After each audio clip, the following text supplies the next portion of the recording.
wealthy.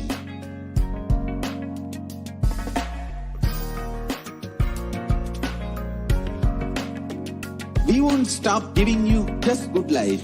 We will literally not stop till you live enlightened life. Manifesting the state of Paramashiva, space of Paramashiva, powers of Paramashiva, being of Paramashiva.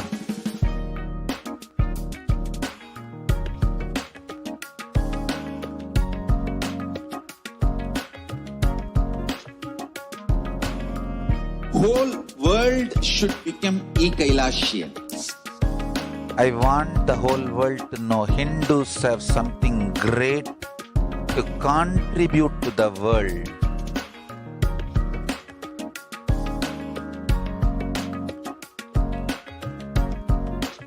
We have something great to contribute to the world. Let us do that.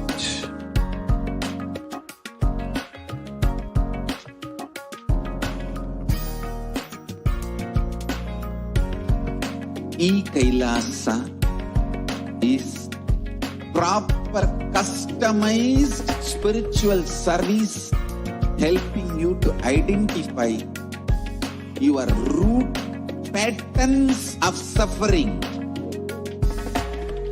We have perfected the science of helping every individual from every cultural, religious, nationality background.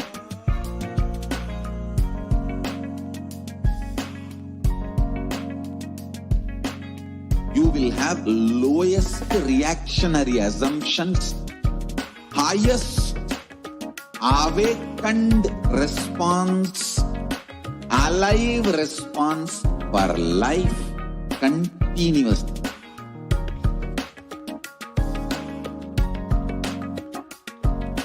E-Kailasa is enlightenment ecosystem, literally enlightenment itself in your own home, wherever you are. Proper customized spiritual service helping you to complete with your life negativity, withdrawal from life, self-hatred, self-denial, self-doubt, so much of tiredness, laziness. We can support you aligning your diet, your attitude, your aptitude, your understanding about life. We can help you with everything.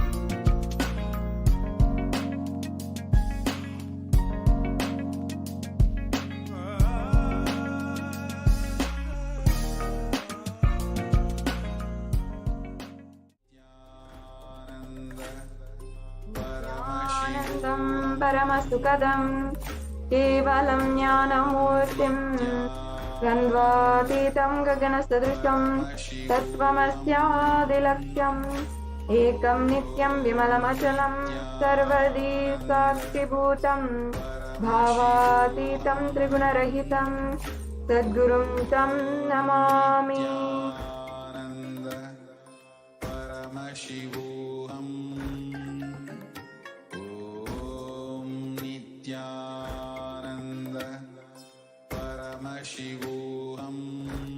Nityanandam, I offer my humble obeisance, my humble pranam at the divine lotus feet of the supreme concept of Hinduism, Jagat Guru Mahasanidana, His Divine Holiness Bhagwan Nityananda Paramashiva.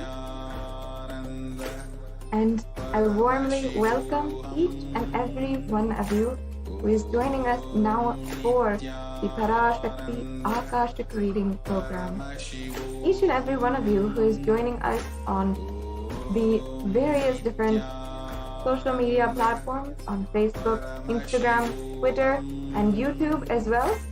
I welcome each and every one of you who is joining from all of the different Kailasas, the different spiritual de facto embassies of Kailasa, and the various different Devalayas and Annalayas, as well as the Goshalas, Gurukuls, and e-Gurukuls across the world, whether you are joining in from a center or a Sarvajna Peetham or a or even on your own, if you are a devotee, tuning in on your own device and listening into this program, wanting and seeking higher transformation, deeper truth in your life, then I welcome you now for this program as we begin the Parashakti Akashic Reading program. Today, you can expect that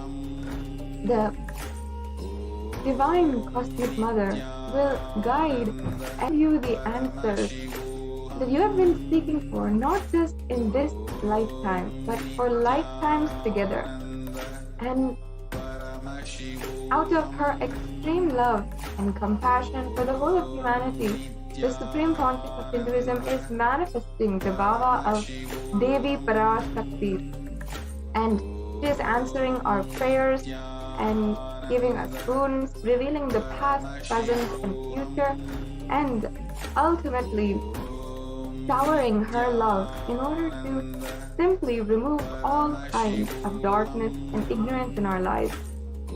And each and every one of us, especially during these various strenuous times, and when the COVID-19 pandemic is running havoc in all of these societies and different communities, and against various different marginalized communities in more magnitude as well as gender, it is exaggerating all of the various different intersections and problems which we are already facing in society, and making it even more of a problem that we are facing.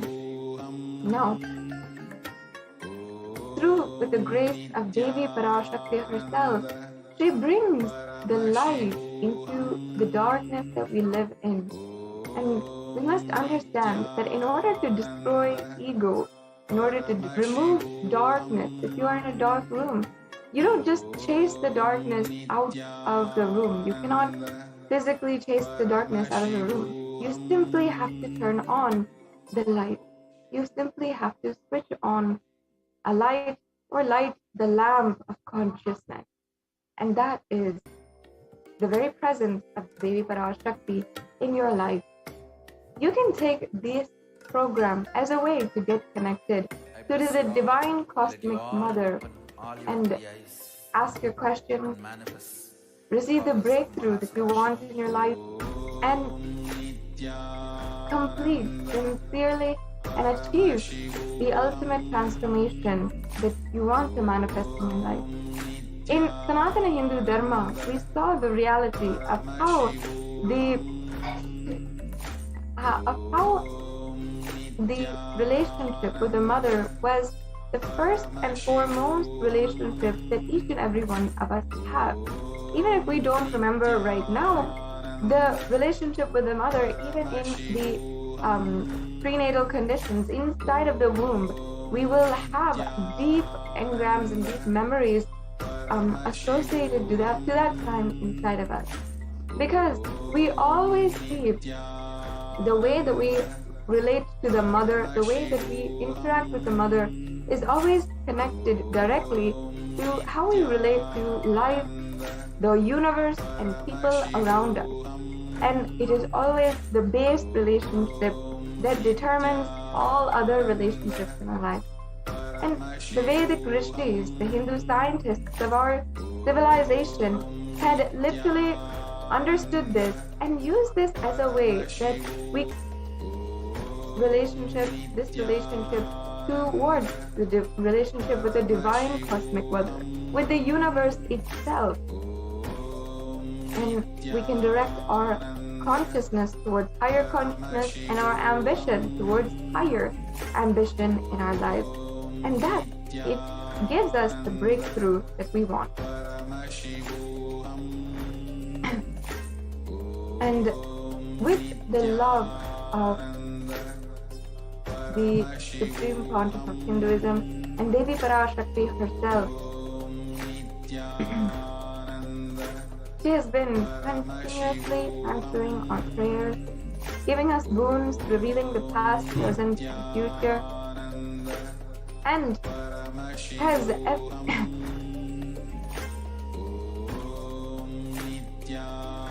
has every day been able to relate with each and every one of us and make herself available for us to ask our questions directly, whether it is on YouTube, on Facebook. She herself is reading the comments and literally answering each and every one of our prayers, granting the boons that we want. And today, during this program, you'll be able to see how you can live out of pure gratitude and love to Devi Parashakti and connect deeply with Devi Parashakti, who is granting us so many boons right now. In fact, for the last 27 years of the revival work of Kailasa, the ancient enlightened Hindu civilizational nation, the supreme pontiff of Hinduism, has been continuously, time and time again, manifesting the bhava of Devi Parashakti for each and every one of us to connect to. And for the last 4 months, the supreme pontiff of Hinduism has been manifesting the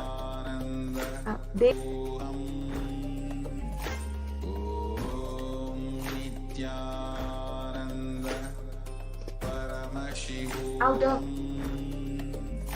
her compassion for the whole humanity.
What I mean by the word E-Kailasa, listen intensely. Enlightenment ecosystem, literally enlightenment itself, in your own home, wherever you are. If you cannot come to Kailasa, it's okay. Kailasa can come to you. Kailasa coming to you is E-Kailasa.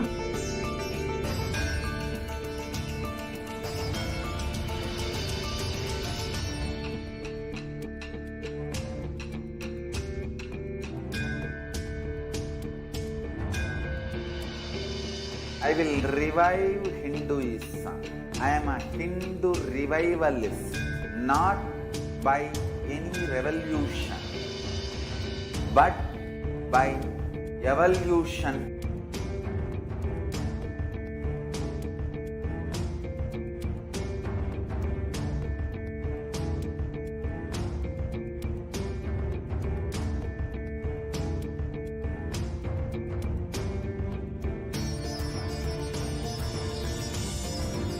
And setting model community.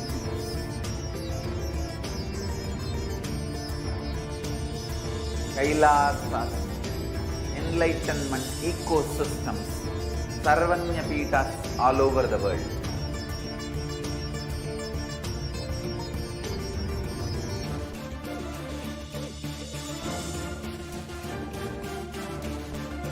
All powerful cognition, knowledge, only when you live power manifestation and possibilities manifestation happens. It's a fundamental truth.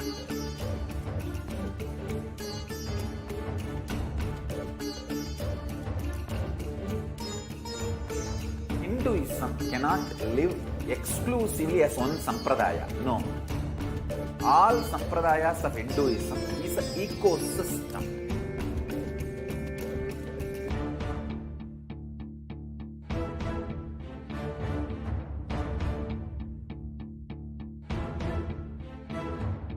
So don't keep quiet thinking that if one sampradaya is attacked, only that sampradaya is going to be affected. All of us are ecosystem.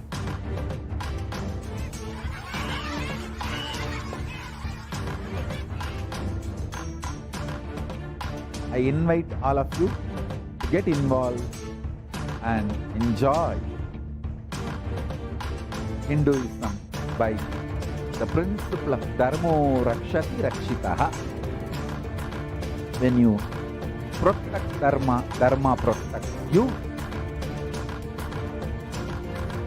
We will make the whole planet flourish spiritually. The spiritual prosperity will happen to the whole planet. We all have to coexist together.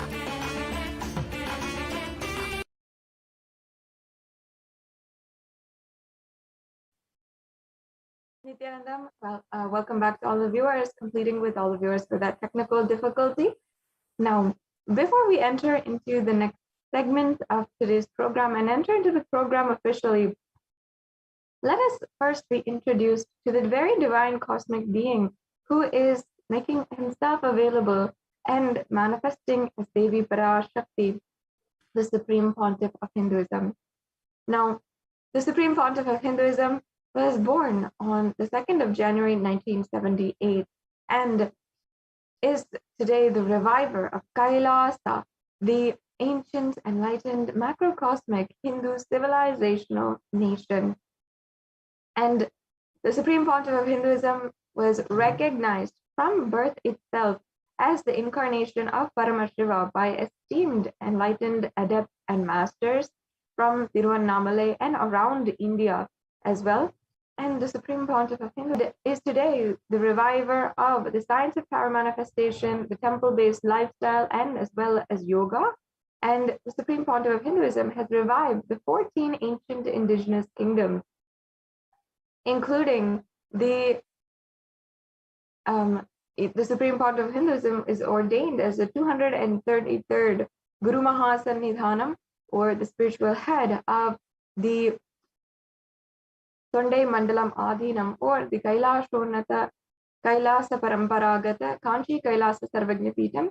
And the Supreme Pontiff of Hinduism is the incumbent emperor of the Surya Vamsa Turangi Samrajyam, as well. The Supreme Pontiff of Hinduism is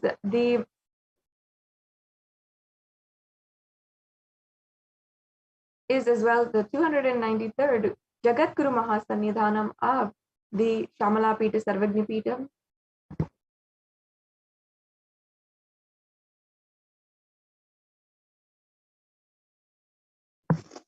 Excuse me.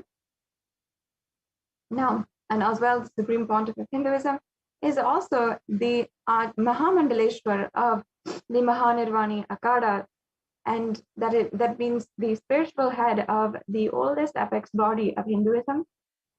And the Supreme Pontiff of Hinduism as well is also the Acharya Mahamandaleshwar, the 1008th Acharya Mahamandaleshwar of the Atal Akada.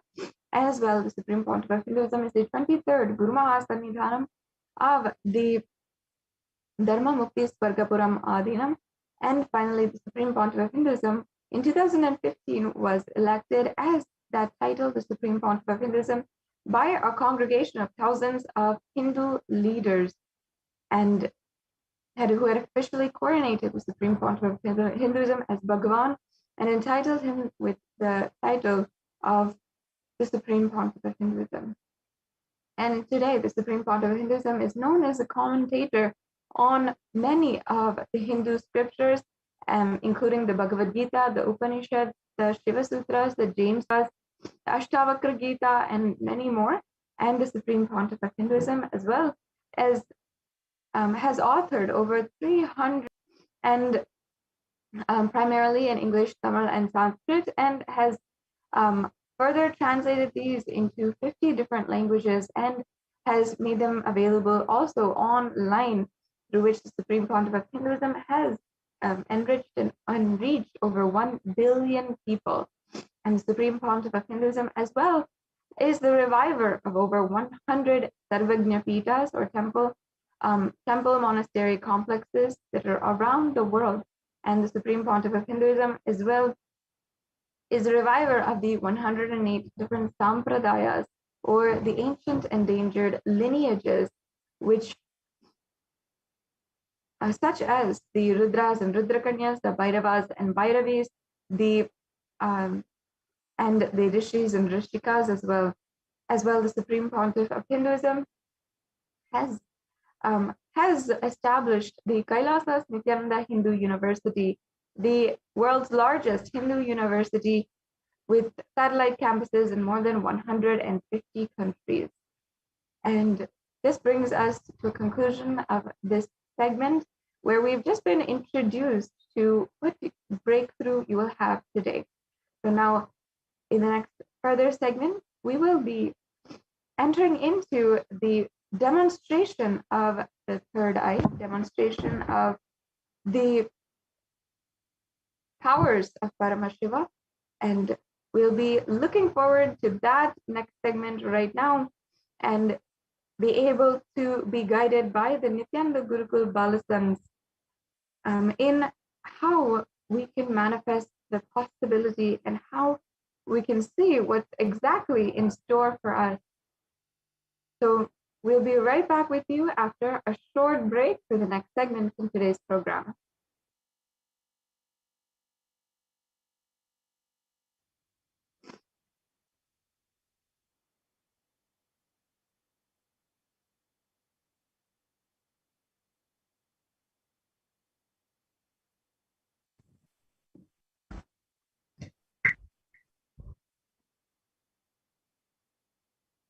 Yes, Nityanam, everyone.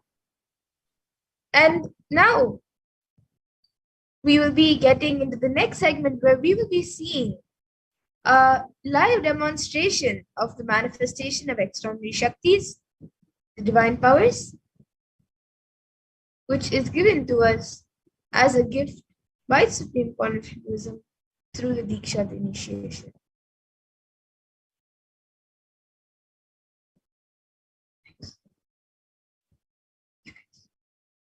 So the Balasans and the Nityananda yogis and the initiate disciples of the Supreme Pontiff of Hinduism will be demonstrating the powers of third eye and sharing with all of you the experiences and results of the extraordinary manifestation of the divine powers awakened in us through the Diksha, the initiation. And in today's Bhava Samadhi Darshan, all of us will also be receiving, all of you will be receiving the initiations into the third eye awakening, as well as various other powers, with the blessings and grace of the Supreme Pontiff of Hinduism. And all of you will be manifesting the following powers of third eye, which is seeing with the eyes blindfolded, and various other powers after the Bhava Samadhi Darshan. And for those of you who might be wondering where the third eye is located and how it works, the third eye is a cosmic browsing center located between the brows, which upon initiation one can effortlessly express powers and see through the third eye just as you would with your two eyes. And now let's see what are Shaktis. What exactly are these Shaktis that we are speaking about? So in the Vedagas, the source scriptures of Hinduism, Parameshwar reveals in elaborate detail that every human being is hardwired to be able to manifest 463 plus extraordinary Shaktis, the divine powers. And manifesting powers are described by Parameshwara as a system, a method, and a science for human beings to explore the various possibilities and powers and have access to various states of consciousness. And these Shaktis manifest only from the fundamental cognition that you are the divine and you need to manifest the divine, not that you are a man and you need to reach the divine.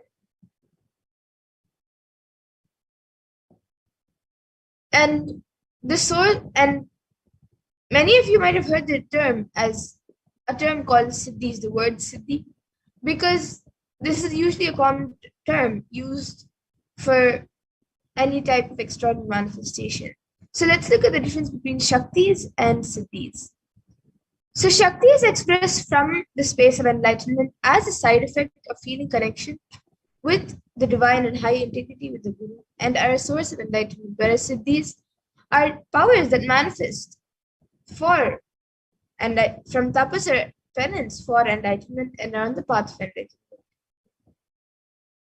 And a few more differences are that Shaktis of Paramashiva manifest through ordinary human beings in an extraordinary way after the initiation by the avatar and are permanent, whereas these are not permanent and may divert you from enlightenment. And Paramashiva, the source of all these Shaktis, is the primordial divinity in Hinduism, the ultimate reality and cause, which is self-effulgent. Swayam Prakasha, all-pervading, unchanging beyond time, space, form, and causality. And as Avyakta, the unmanifest, and Vyakta, the manifest existence, he performs the Panchakritya, or the 5 cosmic acts of Shrishti, which is creation, Sthiti, sovereign rulership and maintenance, Samhara, rejuvenation, Throbhava, pulling out to delusion, and Anugraha, which is liberating grace for all living entities. And now the avatar of Paramashiva, the Supreme Pontiff of Hinduism, Jagat Guru Mahasannidhanam, His Divine Holiness Bhagavan Nityananda Paramashiva, who is the 1008th living incarnation of Paramashiva and representative of Paramashiva and the reviver of Kailasa, the ancient and Hindu civilization, enlightened Hindu civilization nation, and the great cosmic borderless nation.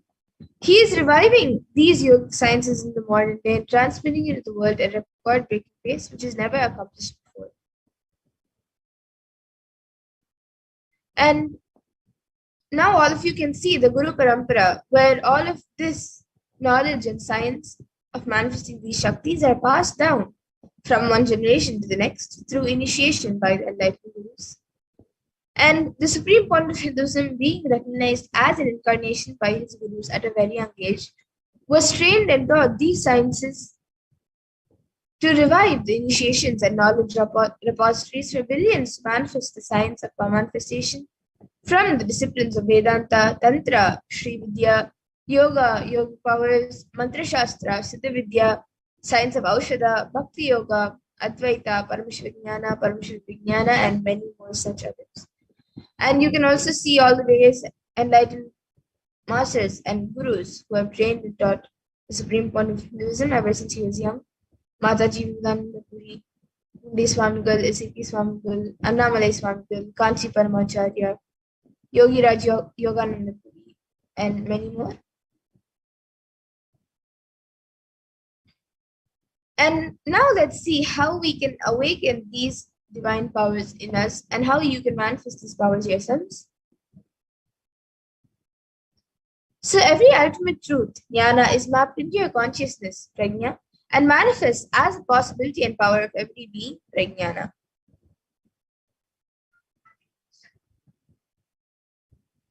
And let us now look at how this science of power manifestation is authenticated through 4 aspects of evidences or pramanas, as told in Sanskrit. And so the first, the Shastra Pramana, is the eternal, unchangeable truths revealed in the source scriptures.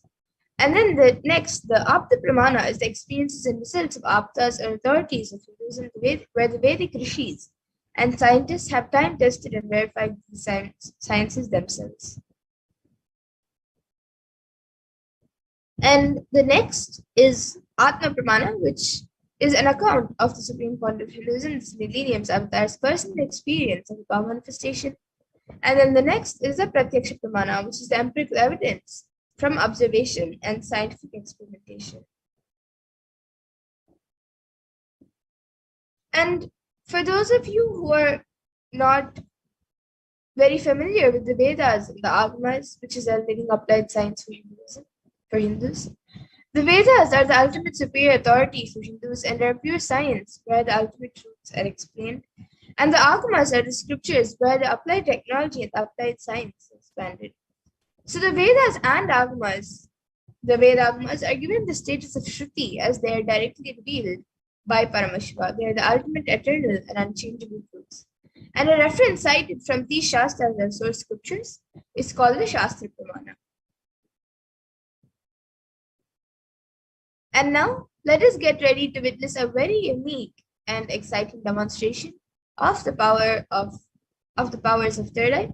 So we'll be first entering into the power of third eye reading, which is seen with eyes blindfolded.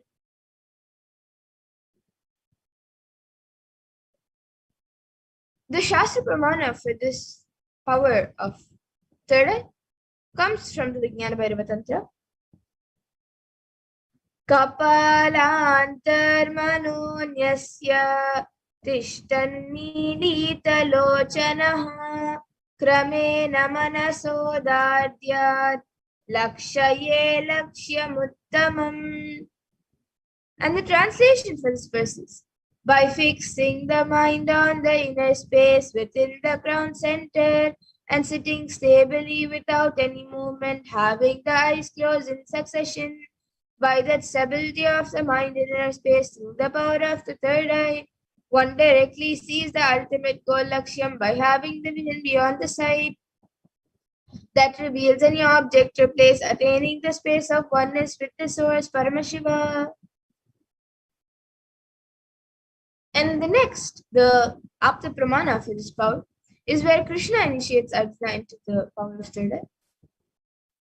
Natu mam shakyase drashtu mashusha divyam dadami te chakshuhu vashyam me yogamaishwaram. And in this verse, Bhagavan Krishna says to Arjuna, but you cannot see my cosmic form with these physical eyes of yours. Therefore, I grant you divine third eye vision. Behold my cosmic opulence. So in the Hindu Purana Bhagavad Gita, where Bhagavan Krishna initiates Arjuna into the power of third eye to behold his Vishwarupa Darshan, the vision of his cosmic form. And in the 11th chapter of Bhagavad Gita specifically, which contains the description of Bhagavan Krishna's cosmic form, is completely narrated by Arjuna as he sees Bhagavan Krishna through his third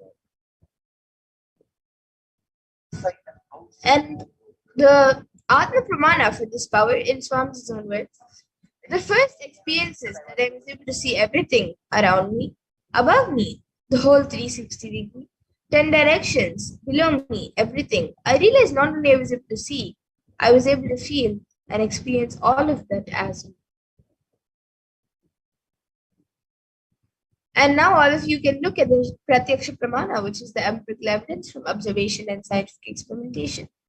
You can see that study measures were done on the Supreme Pontiff himself using a PET, a positron emission tomography, and the brainwaves of the Supreme Pontiff was measured.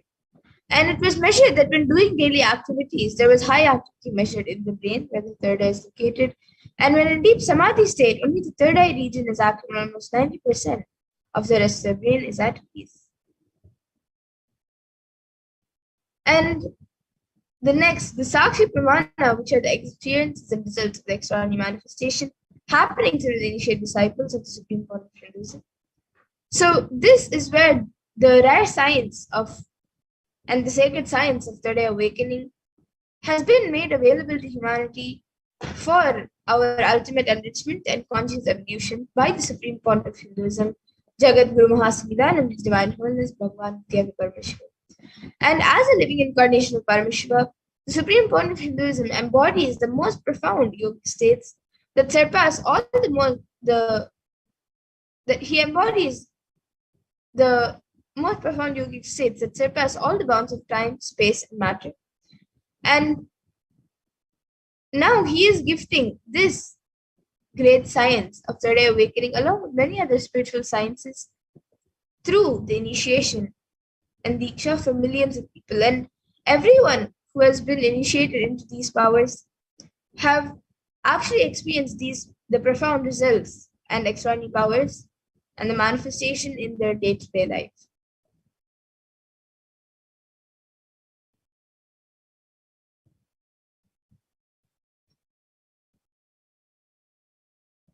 And now, let us get ready to witness the live Sakshi Pramana, the demonstration of the powers of third eye, with the Balasans and the Nityananda Yogis. So, we will be back in just a few minutes, so please stay tuned.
Paramashivoham. Om Nityananda. Paramashivoham.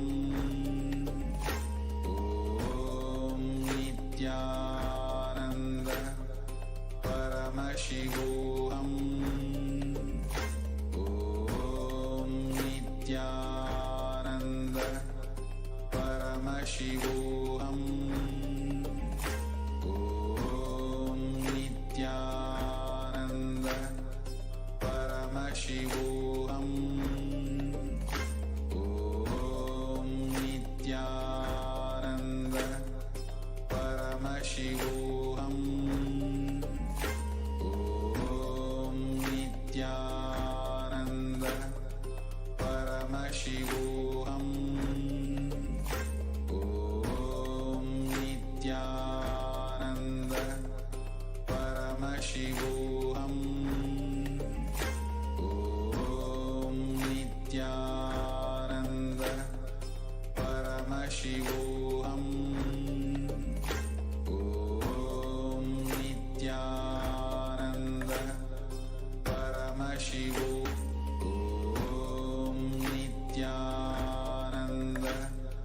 Paramashivoham. Om Nityananda. Paramashivoham. Om Nityananda. Paramashivoham. Om Nityananda. Paramashivoham.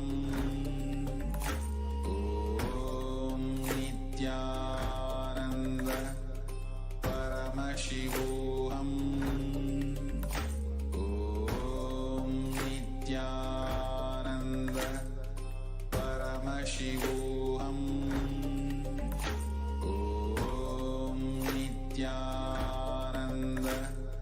Paramashivoham. Om Nityananda. Paramashivoham. Om Nityananda.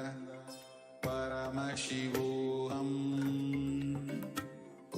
Om Nityananda.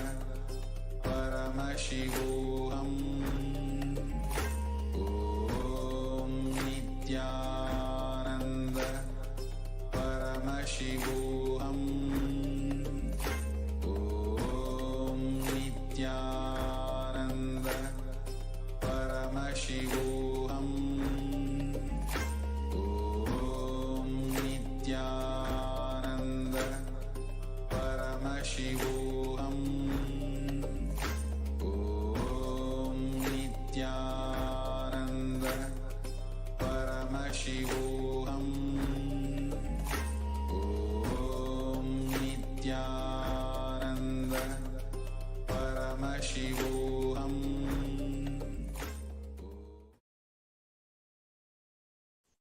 Yes, Nityanand everyone.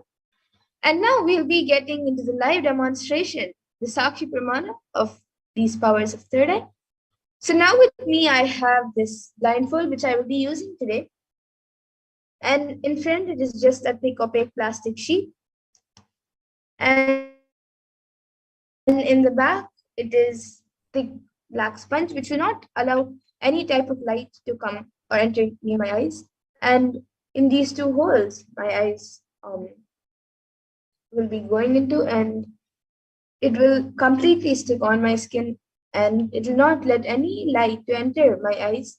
And usually it's said that without light you cannot see. So I'll be wearing this eye band, and for all of your information, actually this is certified by ophthalmologists. So it is verified also. It is completely foolproof. And now I have a volunteer with me who will be putting on this eye band on my eyes.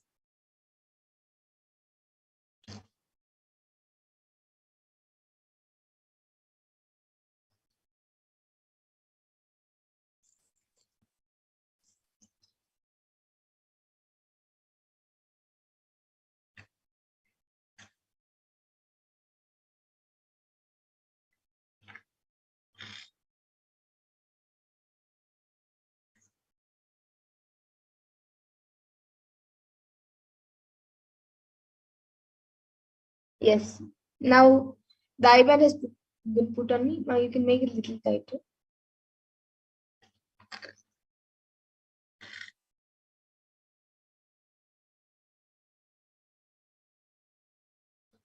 Yes. So now the eye band has been put on me. I will be turning to my right, left, up, and down. So all of you can see that there is no gaps anywhere around my eyes. And now, anyone watching us on YouTube, you can put your comments in the YouTube comment section, and I will be reading out the comments.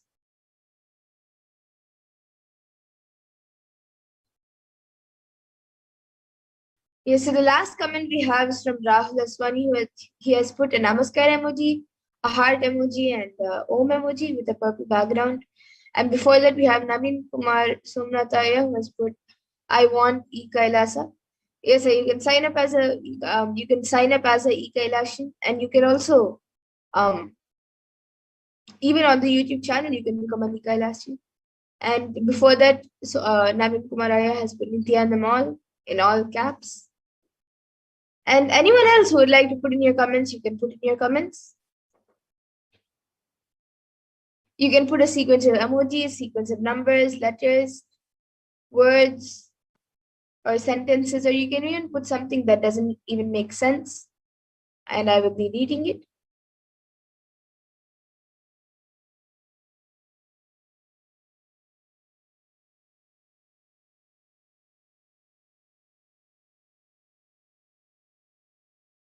So we have Buddy Parker who has put Nityananda and an exclamatory mark after that.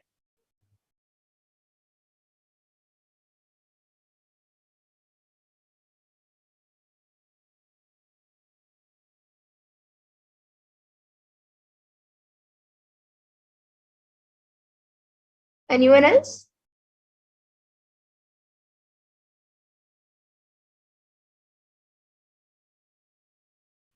Now Buddy Parker has put Om Shanti Shanti Shanti.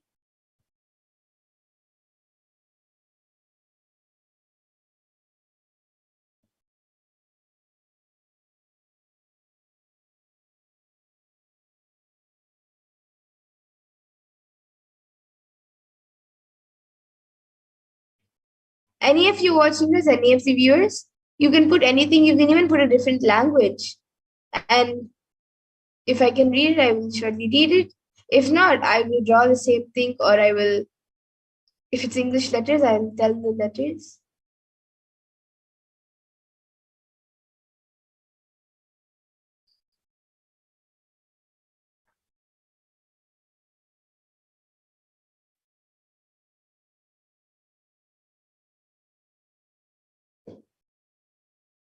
Yes, now we have Prabjot Gilaya who has put who has put a conch emoji, I guess. Yeah, it's a conch or a snail.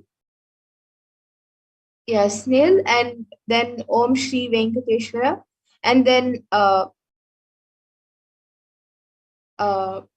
emoji, and then with four leaves, and then a carrot, and then the earth emoji, and a clock emoji, and a house or a hut kind of thing.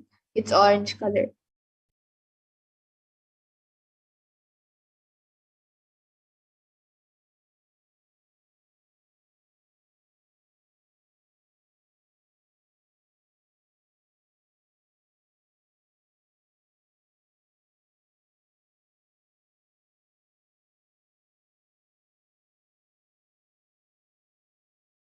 Anyone else would like to put in your comment before we go to the next power of body scanning?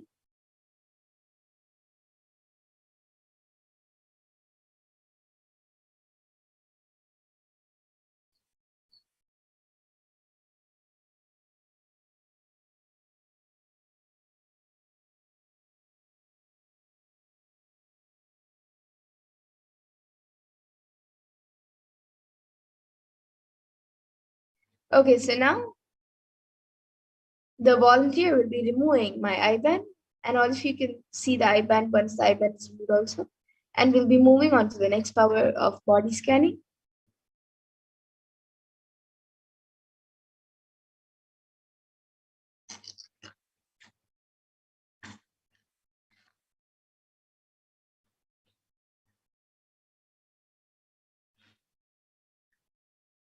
Yes, so all of you can see the IBAN. It is just as it was before. And now we'll be getting into the next power of body scanning.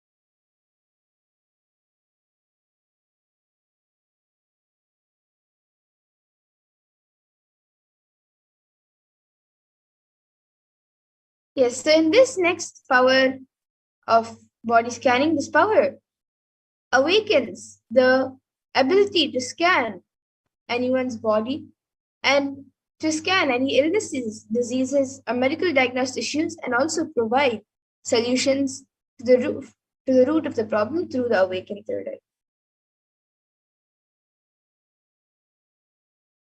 And the Shastra Pramana for this power comes from Vijnana Bhairava Tantra.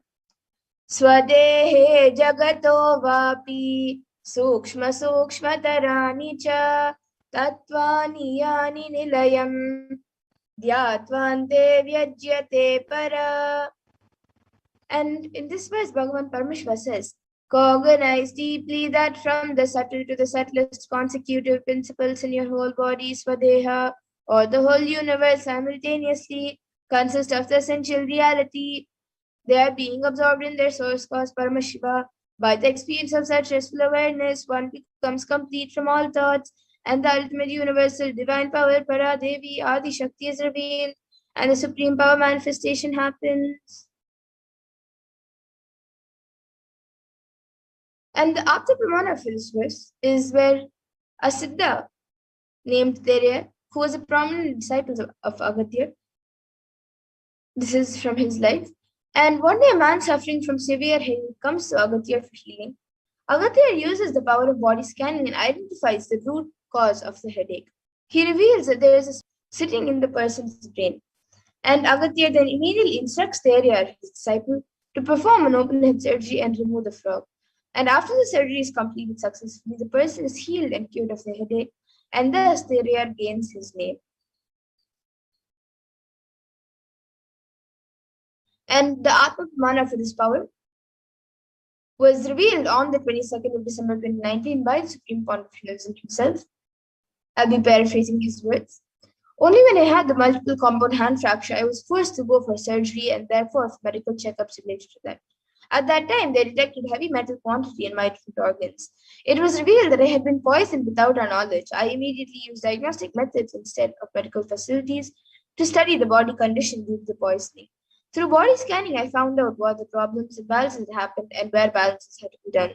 I used allopathy as a second opinion to verify my findings. And now all of you can see the Sakshi Pramana, a few screenshots taken from social media where few of the thousands of disciples have shared their experience of this power of body scanning. The live Sakshi Pramana, the live demonstration of this power of body scanning. So for whoever would like a body scan, you can put your comments in the YouTube comment section. And for the first few requests, we will be doing a body scan in the interest of time.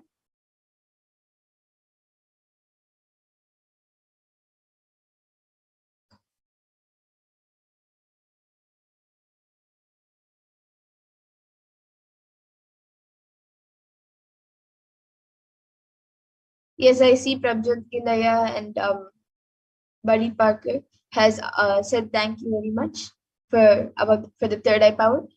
Yes, and even you all will be able to manifest this power after the initiation, once you've gotten the initiation.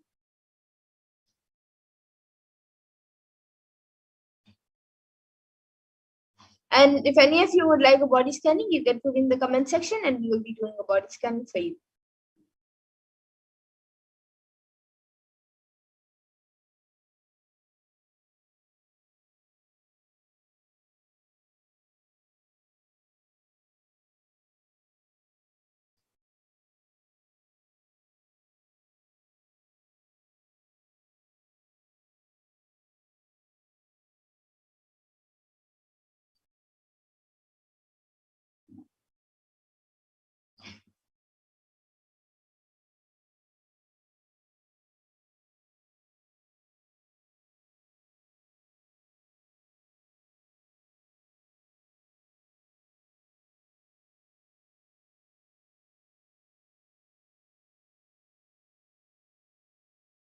So basically, in this power of body scanning, we scan the complete root of the problem itself. Just how we saw in the Abda Pramana, Agathir scanned the entire root of the headache, the root of the headache and why it was there to completely get the person cured of the headache. So in this power of body scanning, when we scan the whole root. It might be something mentally or cognition that is affecting you physically, or it might be something completely irrelevant to that organ or to that specific part of your body, but that will be the root. And we will be revealing that root and a solution to heal the root itself and get rid of the root problem itself, so you are completely healed. Otherwise, usually sometimes when you take some normal medicines, of course, we're not telling not to take medicines, and if you do have some problems, you should not stop yourself from getting the medical diagnosis, the actual medical diagnosis. But usually, when you have a certain problem, medicines are given for that certain problem. Like if you have a headache, then you take tablets or you take a medicine for that for just the headache. But as we saw in the story of Agathir, the man who came with a headache, the root was because there was a small frog in the head. So like that, the roots for the problem will be different. So through the third eye, we give a solution for the complete root itself. Yes, Ma Buddy Parker has asked for body scanning. Yes, Ma. Now I will be doing a body scanning for you. Yes, I will be doing a body scan for you now.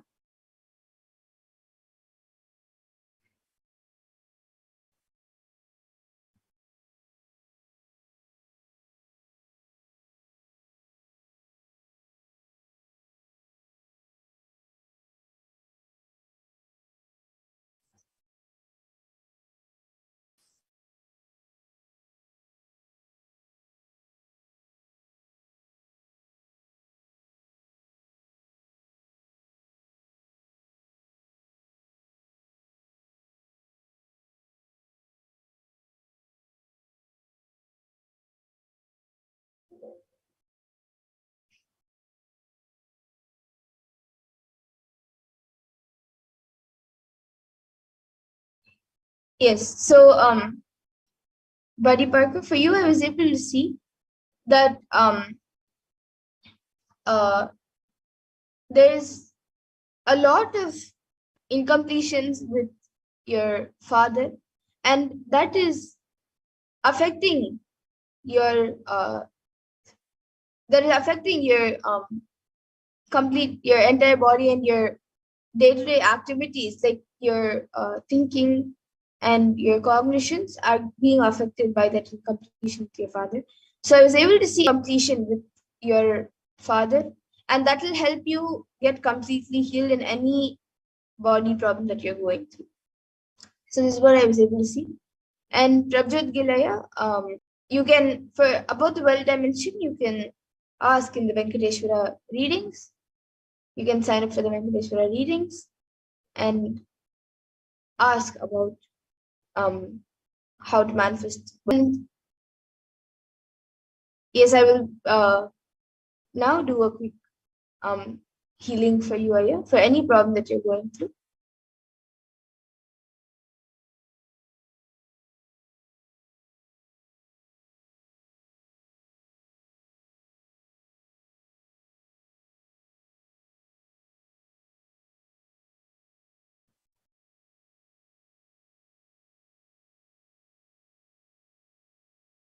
Yes, so Prabhupada Gilaya, I have given healing for any problem that you're going through. And if you want to know more about how you can manifest wealth, you can sign up for the Venkateshwara readings. And now with this, in the interest of time, we come to the conclusion of the power manifestation segment. And we will be moving on to the further segments of this program, where we will be learning who is Devi Parashakti and many more things. We will be learning many more things in this program. So I thank all of you for joining us for this power manifestation segment, and please stay tuned for the further segments.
What I mean by the word e-Kailasa, listen intensely. An enlightenment ecosystem, literally enlightenment itself, in your own home, wherever you are. If you cannot come to Kailasa, it's okay. Kailasa can come to you. Kailasa coming to you is e-Kailasa.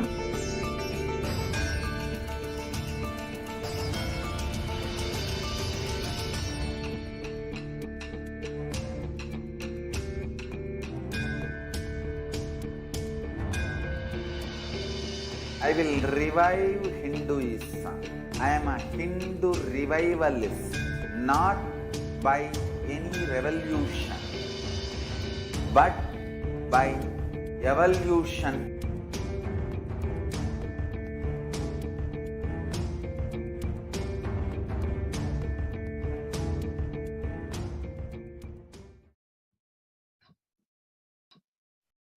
Nityanam, everyone, welcome back.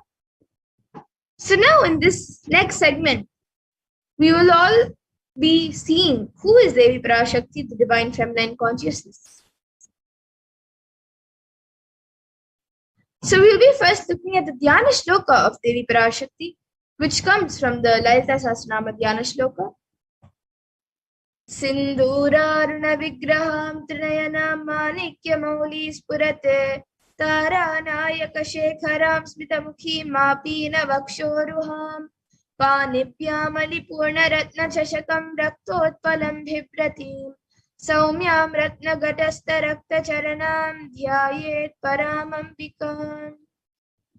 And the translation for this verse is: the Divine Mother is to be meditated upon as shining in a vermilion red body, with a triple eyes, sporting a crown of rubies, studded with the crescent moon, a face all smiles, a splendid bust, one hand holding a jewel cup brimming with mead, and the other twirling a red lotus.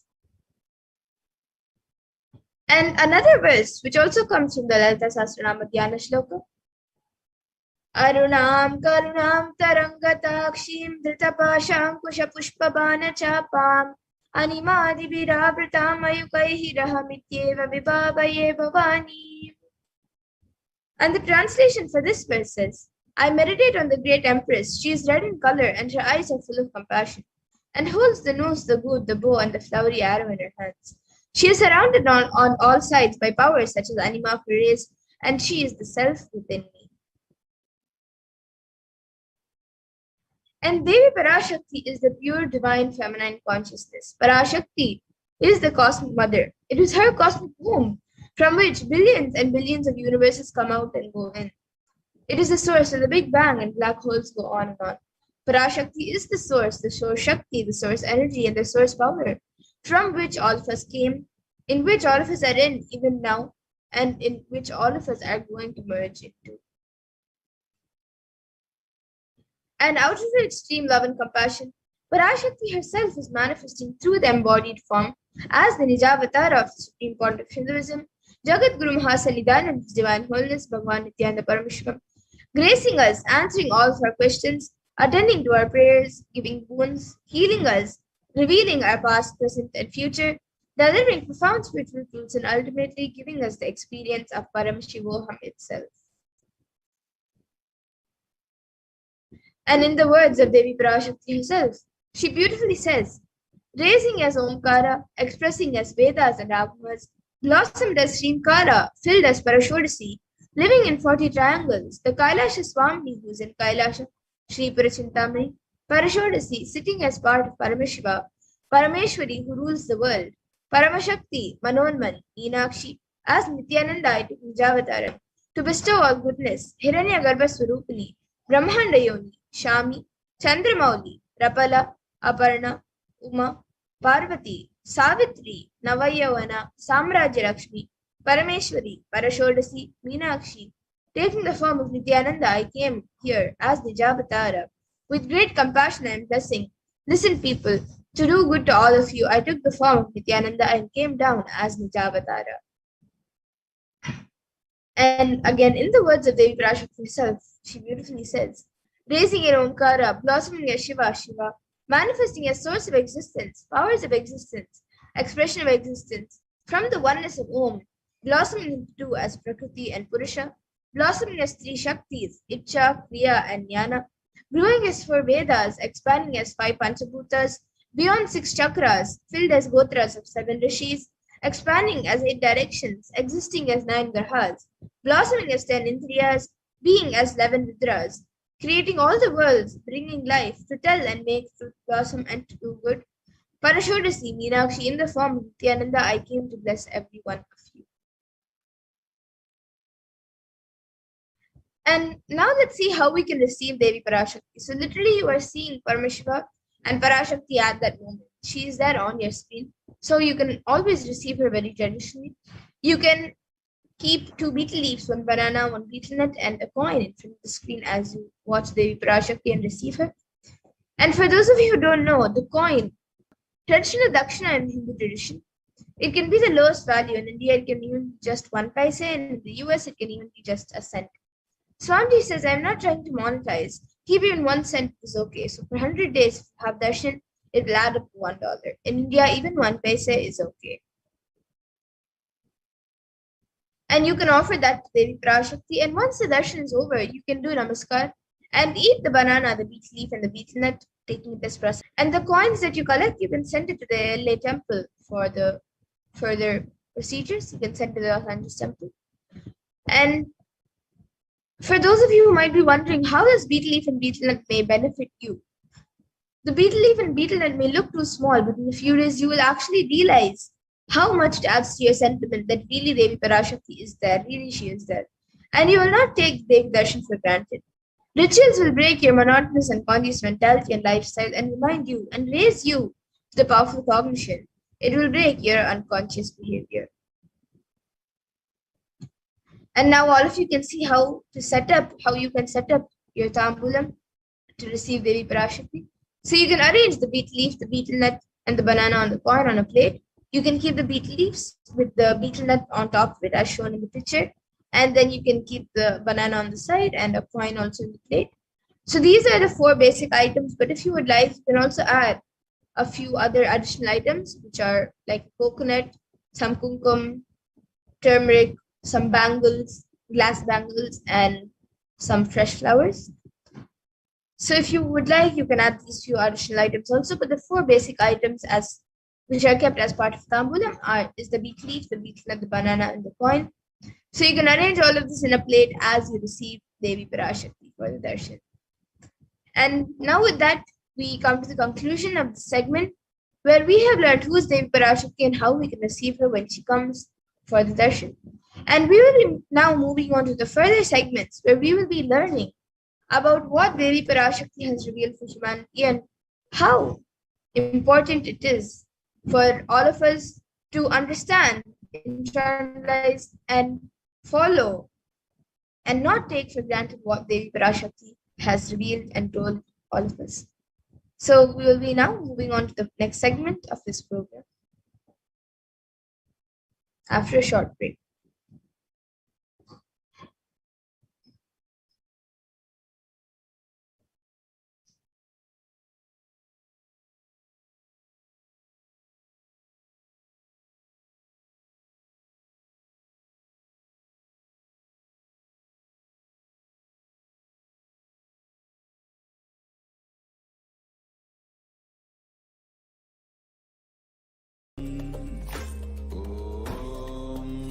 Nityanand परमशिवोऽहम्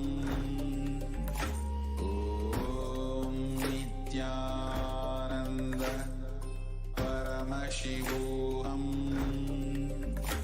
ॐ नित्यानन्द परमशिवोऽहम् ॐ नित्यानन्द परमशिवोऽहम् ॐ नित्यानन्द परमशिवोऽहम् ॐ नित्यानन्द परमशिवोऽहम् ॐ नित्यानन्द परमशिवोऽहम्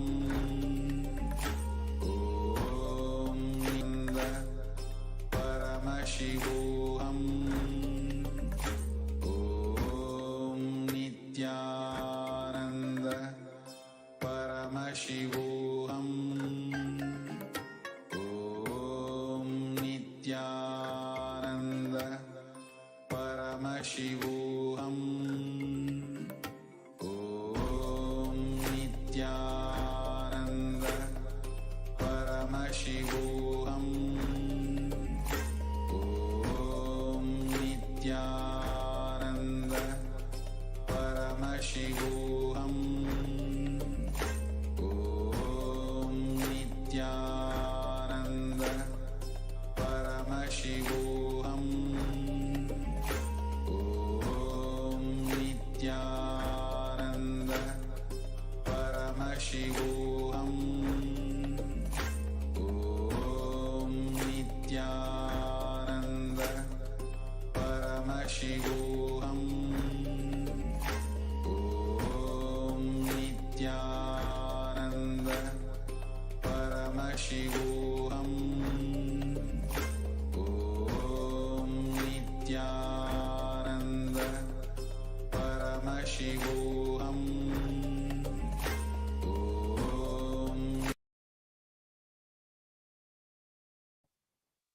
Nityanandam. Welcome back, dear viewers. Now we will be entering into the next segment where we will understand some of the revelations made by Devi Parashakti. We'll look at specifically what Devi has revealed about the sacred secrets of Hindu birth and understand what is the responsibility of Hindus. So let us enter this segment. If I could request a volunteer to project the slides on Hindu Yonidom.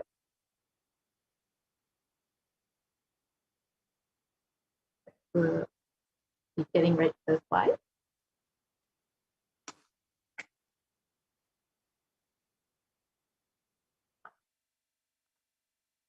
If I could request a volunteer to project the slides on Hindu Yonidom. So Devi has revealed that the Hindu birth is the best birth that you can take. First of all, Uttama birth, the best birth. And Hindu birth is the best of the best, the Uttama birth. So it is the responsibility of Hindus to protect Sanatana Hindu Dharma. So let us look at what Devi has revealed about this.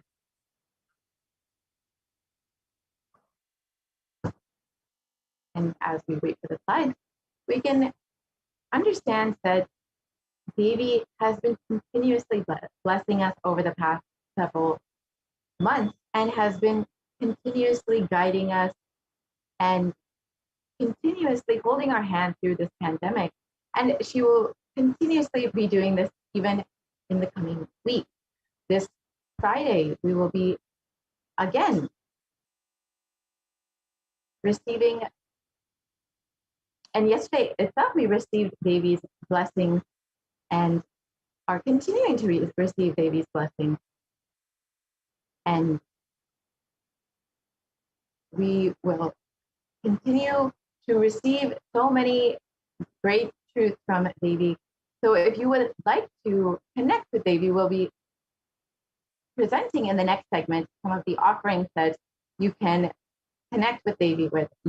Devi has been continuously making herself available. And if you want to show your gratitude for her, you can offer your gratitude through various offerings in the next segment. So we will be having that segment after finishing this segment. So let us understand some of the revelations made by Devi on the sacred secrets of Hindu birth. If I can just request the volunteer to project the slides.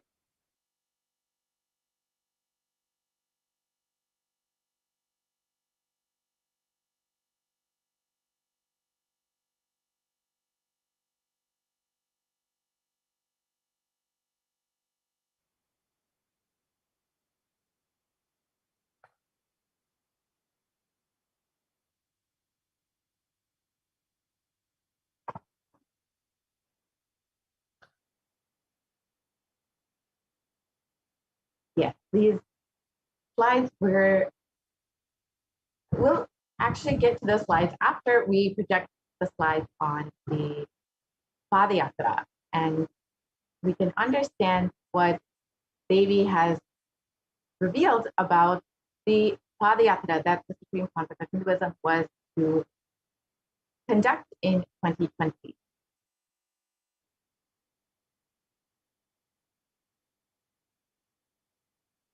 So we can just project the slides on.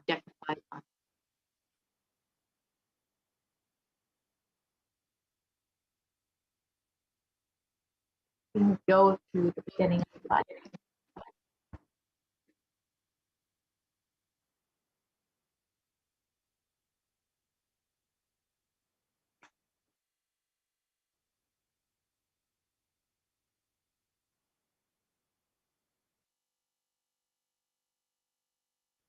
Sorry, if we can go to the first slide.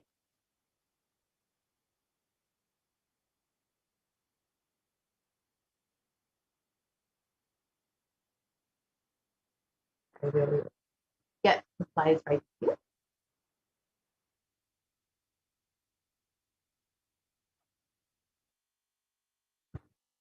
So Devi has revealed that the Padayatra that the Supreme Pontiff of Hinduism was to conduct in 2020 was to re-energize the 12 Jyotirlingas. And the Supreme Pontiff of Hinduism also has revealed his vision for this Padayatra in 2017 itself. So in this segment, we will be understanding some of the plans and the reasons for why the Padayatra. So let us enter into this section to understand Devi Parashakti's revelation.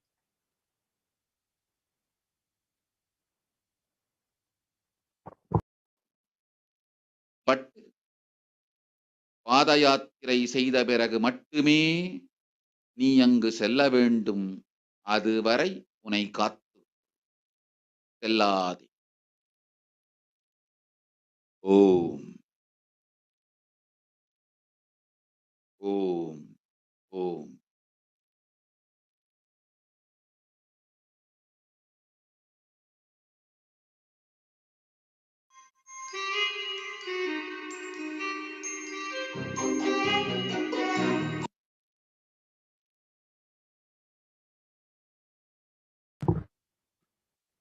And the translation for Devi Parashakti's revelation for this huge Girmi Bhojana Mahal not to come to India in 2020 itself. I had planned to do the Padayatra throughout India and the 12 Jyotirlingas through my son Swamiji. They chased the captain of the ship out of the country. See what is going to happen.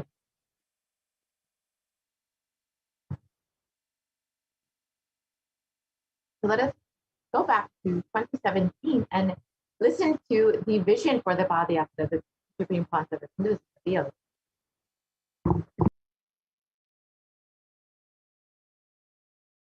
The path route we are taking, physical healing or mental healing, or it's a too big visualization. How will you visualize? What will happen if 10,000 power manifestors enter into a village and ask people, tell me your problem now, come on, let's sort it out. Understand 1,200 years before in Tiruvannamalai temple carvings, how the baby will be in the womb in second month, third month, all that is detailed way carved, it is there. Which scanning machine was there in those days? Other than they will not be able to involve themselves in any ritual. Other than darshan, nothing else will be allowed. So all the archana, all the other offerings, like people will offer the archanas and other, everything will be done to the Utsava Murti, which will be kept in the Balalayam, the present Balalayam, present structure. So people can spend time here. That will be more like a main darshan. This will be like energy darshan, where you can give letter, get response. So by next year, the Balalayam will be ready. So 2019 full year, I will be conducting the programs and everything. 2020 will be the one full year Padayatra, walking. From next year, Jayanti, means 2019's Jayanti to 20's Jayanti. Full year, Jayanti to Jayanti will be Padayatra. 10,000 people will be walking. What a scene it will be. I think that is the only way the revival of Sanatana Hindu Dharma can be done. I need to get into the ground where people can see me, where they are living. I can't be waiting for people to come where I am living. Now I am sitting in one place to prepare these 10,000 people and make this science completely user-friendly. For that only I am sitting and working. So I have given 2 years for me now, 2018 and 2019. So 2020, before that 10,000 people will be ready to walk with me, manifesting powers. We will literally solve every person's problem in every village. The way we are walking, the path route we are taking, physical healing or mental healing, or it's a too big visualization. How will you visualize? What will happen if 10,000 power manifestors enter into a village and ask people, tell me your problem now, come on, let's Sort it out. Understand 1200 years before in Tiruvannamalai temple carvings, how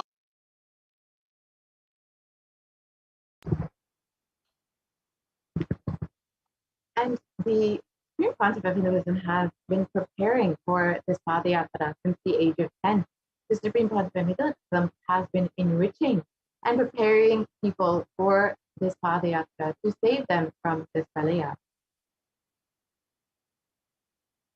And from that age, the Supreme Council of Hinduism has been enriching and initiating the masses into the science of enlightenment through powerful discourses, initiations, and darshans. And in the next several slides, we will see the programs the Supreme Council of Hinduism has been conducting over the past 26 years.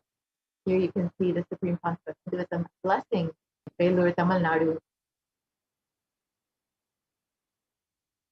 and in Rasipuram, Tamil Nadu, and Namakkal in 2005, and Salem in 2005, and the Nityanandam program in Bangalore, the Birth Star celebrations in Tiruvannamalai in 2005, and the Jayanti celebrations in Adi Kailasha Sarvajñapita in 2006, and the Jayanti celebrations in Tiruvannamalai in 2006 again. And the Nityananda Spurana program in Chennai in 2006. And all of these photos, you can see how many people were attending, how many people were getting blessed, and how many people were receiving this science of enlightenment. The Adi Kailasha Sarvajñapita during the Guru Purnima celebrations of 2006, you can see here. The Bhakti Spurana program, the Dhyana Spurana program, the Little Anandas program, which was focused on initiating the youth into the science of enlightenment, and the Saptayaga program, which was held in Salem in 2006. This was a series of homas conducted by the Supreme Council of Hinduism and several thousand devotees who were also in attendance and guided into the same homas that the Supreme Council of Hinduism performed. Here you can see the devotees' disciples and the Supreme Council of Hinduism himself performing the homa. And here the blessings received by the Supreme Council of Hinduism, and the Nityananda Spurana program held in Adi Kailasha in 2006.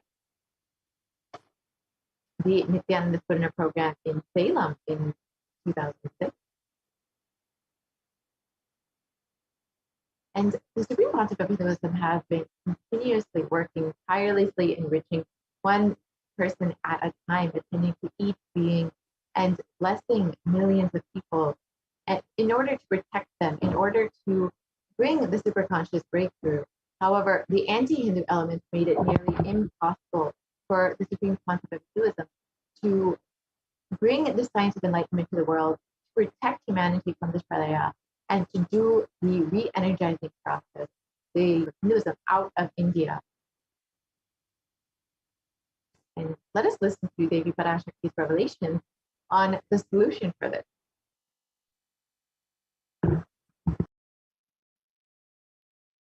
Om. Om. Om.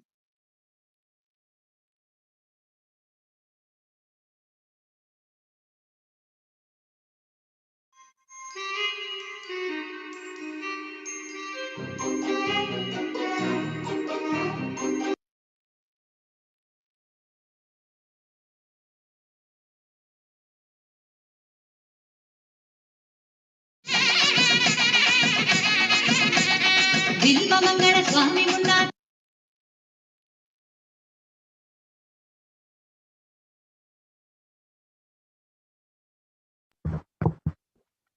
And Devi revealed that the only solution for this Pralaya to end in India is for the Supreme Pontiff of Hinduism to once again be received in India with great reverence and respect as the Supreme Pontiff of Hinduism, and to do the re-energizing process and the Padayatra that was originally planned.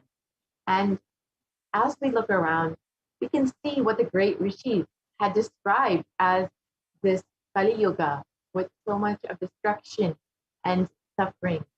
And in the Kurma Purana, it states that the Kali Yuga is the worst of the 4 yugas, where man will be his own worst enemy.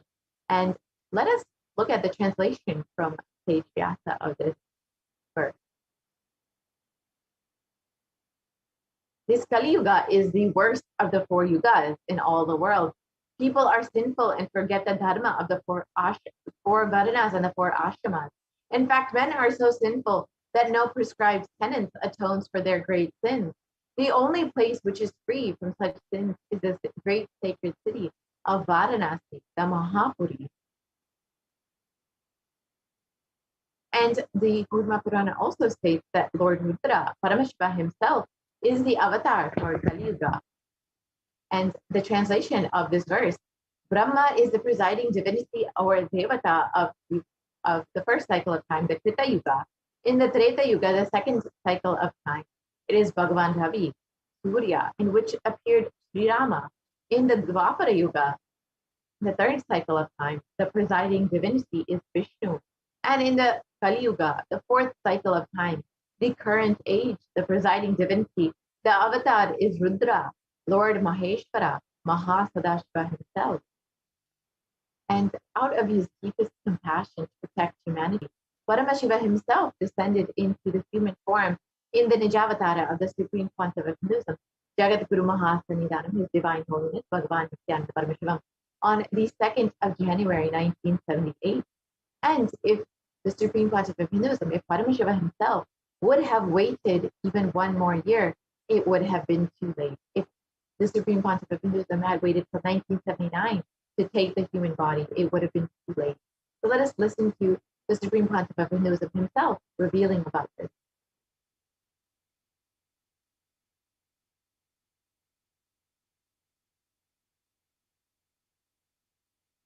Feel blessed. Science is not dead. It is available.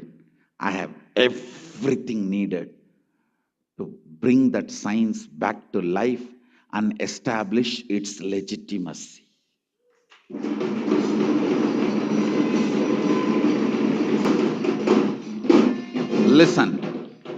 Listen to the science of oneness. And whether it is in the angle of what is chastity for grihasthas and what is chastity for sannyas. And the Avatar's advent on planet Earth was to protect the world from this great cosmic deluge, to bring them to the new age, the Satyuga. So let us listen to Devi revealing about this.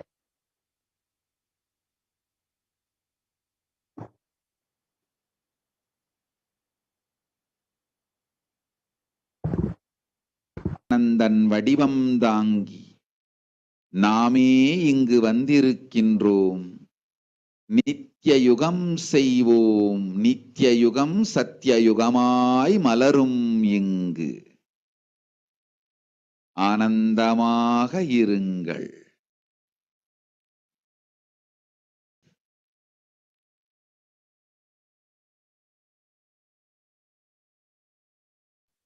And the translation of this verse, of this revelation, people of the world, listen. The time has matured and it has come for the time has come for Satyuga to happen. So this great pralaya has come. Don't worry, people. In the form of Nityananda, I myself have come. I will make Nitya Yuga. Nitya Yuga will blossom as Satyuga. Be blissful. For this huge hell Kirimi Bhojanam not to come to India, to Yatra throughout India, in the 12 Jyotirlingas through my son Swamiji. And in order to prepare for this, the avatar began the Padayatra at the mere age of 10. And the Supreme Pontiff of Hinduism began enriching people one person at a time with the truths from the sacred scriptures and the secrets of higher living.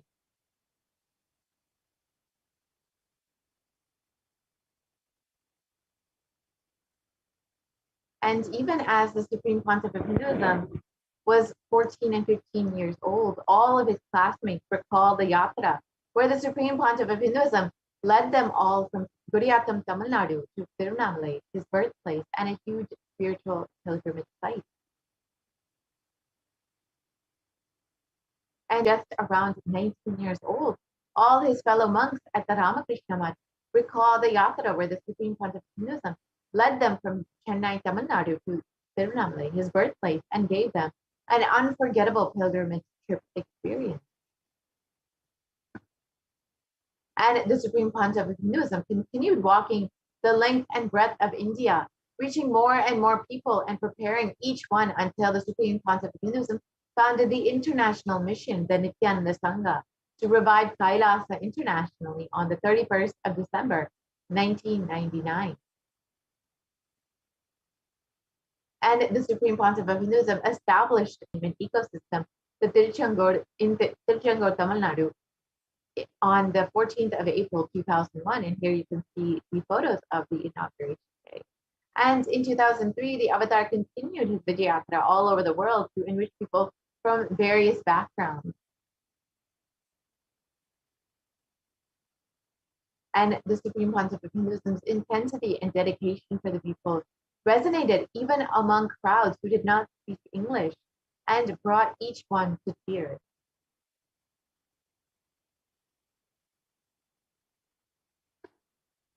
And in 2004, the Avatar led his disciples on the first Malayan Yatra, visiting temples, delivering satsangs, and initiating them into the super conscious breakthrough.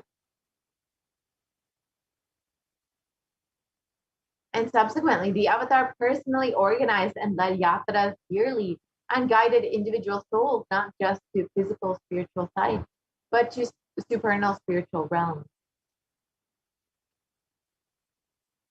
And in 2006, the Padayatras were taken to the next level with the Kodikand Ratha Yatra, with crores participating and impacted by Nityanandeshwara and Nityanandeshwari, who traveled from city to city, blessing each soul.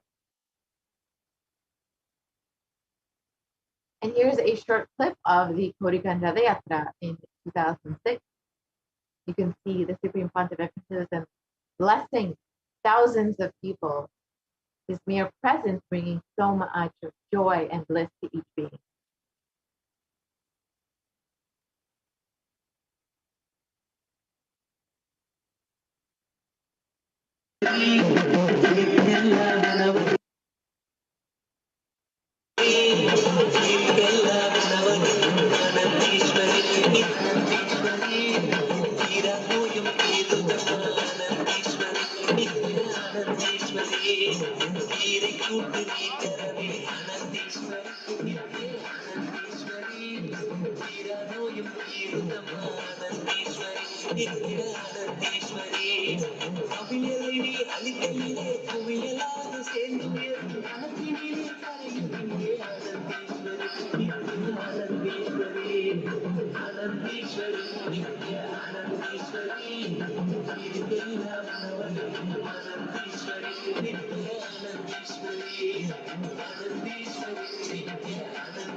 For this Kodikand Ratha Yatra, who were joining the Supreme Pontiff of Hinduism on this yatra.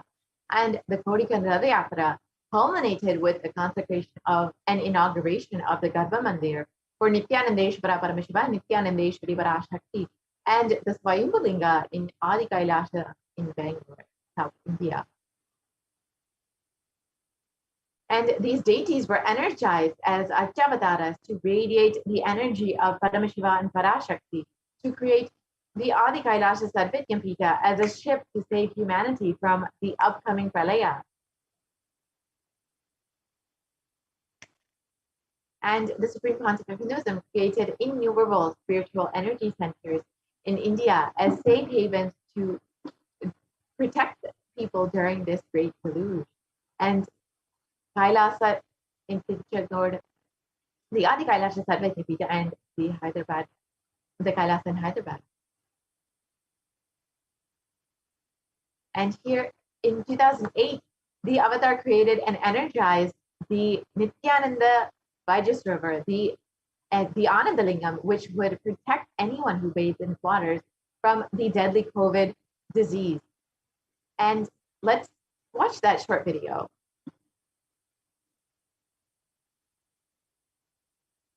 च शिवतराय च नमः तीर्थ्याय च कूल्याय च नमः पार्याय च वार्याय च नमः प्रतरणाय चोत्तरणाय च नमः आतार्याय च लाद्याय च नमः षष्ट्याय च फेन्याय च नमः सिकत्याय च प्रवाह्याय च नमः ईरण्याय च प्रपत्याय च नमः किगंशिलाय च क्षयणाय च नमः कपर्दिने च पुलस्तये च नमः गोष्ट्याय च गृह्याय च नमः तल्प्याय च गेह्याय च नमः काट्याय च गह्वरेष्ठाय च नमो हृदयाय च निवेष्ट्याय च नमः पागं सव्याय च रजस्याय च नमः शुष्ट्याय च हरित्याय च नमो लोप्याय चोलप्याय च नमः ऊर्व्याय च कूर्म्याय च नमः पर्ण्याय च पर्णसद्याय च नमो पगुर्माणाय च अभिघ्नते च नमः आखिलते च प्रखिलते च नमो वक्तिरिकेभ्यो देवानागं हृदयेभ्यो नमो विक्षीणतेभ्यो नमो विचिन्वत्केभ्यो नमः आनिर्हतेभ्यो नमः आमीवत्केभ्यः द्रापे अन्धतस्पते दरिद्रन्नीललोहिता येषां पुरुषाणामेषां पशूनां माभेर्मा रोमो येषां किञ्चनामवते या ते रुद्रशिवा तनु शिवा विश्वाः भेषजी शिवा रुद्रस्य भेषजी तया नो मृणजीवते इमागं रुद्राय तवसे कपर्दिने क्षयद्वीराय प्रभरामहे मतिं उतानः शपथद्विपदे चतुष्पदे विश्वं पुष्टं ग्रामे अस्मिन्ननातुरं मृडानो रुद्रोतनो मयस्पृथि क्षयद्वीराय नमसा विधेमते सञ्चयोश्च मनुराय जेति पिता ददश्याम तव Rudra प्रणीतौ शुरीर्षः वीराय सुम्भदै युवानमितिर्वृणक्तु परित्वेषस्य. And wherever the Avatar's feet have graced the planet Earth, there the seeds of its super consciousness have been sown. And with thousands of Kailasa enlightenment ecosystems all over the world, more than 1 billion people have been enriched by the Avatar. And here are some of the enlightenment ecosystems established by the Avatar to protect humanity and to deliver these superconscious breakthroughs to the people. The first, Adi Nityananda Pita, the Kailasa in Erode. The Adi Kailasa Sarvijñapita in Bangalore, India. And we will see there's several more Kailasa enlightenment ecosystems in the coming photos. The Kailasa in Tiruvannamalai, the Kailasa in Columbus, Ohio, the Kailasa in Los Angeles, the Kailasa in San Jose,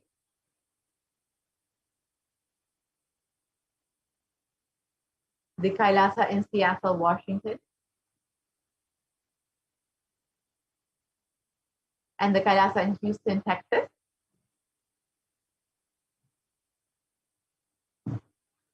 the Kailasa in Charlotte, North Carolina, the Kailasa in New York, the Kailasa in Washington, D.C., the Kailasa in Toronto, Canada,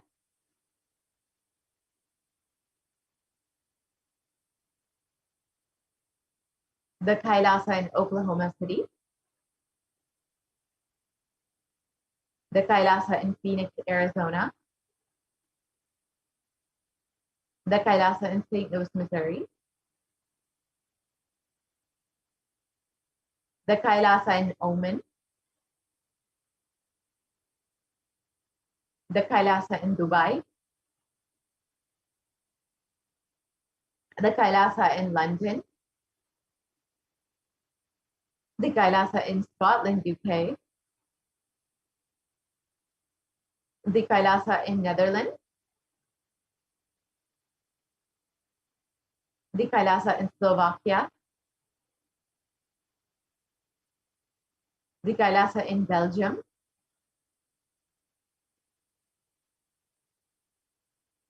the Kailasa in Luxembourg, the Kailasa in Austria, the Kailasa in Germany, the Kailasa in Italy, the Kailasa in France, the Kailasa in Switzerland, the Kailasa in Mauritius, the Kailasa in South Africa, the Kailasa in Salem,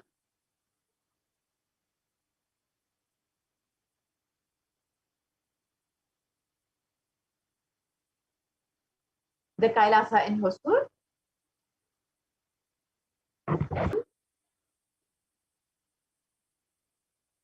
and the Kailasa in Varanasi, the Kailasa in Rajapalayam,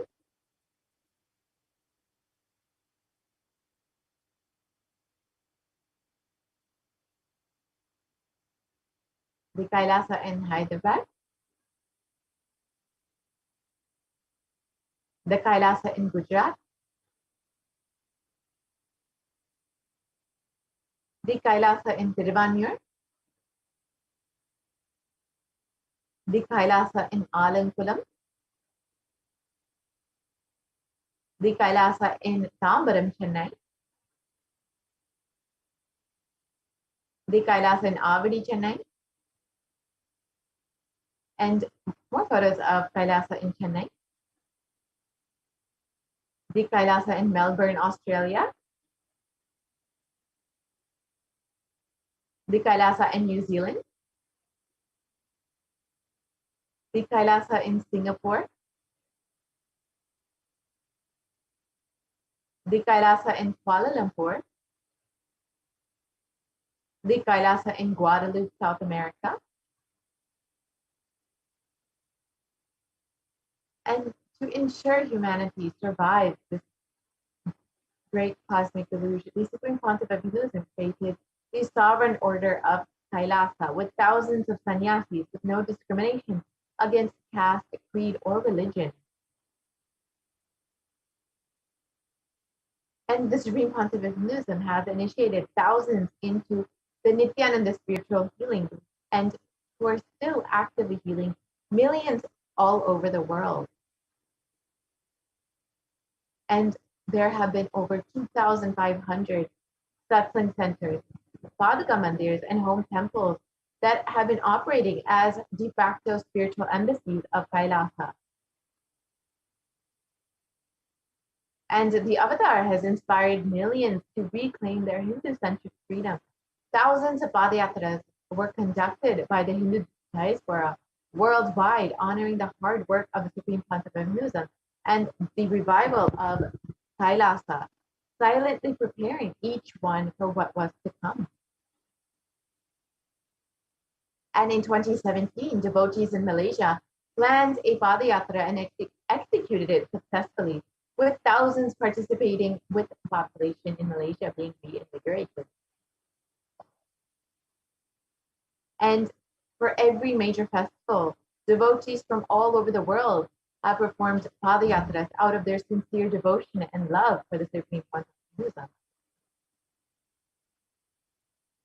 And the Supreme Pontiff of Hinduism over the last 26 years has contributed immensely to the world, with over 1 billion e-citizens enriched and enriched, over 1 billion free meals served, free nutritious meals served continuously, and a diverse population in 347 cities, 196 countries across 6 continents who are part of the community, and the world's largest Hindu university established in several countries, and the world's greatest digital Hindu nation with over 1 billion youth.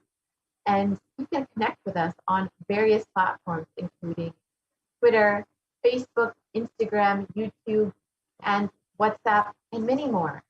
And the Supreme Pontiff of Hinduism has also created the Enlightenment app to ensure that you are constantly staying connected and constantly being in this wonderful, enriching space. And of course, you can visit our various websites, kailasa.org, nityananda.org, nityanandahinduuniversity.org, Kailasa TV, and Nityananda TV.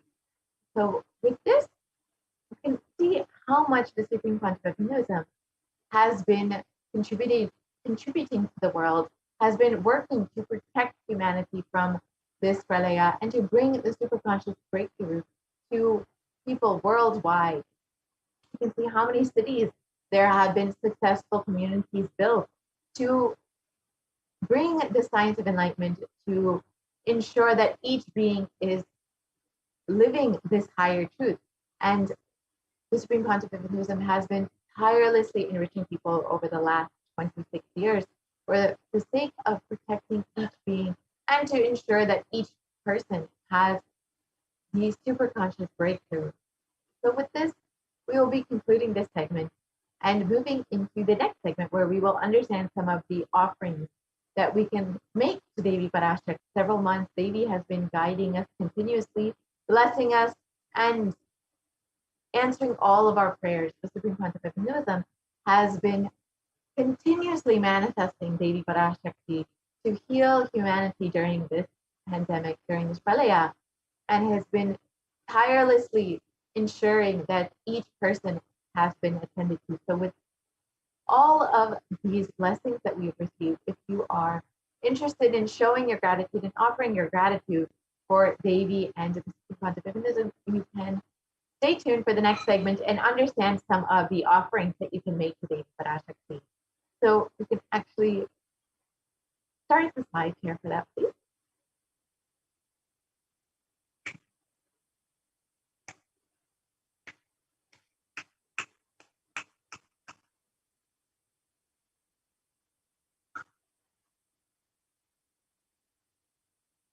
Yes. So we can start the slide share for the offerings that we can make to Devi Parashakti.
Nityanandam, welcome back to all the viewers. And we'll now be starting the segment on the various different offerings that you can make to Devi Parashakti. This is a very exciting segment.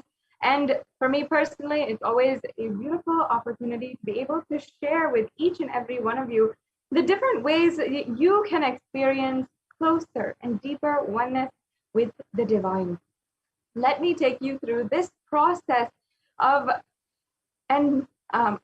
literally ensuring that we, each and every one of us, is able to manifest our higher reality. And you will be able to understand how a context, a powerful cognition can literally change your life.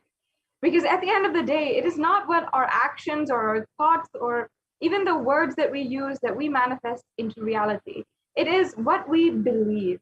And that is exactly what each and every one of these offerings are addressing fundamentally. The science of rituals and the science of worship in Sanatana Hindu Dharma is very clearly based on the powerful cognition. And it starts with the declaration of the very existence of the cosmic energy, recognizing that cosmic energy exists and that whatever the cosmic energy itself. And not only are you offering out of gratitude, pure love, but you also are offering out of the deep sacred sentiment of Sohamasmi, that even when I pray, I am you, I am him, the divine energy, Paramashiva. That is actually the declaration that we make before every single offering that is done in as per how the Supreme Pontiff of Hinduism has taught and redesigned the way that we offer the pujas. Not redesigned, I can say, recontextualized and revived the original ways of how the offerings are made. And today, each and every one of you, based off of this context, in this segment, we'll just be understanding, just dipping our feet into the ocean of various different offerings that we have, the different sacred contexts, and the enlightening different cognitions that we will be understanding today. So, and another thing that we have to understand is that when an avatar lands, the offerings are purely a part of the grand Leela played out for the purpose of enlightenment. And all of us today have the opportunity, have the grace of the avatar, that somehow we were born in the same time and living at the same time as the Nijavatara, the avatar of Paramashiva. And we are able to offer directly to the Supreme Pontiff of Hinduism, and who is manifesting as Sarvadeva Devi Swarupa, or the form of all of the gods and goddesses, and especially now through this program, the Devi Bhava Samadhi Darshan, the Devi form. And I'd also like to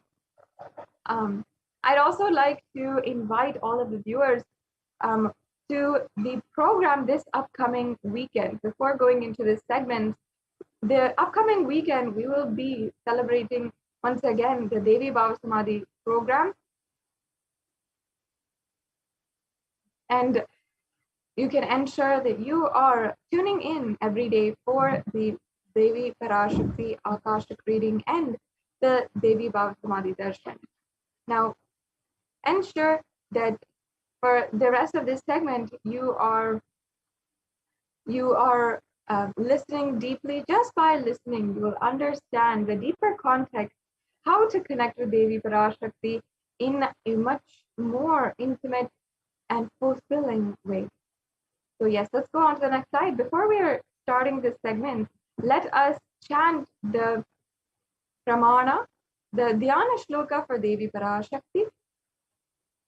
And Devi Parashakti is in the form of Manonmani, seated on the very lap of Paramashiva in her most compassionate and loving form. Let us now invoke her presence amongst us today.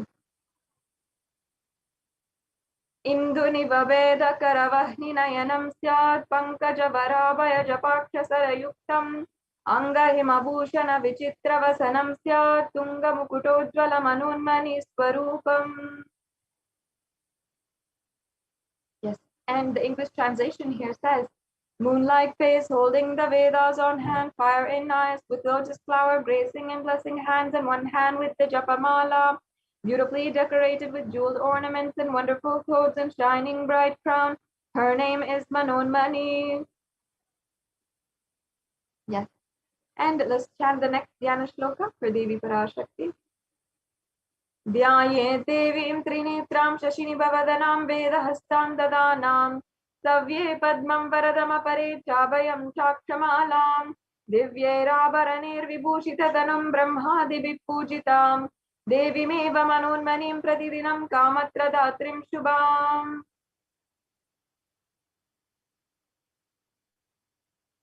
And the English translation once again says, I meditate on Devi with three eyes glowing like the moon and holding the Vedas, lotus embracing with blessing and gracing hands.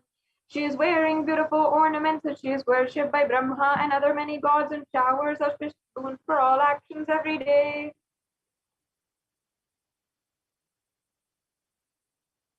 Now, having invoked the divine presence of Devi Parashakti, let us enter into the further parts of this segment where we will be understanding the significance behind the divine element gold. In Sanatana Hindu Dharma, there is a recognized divine aspect of gold. And we have so many different sacred contexts, and for everything. And we often see the higher power in behind even the smallest things. And gold, of course, even in popular culture today, has a lot of references to where it is understood and used as a product of boosting your consciousness, and even is associated with mortality in some ways and giving you higher powers. And while this is in mythology today and spoken about in folklore, the root of this is actually in reality itself, is actually a way that the Hindu rishis actually live.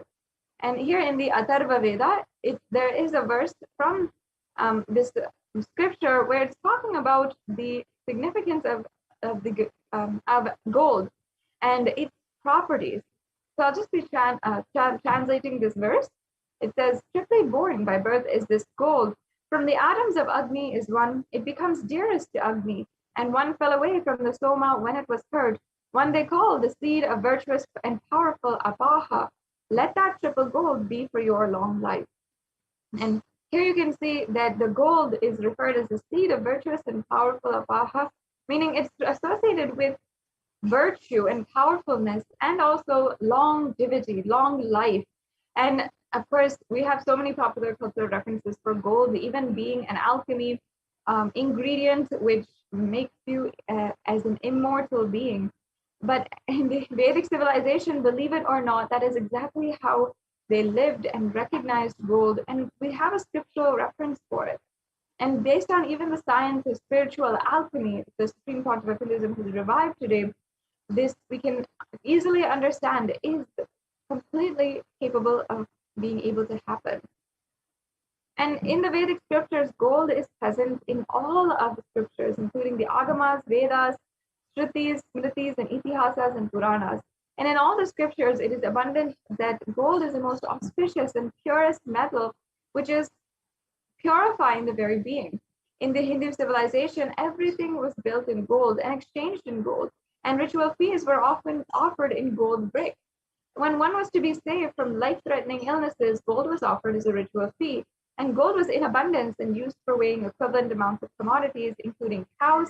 As well, kingdoms were built with huge columns and huge archways made of gold, and even the horses and cows and all the elephants and the different animals that lived in coexistence in the civilization were also dressed and decorated and adorned in gold. And essentially, the Hindu civilization thrived on the banks of rivers of gold.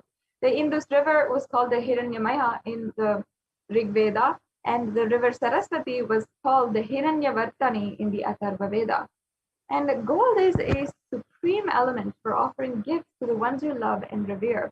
Temples are constructed and paved in gold, deities are made in gold and decked and adorned in gold, because it preserves the enlightenment energy for thousands of years, and that's why it's considered to last forever. And even the jewels which were worn by Devi Meenakshi and her physical body, literally thousands of years ago, when Devi Meenakshi, the incarnation of Devi Parashakti, had come down and she manifested, those very same jewels are still today worshipped and are used for adorning the deity of Devi Meenakshi in the Madurai Amman temple in Madurai. The Meenakshi Amman temple in Madurai. And there has so much of significance behind this, because still today that energy of Devi Parashakti is held in those ornaments of gold. And that's why we consider even the jewels on the deity so sacred. Of course, the deity itself is pure gold. And you'll of course, that is what is literally powering the entire civilization. Madurai, the epicenter of the Hindu civilization for thousands of years is simply because gold was the root. Gold was used as a way to harness that superconscious energy and hold it even after the incarnation. Devi Parashakti was no longer in the physical form. She made herself available through the deity. And through this powerful alchemy science of gold and its uses, and the understanding of gold and its uses, the Vedic civilization, the Hindu rishis were able to sustain that enlightenment energy for thousands of years. Now we have established, hopefully, the significance behind the element gold. So let us enter into the various different offerings that we have. And each of these offerings is a way that you can offer your gratitude and your love to Devi Parashakti. And in the previous segment, we just heard about what Devi Parashakti has literally told, guided, and manifested for all of us. And Devi Parashakti has guided each and every one of us day in and day out, and even sometimes twice a day, and has manifested and has given us so many different ways that we can directly interact with her, has given us the guidance for the whole humanity. And the Supreme Pontiff of Hinduism himself has literally done so much in order to ensure that each and every one of us is protected. Spiritually, Devi Parashakti is protecting each and every one of us, giving her ultimate protection, and even down to the ground, even the place the Supreme Pontiff of Hinduism has offered, has given the Kailasa COVID care centers in order to protect anyone who is desperately in need of protection during these extremely strenuous times and in need of economic relief while they're searching for a job, trying to work for the burden and trying to fulfill their responsibilities on the outside as well, and trying to tackle the falling global economy as well. And the Supreme Pontiff of Hinduism has literally opened up the Kailasa COVID care centers, has done so much in continuous annadan for those who are in need and vulnerable communities to starvation as well as food shortages. The Supreme Pontiff of Hinduism over the last 2 years has done so much in order to protect each and every one of us and ensure that we are protected. And whether it is even the basic necessities of food and survival needs, or it is the spiritual needs of our very consciousness itself, the Supreme Pontiff of Hinduism has fundamentally addressed every single level. And through these offerings, you can just show your gratitude today and literally ensure that somehow in some way that you are offering your gratitude to Devi Parashakti. Now, the first offering we have here is the Ihundi offering, and this offering is referenced from the Lalita Sahasranamam, where Devi Parashakti is referred as Bhakti Priya, meaning the adorer of devotion. Now, let me first chant this verse, and then we'll go on with the explanation of this offering. Bhakti Priya, Bhakti Gamya, Bhakti Vashya Bhayapaha, Shambhavi Sharadaradhya, Sharvani Sharmadaini. Devi is fond of true devotion and is realized through true devotion. She can be won over through true devotion, and she removes all fears.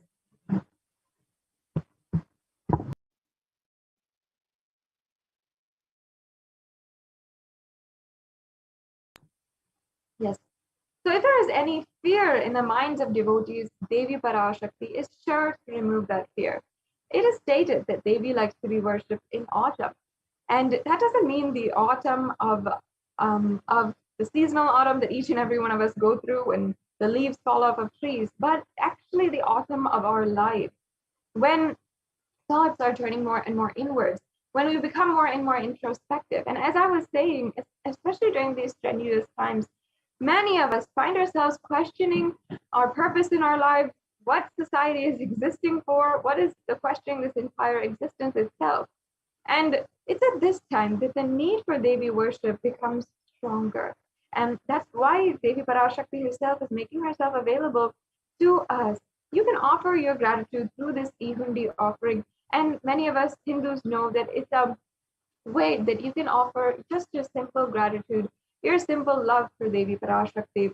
And whenever we go to the temple, we always offer a few coins, $1, or how much ever we want in the hundi or in the pujari, the plate of the pujari.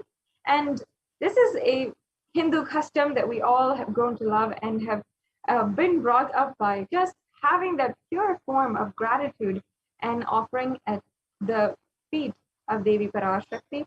So now Kailasa is bringing that offering, that e-hundi, that hundi to you in the digital platform. So wherever you are, you can simply offer your gratitude through this offering. And we'll be going over also how you can make these payments, or how you can simply fill out the registration forms and make a payment as well at the end of this segment. So stay tuned for that as we are moving on to the last part of the segment. The next offering we have is the Sankalpa chanting. And there is a beautiful verse from the Devi Mahatmyam, chapter 12, verse 34, where it references the goddess Devi Parashakti. And I'll just be sharing with you all the translation of that verse. It says, the goddess enchants this universe, and she herself gives birth to this universe. That goddess, being prayed without interest in anything, gives a knowledge that leads to salvation and gives wealth in the materialistic sense. So the Sankalpa mantra is a mantra which is chanted for any ritual, and in itself it is an offering. The Sankalpa has the power to literally make you manifest and align all of your energies towards the purpose with which you declare. And the conscious resolution that is being chanted and that is held inside of your inner space during the Sankalpa mantra is a very powerful way of aligning yourself, aligning all the energies towards a certain goal, towards manifesting that goal. And you'll see that when you just simply chant this mantra, this conscious resolution, and you deeply carry the space for making what you want into reality, requesting Devi Parashakti to make what you want into reality, beyond whatever you can do, beyond after you have exhausted every single effort that you can take, Devi Parashakti will simply take care and ensure the resolution that you make is happening, is manifested into reality. So this is a very powerful offering that you can do, and it is also just $1. So you can simply offer this offering, and if you'd like to proceed with the next steps as well, you can go to the link that is projected, or stay tuned with us as we are going through more and more offerings. The next offering is the Sahasranama Swarnakasu. This offering is a very special offering in ode and tribute to Devi Parashakti, who is described as Nama Parayana Prita, she who likes repetition of her various names. This is from the Lalita Sahasranamam in verse 731. And this is the offering of the 1008 names of Devi Parashakti. It's a very special and unique archana which is offered to the Mahameru of Devi Parashakti. And you can offer the gold coin inscribed with each and every one of the 1008 names to receive the blessings to have the Ananta Kalyana Gunas, all the divine qualities of Devi Parashakti. And during the Lalita Sahasranamam, when it is chanted, it is actually all of the 1008 names of Devi Parashakti and her different attributes. As we had just even gone through, Bhakti Priya, Bhakti Ghamya, Bhakti Vashya. These are all different attributes of Devi Parashakti, where she is the acceptor of true devotion, and she is the one who literally manifests true devotion and remover of all fears. And in so many different ways in the Lalita Sahasranam, Devi Parashakti is described. And when we chant that in our inner space, that is the reality that we cherish. When we chant the various different names of the divine, it is that vibration that is created inside of us. That is the process of creating space inside of us. And the power of space has the power just to simply manifest all around us, manifest in our reality itself. So you can offer this Sahasranama Swarnakasyu. As you can see, there are several different levels of it. You can offer for 75, $151, or $251. And it has several different levels, so that in order, if you feel that you want to offer, but you might not be able to offer a more substantial amount, you can always go for a level that is that you're comfortable with, and make sure that somehow you can offer your gratitude today. Yes, the next slide. We have the next offering, which is the Mukta Anguti, the finger ring with a pearl. And Devi Parashakti is described in the Meenakshi Pancharatnam as Mukta Haharana, meaning adorned with pearls. And now I'll be chanting that verse before proceeding with the description of the rest of the offering.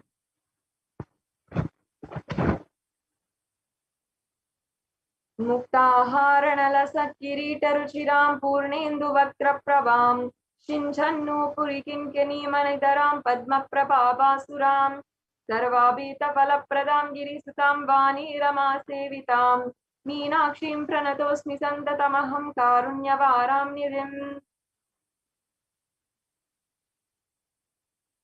And here it says, I bow down to the goddess Meenakshi, whose crown has garlands of pearls and face shining like a full moon, who wears anklets and that are studded with gemstones and has small bells, who is shining like the splendor of a lotus, who grants all the wishes, the daughter of the mountain, who is worshipped by goddess Vani and Rama.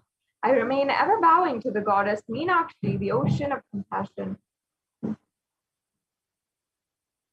And this Mukta Anguti is once again a very deep and profound way that you can offer your gratitude to Devi Parashakti, and simply it will bestow on you all of the compassion of Devi Parashakti. The pearl actually represents compassion, and you're offering that, adoring Devi Parashakti, her gracing hands with the finger ring with a pearl. And that is a beautiful way that we are reminding ourselves of the compassion of Devi Parashakti. And it is also here in the Meenakshi Pancharatnam that Devi Parashakti is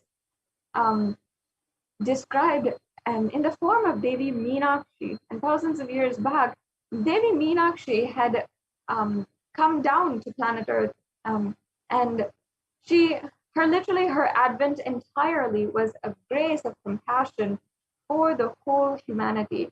She had literally manifested at that time a whole civilization and given a breakthrough to the civilization. And the entire Pandyan kingdom was flourishing during her reign and her sovereign rule.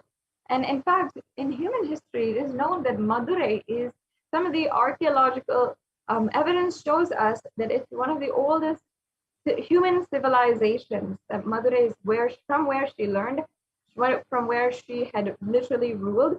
And today there's a lot of archaeological evidence showing that in human history, this civilization was one of the oldest civilizations known to humankind. And that shows us that at this time, Devi Meenakshi had brought a breakthrough when all of these different tribes were scattered across the world. She brought them all under one rule and brought them all under her sovereign leadership. And that itself is a breakthrough for humanity, because at that time, there was not even one sovereign rule that had taken ownership and responsibility for the entire humanity at large. And while everyone was just scattered everywhere, she was the one who brought us all under one very powerful rule that gave us a breakthrough in our lives. So that is the very compassion of Devi Meenakshi. And you have this opportunity now to offer this Mukta Anguti to the very embodiment of compassion, and allow her grace and compassion to influence and to work its magic and literally manifest her peace as well. Now we have the next offering here, which is the Swarna Padma Pushpa. And in the Kamikagama says that all the kalashas should be wound around with a suitable thread and covered with a new cloth. They should be adorned with a lotus flower made of gold.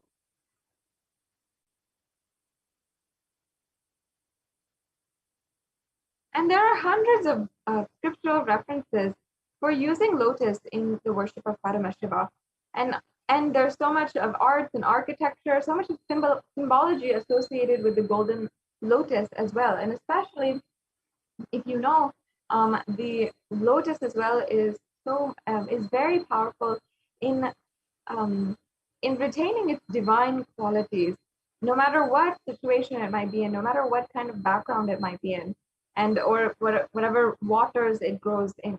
Even if it's in polluted waters, in pond waters, in any kind of water, the lotus has the ability to retain its divine qualities, retain its elegance and radiance. And that is a quality that the Vedic rishis understood as very, very rarely a flower can literally have that kind of quality. So the lotus is considered a very evolved, refined kind of flower.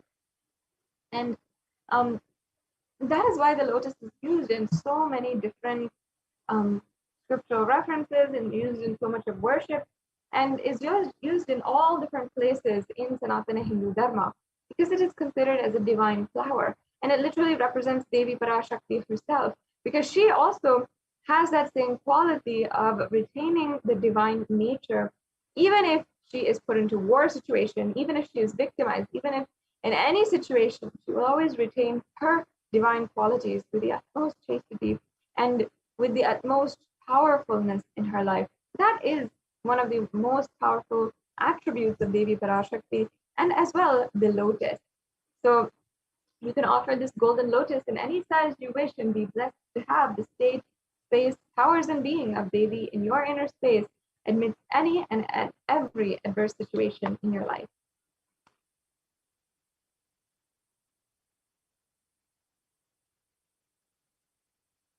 And the next offering is this Swarna Meti, the golden toe ring. And nowadays, the toe ring has a lot of use in popular culture. It has become very fashionable, but it is from the Vedic Hindu customs that the toe ring actually has its roots.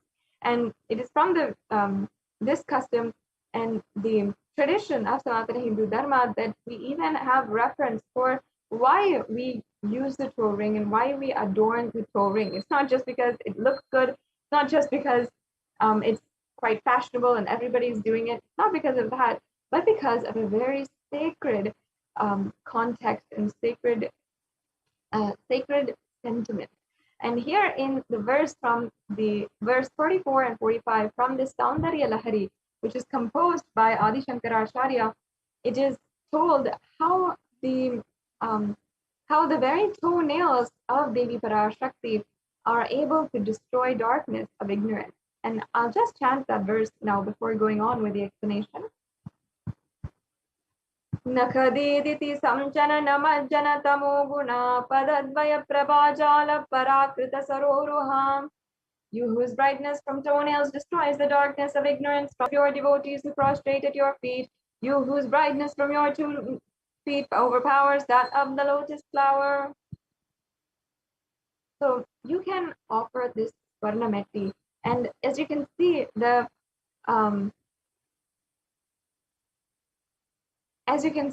very toe ring of Devi Parashakti, the toes of Devi Parashakti, the toenails, that last few centimeters of her great form, just the very toenails at the very end of her body is enough for you to receive the grace, the blessings, auspiciousness, and the ultimate experience of enlightenment itself on you.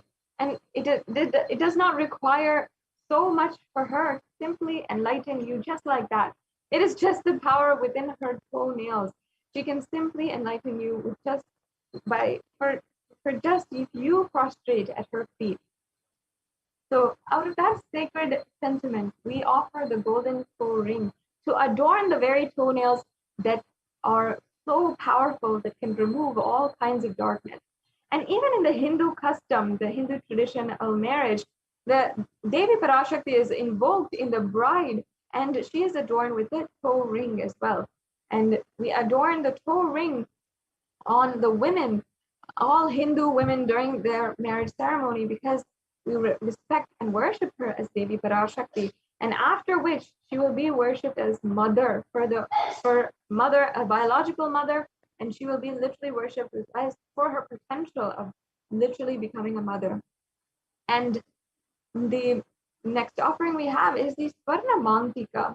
And in the Lalita Sahasranamam, once again, Devi Parashakti is referred as Shuddha Sarabhi Varshini, meaning she who makes the nectar flow in all of our nerves from the Sahasrara, she who gives a very pleasant experience of the ultimate. And this Mantika actually represents the nectar which is flowing from the Sahasrara Chakra, which is fully opened. And that's exactly what is referred here. She who makes the nectar flow in all of our nerves. And that is the experience which Devi Parashakti herself received from Paramashiva when she was seated on the very lap of Paramashiva. And that's why she is adorned all the time with the hairline jewelry, with the Mantika. And sometimes it goes from across the entire head, sometimes it's very elaborate, but it simply represents when the Sahasrara Chakra, which is the 1,000-petaled lotus, blooms and is in full bloom, and the nectar is flowing from the 1,000-petaled lotus. That is represented by the gold chain, which is in the nectar, which is in the Mantika. And again, the Sahasrara Chakra is the 1,000-petaled lotus located at the top of our head, and it's simply representing here the ultimate experience, that enlightenment experience, and that blissful experience that you have after attaining enlightenment. So that is why we adorn Devi Parashakti. And if you see many of the dancers, many of the women there is of wearing the gold hairline jewelry, and that is another way that the woman is literally worshipped and recognized as a embodiment of Devi Parashakti, as it is told in many of the verses of Sanatana Hindu Dharma. So you can offer this Mantika to Devi and receive the blessings of achieving the blissful state of overflowing gratitude and this place of complete completion.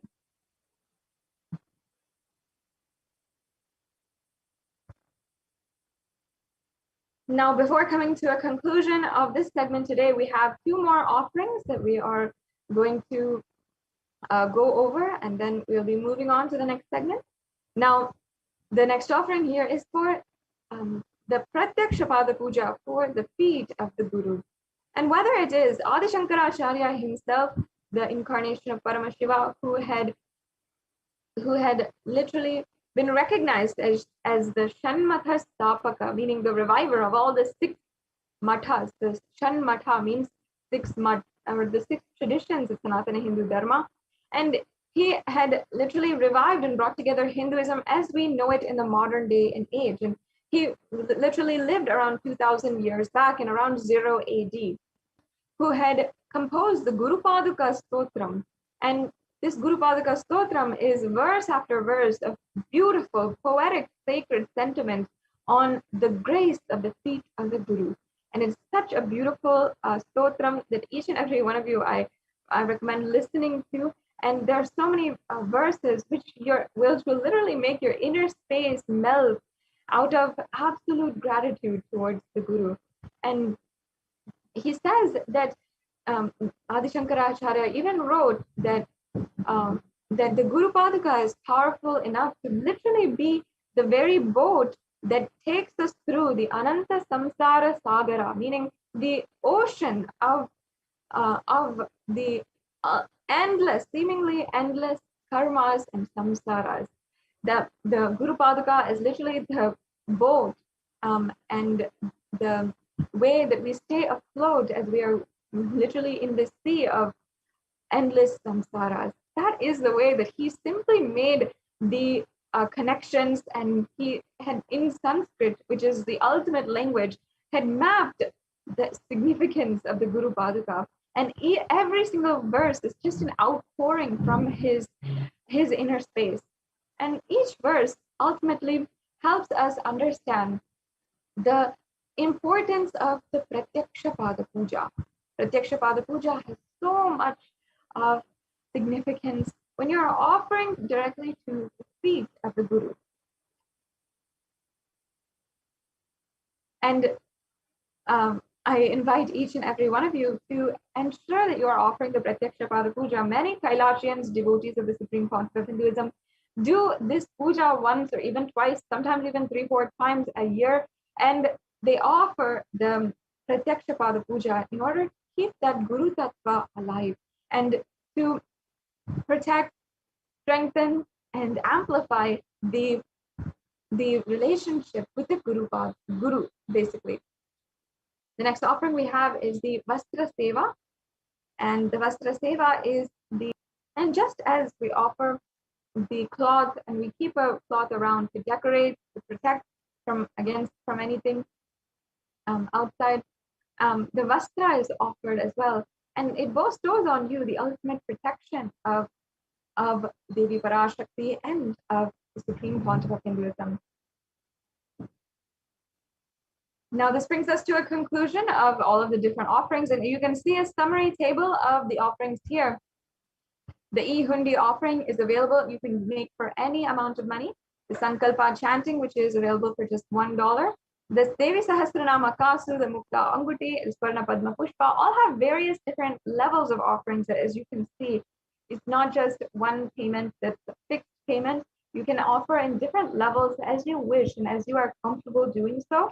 And there's also the Swarna Metti, the Swarna Mantika, which also are very, very precious offerings that you can make. And the Pratyaksha Pada Puja, which is the most precious and most powerful offering, as well as the Vastra Seva.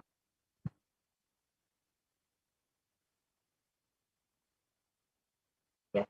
So now let's enter into the 3-stage process for how you can make a payment today. If you are interested in making an offering, you can, if you're interested and perhaps you feel that now is not the time, many of you might feel so and you're hesitant to make a payment right away, I invite you to fill out the tiny.cc/Bhavasamadhi form. So you can go to this link and there's a form available at this link, and you can just fill that out and you'll be notified of the upcoming offerings. And whenever your birthdays, your marriage anniversaries, or your different special occasions are coming up, these offerings are a beautiful way that you can literally seek the blessings of Devi Parashakti and the Supreme Pontiff of Hinduism. And surely within the next 1 or 2 weeks, there's something or another coming up for you, and you'd like to receive the guidance of Devi Parashakti herself and receive her blessings in order to propagate that in your life.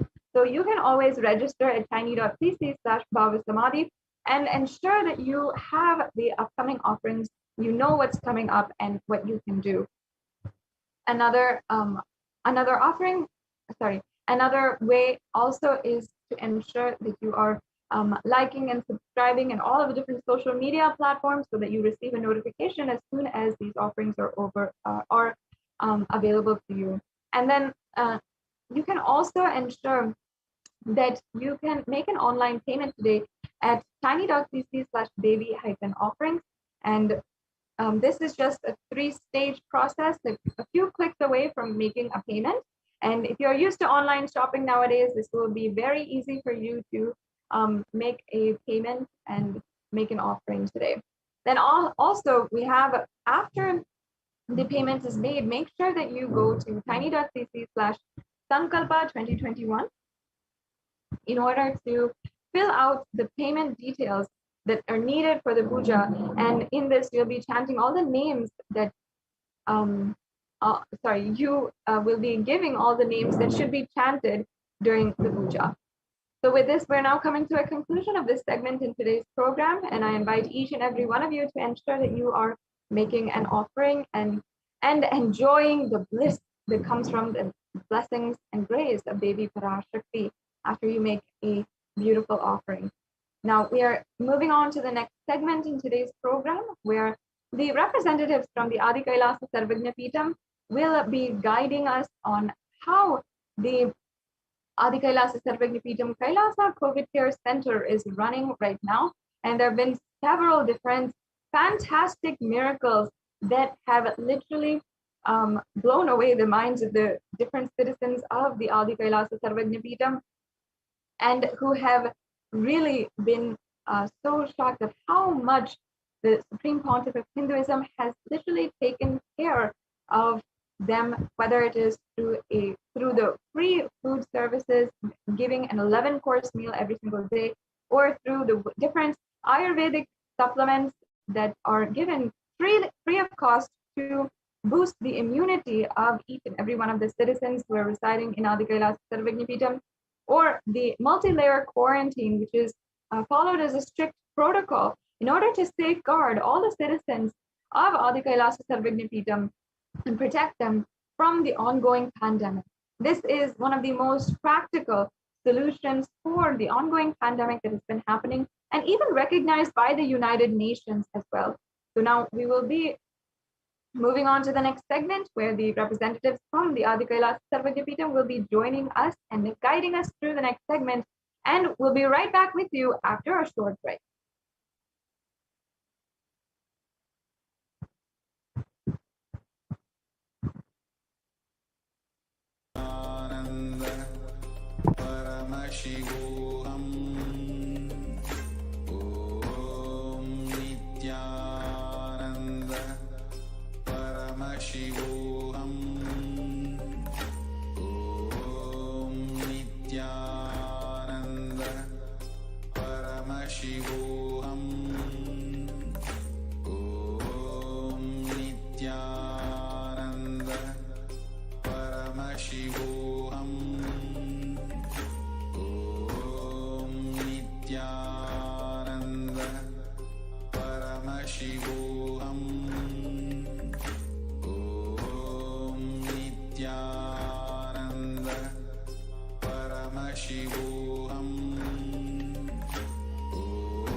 What I mean by the word e-Kailasa, listen intensely.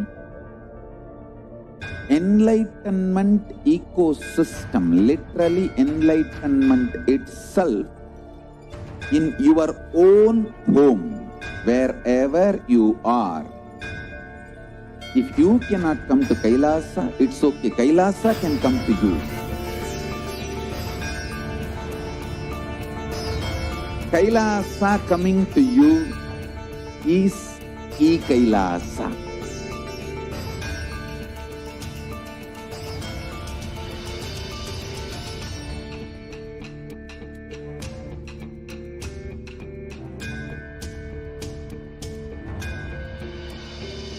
I will revive Hinduism.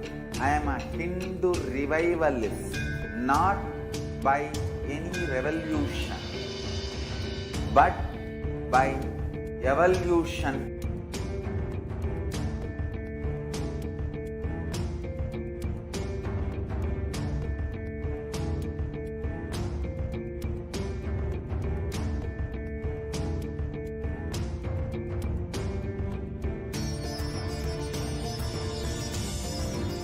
And setting model community.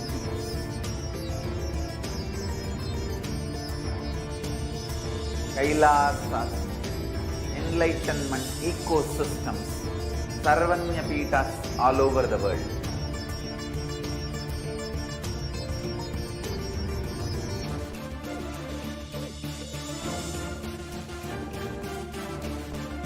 All powerful cognition, knowledge, only when you live power manifestation and possibilities manifestation happen. It's a fundamental truth.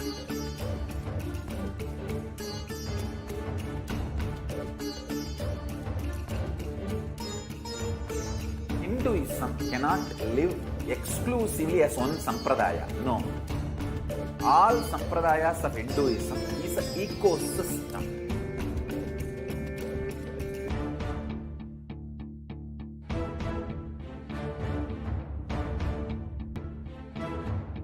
So don't keep quiet thinking that if one sampradaya is attacked, only that sampradaya is going to be affected.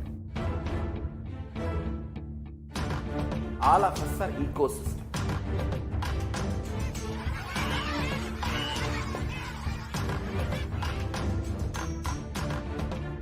I invite all of you to get involved and enjoy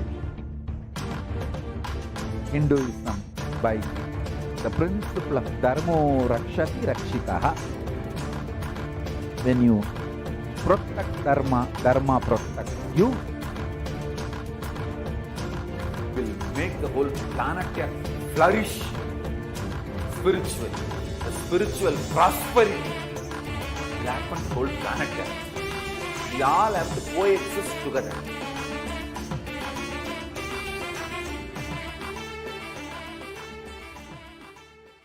Just be alive for next 3 years. Don't die within next 3 years.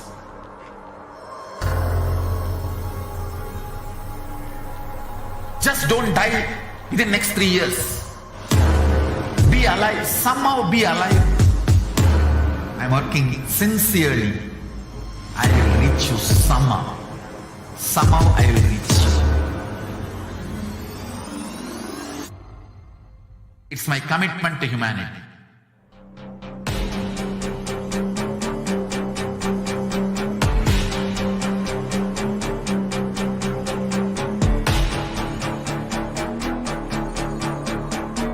Just don't die within next 3 years.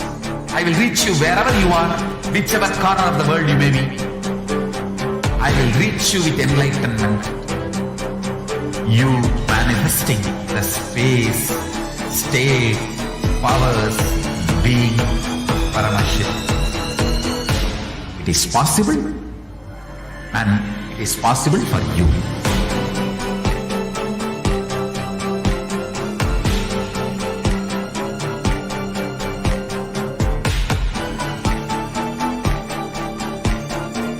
Paramashiva will reach you with enlightenment science. I know he is going to do the job. Just be alive for next 3 years. Nothing else.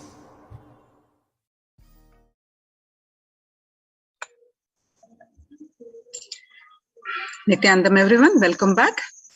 Now, in this segment, we are going to learn about the Kailasa's multi-layered quarantine opportunity for India during COVID-19 as a practical solution resulting in health, joy, and bliss. With the blessings of the Supreme Pontiff of Hinduism, let's start with the Sadguru Vandanam.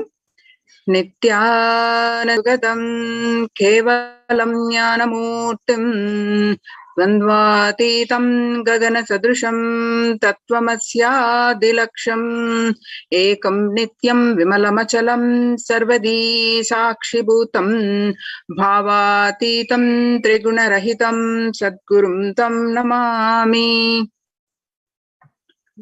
In this segment, we're going to learn about the Kailasa's de facto spiritual embassies, mainly temple-based ecosystems, and which has successfully implemented the COVID care protection centers and has seen a fair amount of success, and which has been recognized by the United Nations. And a report was submitted by the ASMT Hindu Kailasa Union, and that has been recognized by the United Nations. And we are going to see the detailed report on this and why temples and some of the basic about the temples. So let's start. So on 5th June 2021, Devi Parashakti revealed in the Akashic readings that the concerns the mental health of the across the world, especially in young generation, and State of the World reports confirming the same. And what are the Kailasa solutions we're going to see in this segment. On 5th June 2021, Devi Parashakti revealed in an Akashic readings that not only people dying in crores, financial and mental retardedness, you will also see minds getting collapsed. Freedom from all the suffering is the life of living enlightenment. First, prevent yourself from this deadly corona, or people do the job of saving your life as the first priority. Listen properly, people. The only way to protect yourself from this overwhelming cosmic pralaya and from the demonic people who search for destruction for themselves and for others because of pralaya, go to Adi Kailasa, getting shelter at the feet of Paramashiva. Save yourself from corona and death.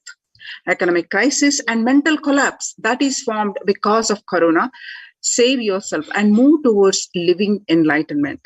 Move towards Paramashiva Parampurul, doing yoga and tapas, doing seva to all the devotees of Paramashiva. Live a good life. Just for that, I have opened the doors of Adi Kailasa for all those in the universe, not only human beings, as even Siddhas, Jnanis and Yogis have come and are doing penance in Adi Kailasa. For everyone who come, goodness, prosperity, Jnanam and Yogam will overflow. Do not have fear, bliss is there. Do not have worry, I will protect with goodness. Just for that, I have opened the doors of Adi Kailasa for all those in the universe, not only human beings, as even Siddhas, Jnanis and Yogis have come and are doing penance in Adi Kailasa. For everyone who come, goodness, prosperity, Jnanam and Yogam will overflow. Do not have fear, bliss is there. Do not have worry, I will protect with goodness. Happiness is there, enlightenment is there. Do not have fear, a bliss is there. I am solving sufferings and I am the Samaya Purattu Kanatal who comes and helps at the right time. So these are the revelations about the mental health issues revealed by Devi Parashakti on 5th June 2021 and the media articles confirming the same on 6th June 2021. The psychiatric symptoms like depression, anxiety exhibited by the COVID-19 patients, and according to a new study, neurological symptoms like depression, anxiety are also showing to be common in those who have contracted COVID-19, even in more mild cases. According to the BMC Psychology, published online on June 8, 2021, the impact of COVID-19 on the mental health of US college students. The results indicate that students closer to graduating faced increased anxiety, which is 60.8%, feeling of loneliness, which is 54.1%, and depression, just 59.8%.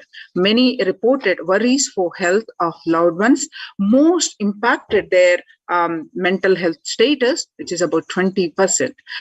And they need to take care of the family most affected current and future plans, that is 31.8. Almost one half of students took to exercising and other remedies.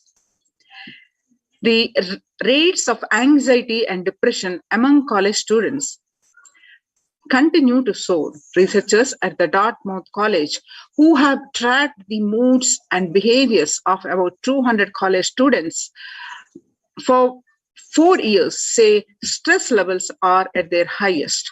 A report by the Lauren Lumpkin on June 10th, 2021.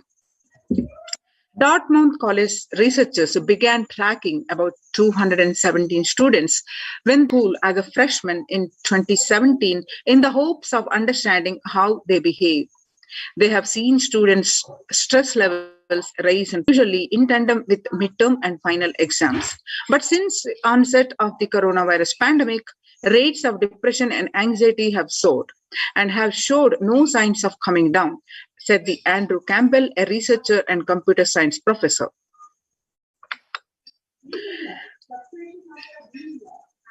According to the Psychology Today, coronavirus, the psychological trauma and PTSD event, the mental health crisis that is occurring related to the coronavirus pandemic. Much of this information has focused on the all-consuming anxiety, panic, and fear that many are experiencing. While this is important and needs to be at the forefront of discussions, something that has not been discussed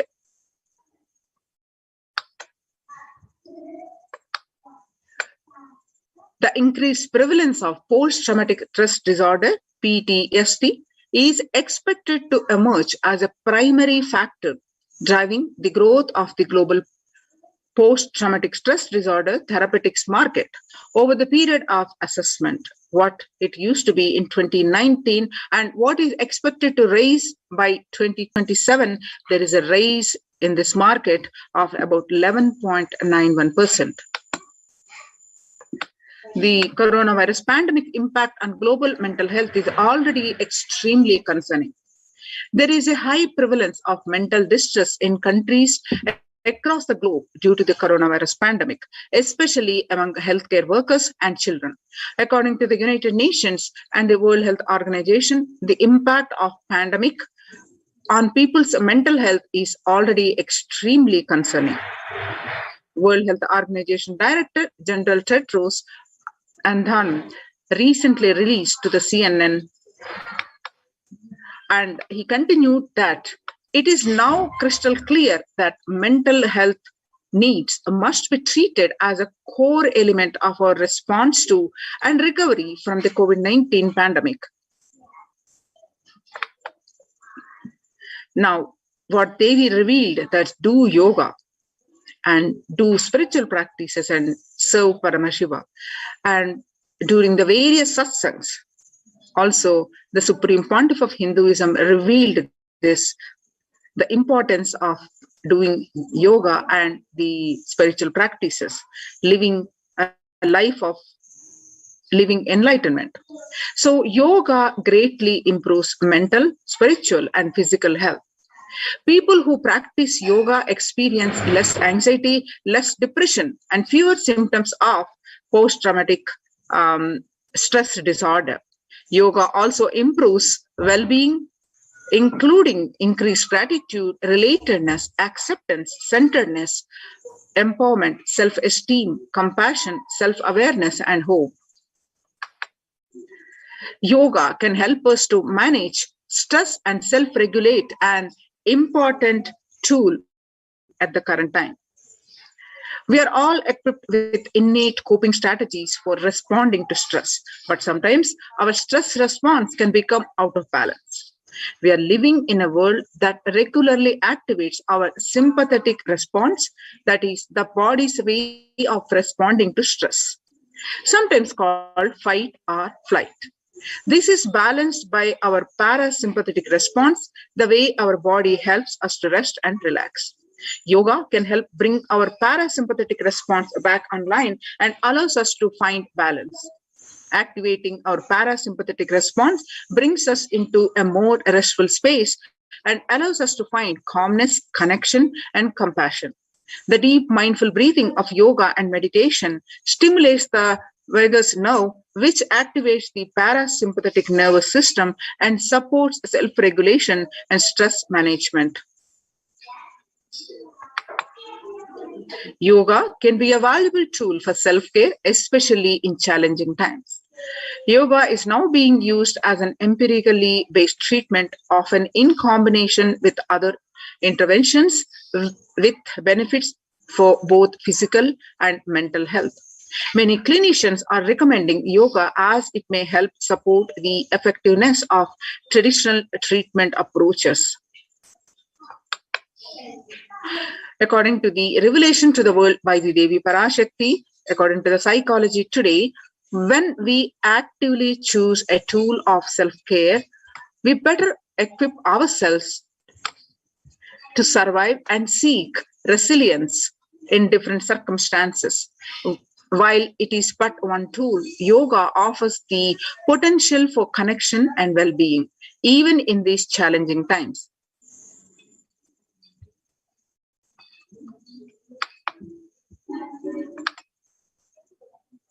Spirituality benefits mental health. Research shows that individuals have better mental health if they belong to a particular community or have religious beliefs. Spirituality can help people in many ways. First and foremost, spirituality or religion can help people find meaning in their life, which is instrumental in improving. Spirituality can perhaps help you connect with your divine self. In addition to endowing meaning to your life, it has the potential to improve mental, physical, and emotional well-being as well. It has been a source of relief and comfort from various challenging issues for thousands of years. Revelations to the World by the Supreme Pontiff of Hinduism, Jagadguru Mahasannidhanam, His Divine Holiness Bhagavan Nityananda Paramashivam, on 22nd May 2021 about the status of the world and the solutions which have successfully implemented across the Kailasa's de facto spiritual centers. Paramashiva is very clear. In his own words, focus on making your body alive, life alive. Mind is obsessive compulsive reaction. It is nothing but a bunch of unconscious reactions. Do not try to sympathize with the mind. Make your body and life alive. That is the only priority for all of you. I am talking to everyone who has a little love and sympathy for me. For all of you, take this as a guru walk. Make your body consciously strong. Gym will build muscles, make you look very nice in the outside, but only yoga and our body conscious. Just see all over the world, all the gym bodies are just dropping dead.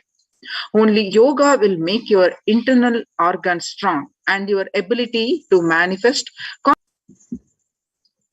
Let me give you the solution from Paramashiva to protect yourself from this whole pralaya, not only from corona. The amount of depression, the mental suffering, the way the whole world is suffering, the kind of poverty happening, people losing their jobs, income, having insecurity, comforts being lost, so much. Just your life make your life extremely strong. 3 years back, I said, keep yourself alive for next 3 years. I have enough evidence that 3 years back, I trained the whole Kailasa.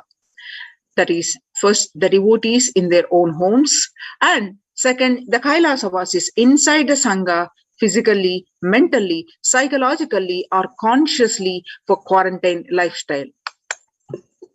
For being active without getting mentally broken by being in one place, doing intense yoga, making the body and internal organs strong, taking bay leaf, neem juice, tulsi, haridaki, triphala churna, Ayurvedic lifestyle of less food and more energy, more activism. I only told it is for an important reason. Please wake up. Quarantine yourself, build your body. Don't bother about your business or any other profit or anything else. This year, if you are alive, that is the greatest profit.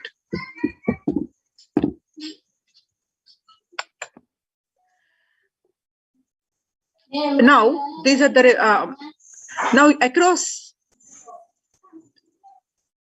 These are the suggestions and the Supreme Pontiff of Hinduism and the efforts that Supreme Pontiff of Hinduism put across all this, whatever revealed by the Devi and what he stressed in many satsangs, successfully implemented in the Kailasa's de facto spiritual centers, COVID care protection centers, and a fair amount of success has been achieved with 0 reported COVID cases. So there is a report submitted by the ASMT, Adi Shaivat Hindu community, minority community, and the Kailasa Union, and in the month of June 2021, and that has been published and highly recognized last week. The United Nations recognizes Kailasa's report on COVID-19 and multilateralism. You can see the screenshots from the Supreme Pontiff of Hinduism's Facebook page. You can go ahead and click on this.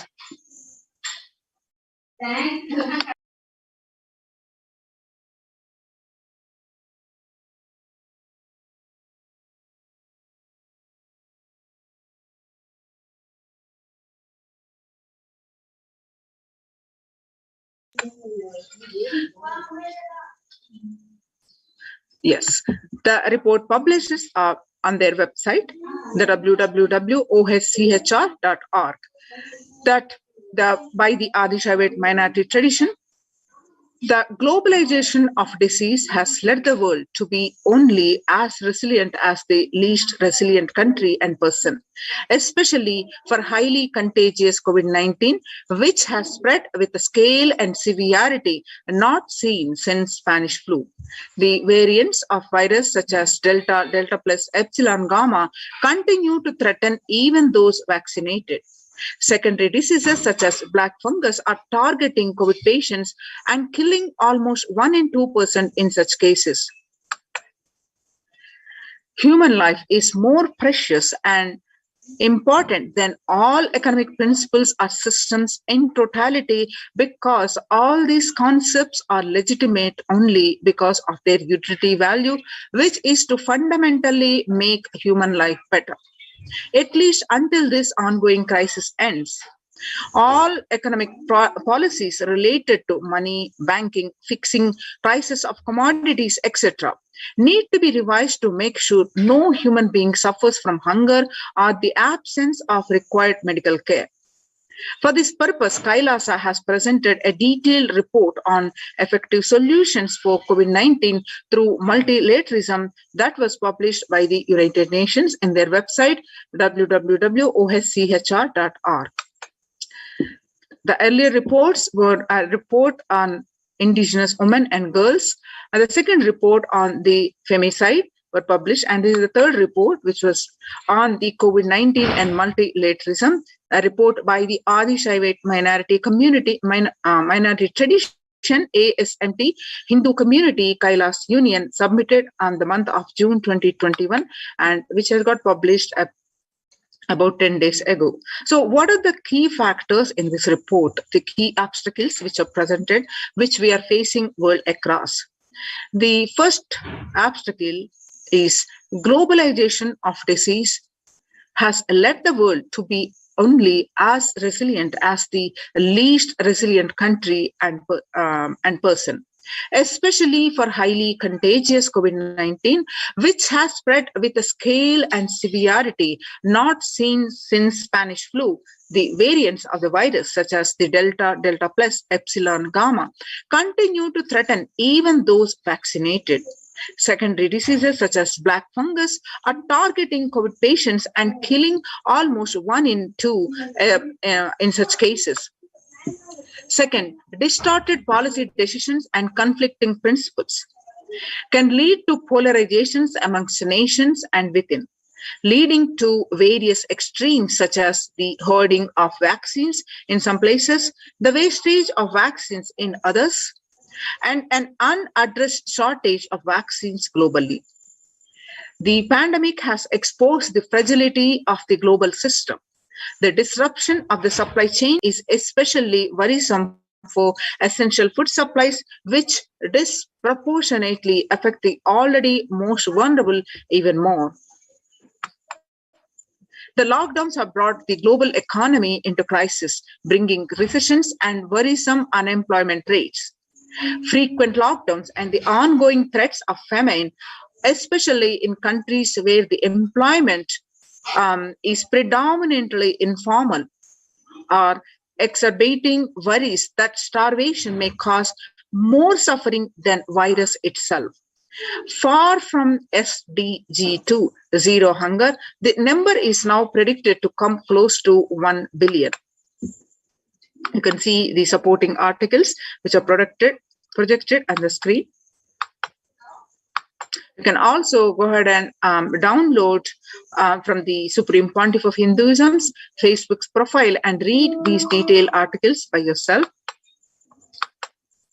Yes, and then now what are the solutions presented which have been highly recognized? The first solution presented is revised economic policies.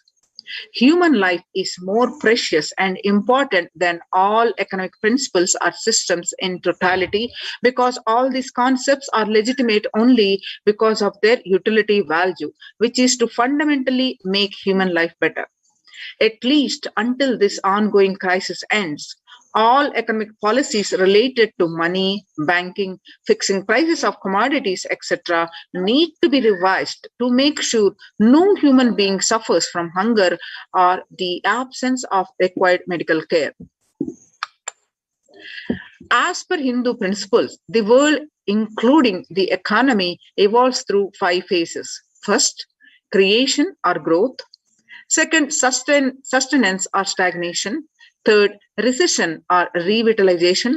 Fourth, reinvention. Fifth, breakthrough.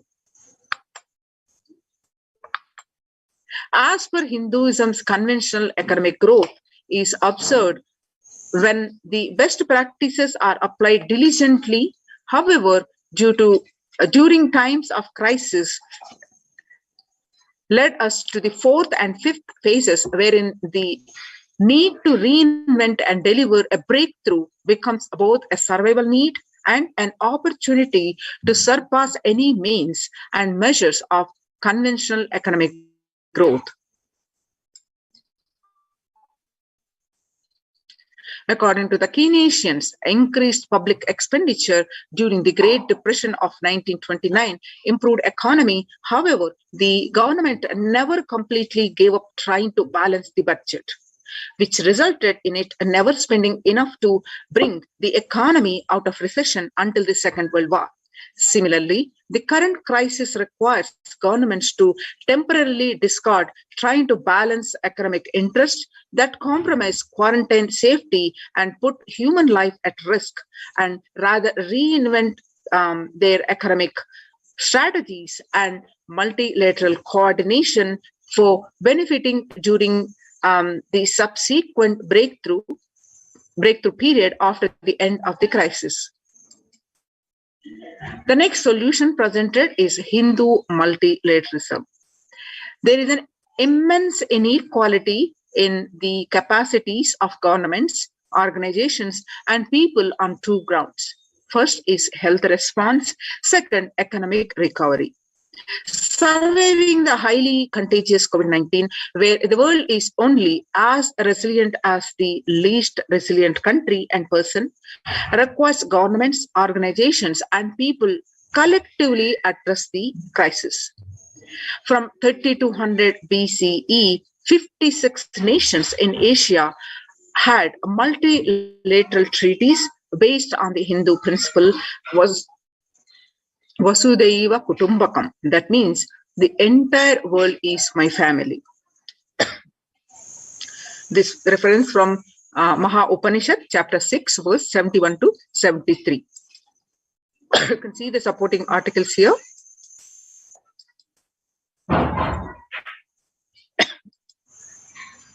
The next solution presented is provide sustainable community livings with multi-layered quarantine. Home or self-quarantine is not a viable solution for a vast majority of people for either health, safety, or economic reasons. In Assam, home quarantine has been reported to be a primary reason for a large number of deaths. In some places, governments have moved people out of home quarantine to other issues linked with quarantine, especially in small houses, are mental health problems, such as an increase in suicide, especially amongst the younger population. This requires friendly quarantine setups which are self-sustained and sufficient and supplies recreation, employment, education, etc. In India, state governments have attempted to provide free and paid solutions which face various challenges related to hygiene, exorbitant pricing. Some facilities have seen challenges related to requests for private accommodation. Experimental townships such as Araville have demonstrated a fair amount of success in creating a friendly, safe, and compliant quarantine facility. However, solutions such as Araville are not open to the public. For 2 decades, the leader of the ASMT Hindu community, the Supreme Pontiff of Hinduism, Jagadguru Mahasannidhanam, His Divine Holiness Bhagavan Nityananda Paramashivam, had been creating townships like Araville across more than 100 cities in several countries. Most of these townships, such as the ASMT Monastery, India, Bangalore, have been open to offer multi-layered quarantine as a free public service with free food and accommodation, free internet to work from home, that is monastery. The ASMT community has seen a fair amount of success in this township with 0 reported case of COVID infection in the past 2 years and has already saved many lives. The Supreme Pontiff of Hinduism, Nityananda Paramashivam, has urged citizens worldwide, especially from regions severely affected by the pandemic, to protect themselves as the topmost priority and avail these free quarantine facilities that the community has created, especially as home quarantine has failed for many and is known to be a primary reason for a large number of deaths in many scenarios. The Supreme Pontiff of Hinduism, Nityananda Paramashivam, has emphasized the need and urged the government worldwide to provide food, safety, medical care, shelter, and all survival needs to all human beings under their care, with absolute multi-layer quarantine until coronavirus is eliminated from planet Earth, including the all different strains of the virus. You can see the supporting articles here are projected. Educate citizens, that the next solution presented as educate citizens on individual pandemic management. Unlike previous pandemics, the current era provides active, real-time, and visual information about fatalities. Underreporting of this data may give false hope and make people reckless. Exaggerations in reporting can also make people reckless, as they may feel eventual death due to a coronavirus is inevitable. Proper education is extremely crucial, as it will dramatically reduce the number of deaths and reduce the challenge on the healthcare systems. Alcohol-related deaths hit a record high during this pandemic, and long post-on liquor lines are some extremely worrisome issues regarding which people need to be educated. As a top priority, people need to be given confidence in their life and security about their future for them to stop behaving recklessly or fall into depression and commit suicide. The next solution presented is leveraging the best of different economic systems based on charity, barter, and money.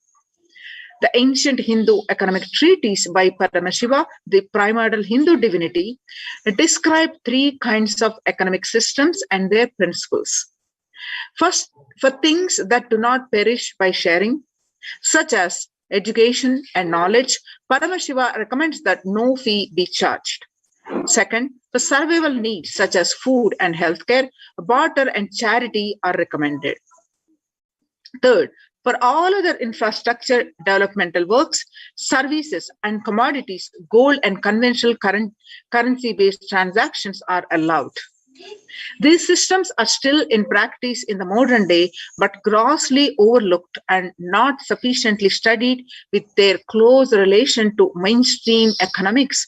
The World Health Organization and GISID provided early access to data regarding the virus. This is an example of an open knowledge-based economic policy where crucial data about the virus was not monetized. Similarly, South Korea helped the USA access mask and testing kits. And there was a hope that this would lead to a reciprocal arrangement in terms of vaccines, which is like a barter-based model allowed in food and healthcare. Next solution presented is Hindu policies for food security. A highly effective concept for ensuring food security in ancient Hindu nations was that of food grain banks. These were prevalent until the 18th century. The elderly in villages would start food grain banks with a seed capital of grains collected by fundraising. If any person met with a crisis such as a crop failure, the food grain bank would lend him grains in exchange for an interest in these grain banks, which the debtor was expected to return with the principal grain amount during the next harvest. The bank would expand its reserves of food grains based on interest earned and donations. At the time of severe crisis such as famine, the entire village would be able to withdraw these grains. And if required, all such grain loans would be written off on humanitarian grounds. In Hindu temples, food is shared for free as a policy. This was the case in both ancient times and in modern times. For 27 years, every month, the Hindu ASMT community has served more than the 3 million free organic meals in religious gatherings to everyone without discrimination, and has served over 1 billion free meals in total. Such private and public efforts are crucial to ease the threats of starvation, which is estimated to hit 1 billion people worldwide. The next solution presented is monitor global health. The crisis requires governments to take aggressive, proactive measures to monitoring health. Smartphone applications have been used by the governments that are based on health color code systems that categorize individuals into 3 color groups based on their health status and travel history, and then determine whether they need to be quarantined. You can see the supporting documentation as part of the report are projected. Though there were privacy-related concerns associated with these approaches, some of these measures, such as agile daily reporting systems for accounting of newly suspected, diagnosed asymptomatic cases, a number of deaths and generating area-wise statistics have played an important role in proactively responding to curb the spread of the disease and are being considered for implementation by various countries. You can see these are more supporting documentation here. Presented is traditional medicine. In Hinduism, nature and planet Earth are respected as a living divine mother energies capable of providing us with all our survival needs, food, medicines, etc. Though traditional medicines such as TCM and Ayurveda are effective in addressing COVID-related issues, and a few years ago, a Nobel Prize was awarded for scientific work based on traditional medicine, the mainstream Western medicine has chosen to characterize Ayurveda as pseudoscience and TCM as unscientific. Such demeaning of traditional medicine systems have led nations to consider taking defensive unilateral decisions to protect their interests. Outright rejection of traditional medicine is not wise, and such policies should be revisited, especially as these medicine systems are time-tested, have kept people healthy for several generations. Kailas Union recommends governments worldwide provide solutions like Kailasa's Hindu medicinal care, which includes complementary free of charge services such as Ayurveda, yoga, Siddha, Western medicines, and multi-layered quarantine for complementing their ongoing public health efforts. You can see the supporting articles here. Multilateral strategies and coordination for the pursuance of the SDG 11, sustainable cities and communities, with additional emphasis on multi-layered quarantine protection without disrupting life and economy such that efforts of lockdown are unnoticeable. Waiver of patents on extremely essential vaccines and common global funding of vaccines. Everyone should be provided access to traditional healthcare systems free from policies that are prejudicial and discriminatory towards these systems. The creation of food grain bank systems and other traditional economic systems as described in this report would help the most vulnerable people of the world.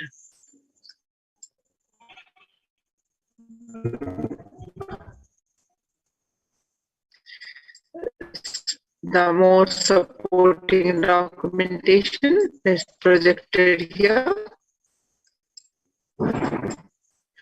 So, in gist, the sovereign order of Kailasa worldwide, inspired and guided by the vision of the Supreme Pontiff of Hinduism to save lives.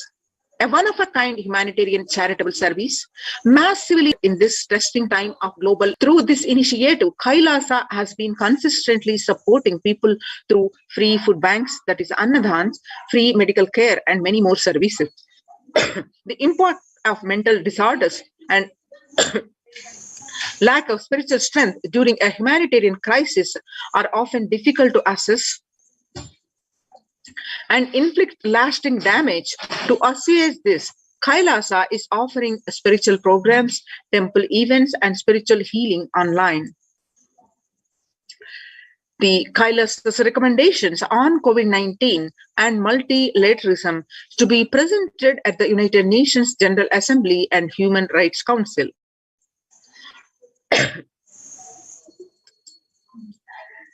So, in a short, Kailasa's report and recommendations on an an international treaty on COVID got accepted and published by the United Nations. Surviving the highly contagious COVID-19, where the world is only as resilient as the least resilient country, and person requires true multilateralism, governments, organizations, and people collectively address the crisis. Kailasa has been successfully providing grassroots solid solutions in multifarious ways, including providing sustainable community livings with multi-layered quarantine, educating citizens on individual pandemic management, and leveraging best of different economic systems based on charity, barter, and money, and providing food security and traditional Hindu medicines. These unique contributions have been recognized by the United Nations and published on their website www.ohchr.org. So join the COVID care protective centers, which are recognized by the United Nations, and protect your life and save your life. Register now through the link below, https://kailasa.org/Kailasa care. We'll continue this segment after a very short break.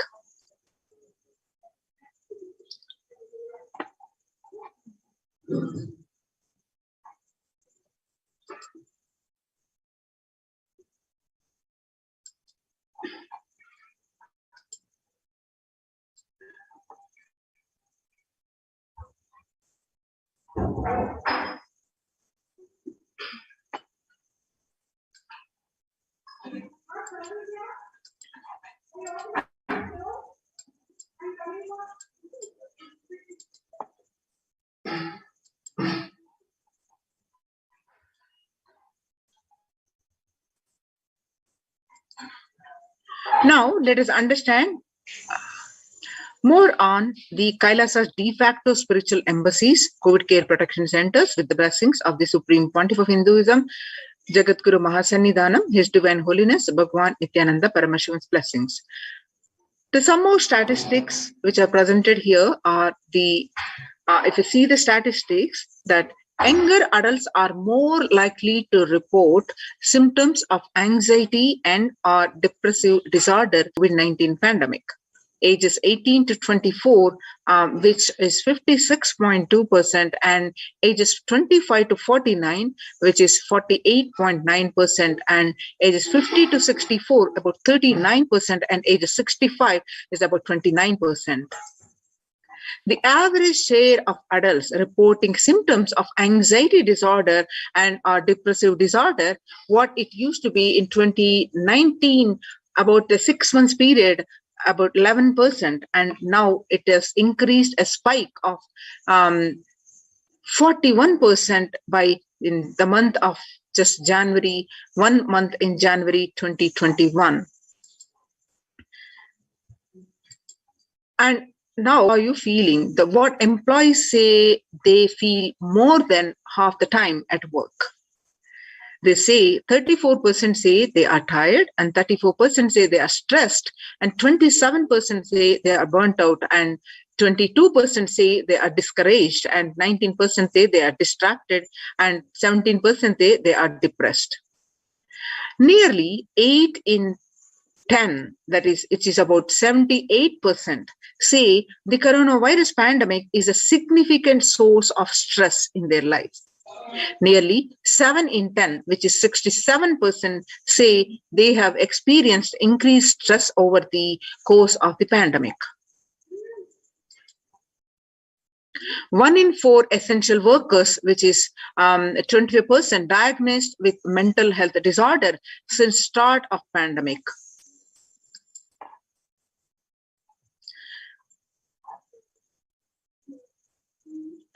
COVID-19 could exacerbate doctors' existing mental health burden.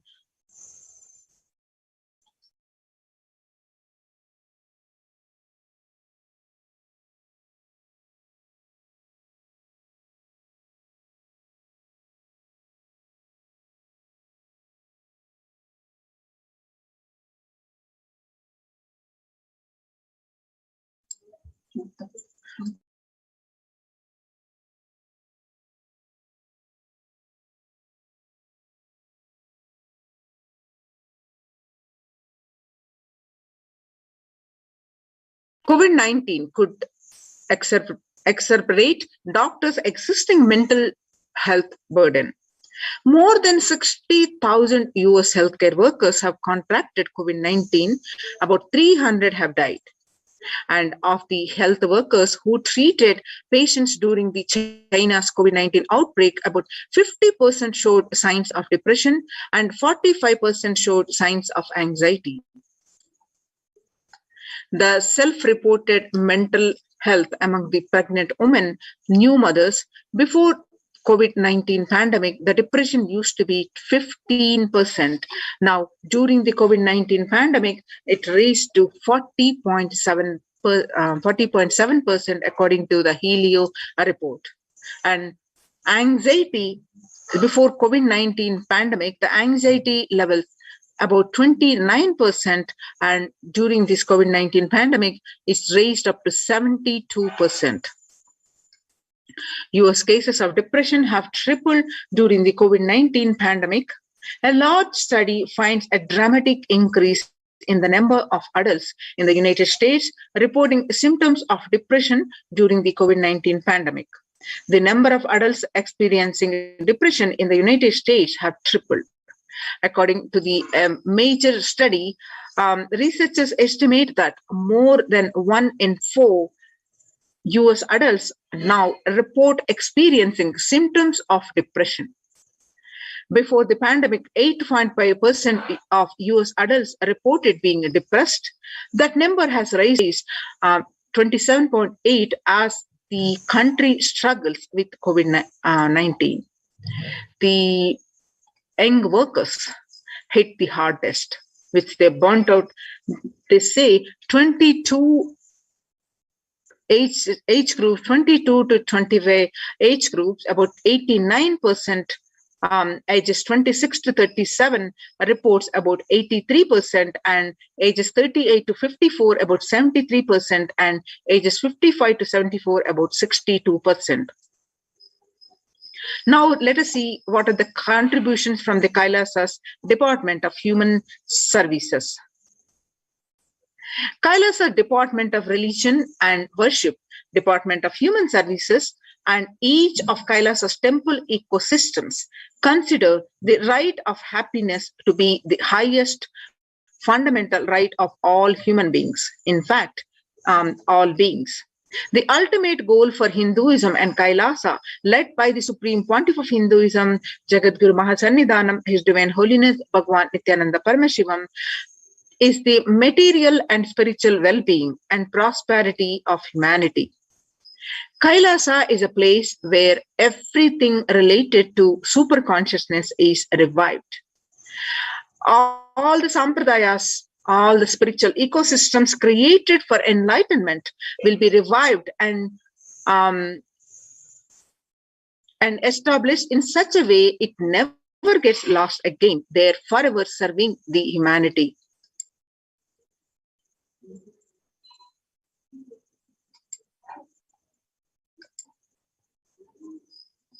Now let's see the glimpses of the how continuously worked for over 2 decades to establish Kailasa's ecosystems across the world. You are seeing the pictures where this following a meditation under the sacred banyan tree in Adi Kailasa, the peacekeepers of Kailasa, along with children of Nityananda Gurukul, celebrate the auspicious occasion of Deepavali.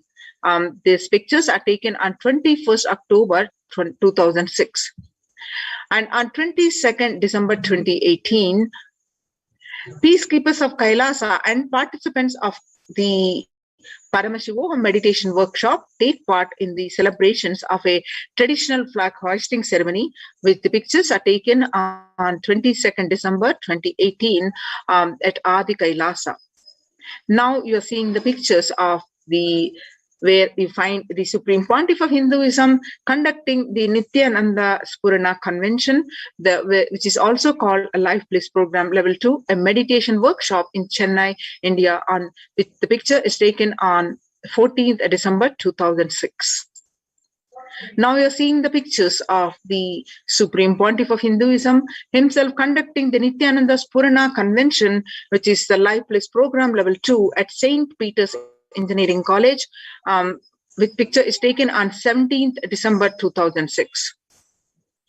Now you're seeing the pictures. The peacekeepers of Kailasa and the Supreme Pontiff of Hinduism are embarked on the Himalayan Yatra, the traditional sacred pilgrimage to the Himalayan mountains and up to the river Ganga Harshil, with picture taken on 26th May 2006. Now you're seeing the pictures. The temple ecosystem of Tiruvannamalai serves as the driving factor in maintaining the lifestyle of health, wealth, and well-being for the citizens of Tiruvannamalai, one of the remaining living temple ecosystems of Tiruvannamalai.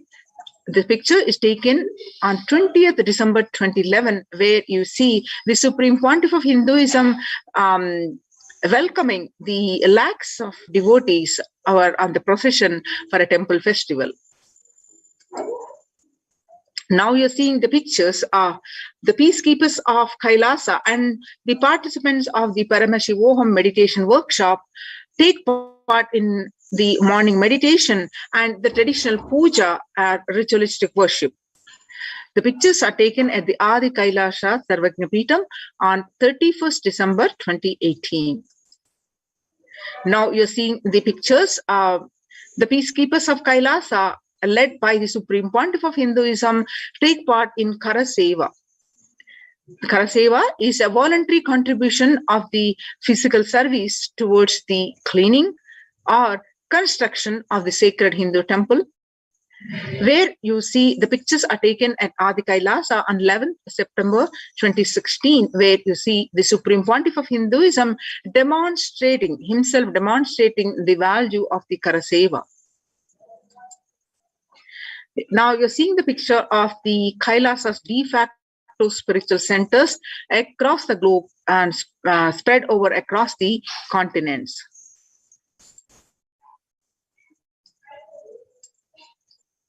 Now you're seeing the pictures of the Supreme Pontiff of Hinduism with Mataji Vibhudananda Puri, where Mataji Vibhudananda Puri handing over the Kailasa in Tiruvannamalai is traditionally passed on to the hands of the Supreme Pontiff of Hinduism, Jagadguru Mahasannidhanam, His Divine Holiness Bhagavan Nityananda Paramashivam. Way back in 1994. And the rightmost picture that you're seeing is taken in 2017, where the Kailasa in Tiruvannamalai receiving visitors and delegates for the Kalpataru meditation workshop and Shiva Diksha.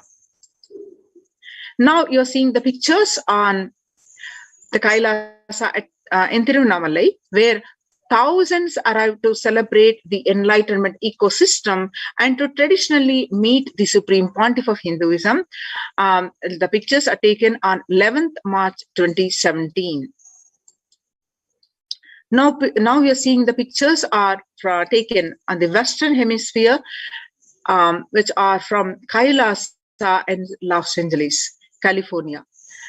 The Kailasa in Los Angeles is the Western headquarters, which is a temple complex of about 2,500 square foot and housing over 80 plus deities. It is one of the largest Hindu temple ecosystems of the West. Now you are seeing the pictures are from Kailasa in Columbus, Ohio, the first temple established by the Supreme Pontiff of Hinduism outside of India. The temple physically came to life in just 9 months. The chief presiding deities of the temple are Nityanandeshwara Paramashiva and Nityanandeshwari Paramashakti. The deities are 7 feet tall, made of granite and weighing 6 tons. And their divine faces have been directly carved, hand carved by the Supreme Pontiff of Hinduism. Now you're seeing the pictures are from the Kailasa in Seattle, Washington, housing the blissful dancing form of Ganesha and the largest living Nataraja deity outside of India. The Kailasa in Seattle is also known as Chidambaram of the West. Now you're seeing the pictures in Kailasa in San Jose, California, inaugurated in 2009. Kailasa in San Jose radiates the energy of the Madurai Meenakshi Amman temple. The chief presiding deities of the temple as are Devi Meenakshi and Paramashiva Linga, Lord Nityanandeshwara Paramashiva and Lord Devi Nityanandeshwari Paramashakti, which have been created, installed and energized by the Supreme Pontiff of Hinduism himself. The Meenakshi temple is the home to Devi Meenakshi, the divine cosmic mother and the consort of Lord Sundareshwara, the most blissful form of Lord Shiva. Now you are seeing the pictures are from Kailasa in St. Louis, Missouri. Alongside the Shivalinga and Nityananda Ganesha, Kailasa in St. Louis carries the energy of Tirumala Tirupati of South India and houses one of the tallest Venkateshwara deities in North America. Along with his consort Sri Devi and Bhudevi, the beautiful landscape nestled among the woods and rolling hills of Missouri stretches for 20 acres.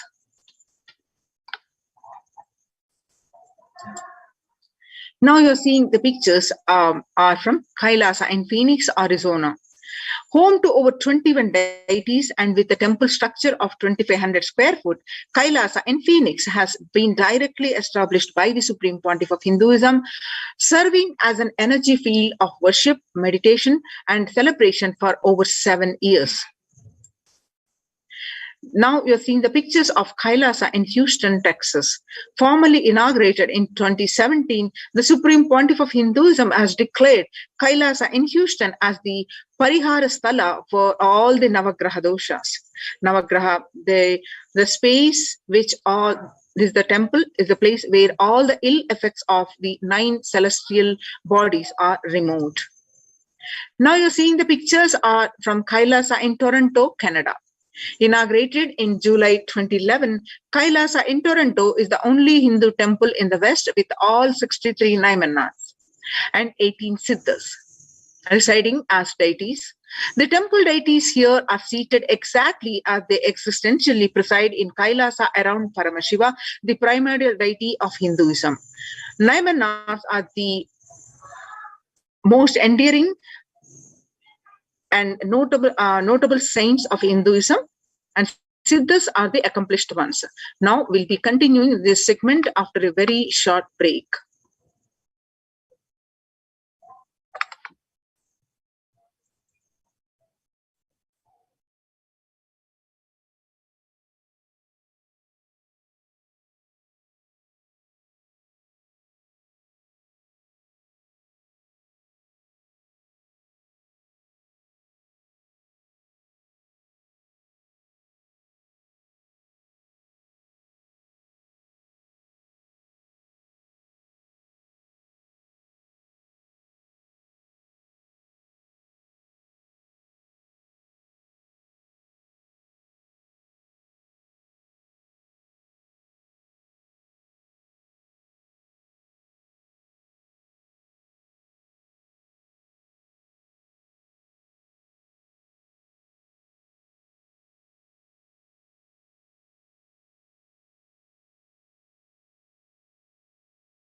What I mean by the word e-Kailasa, listen intensely.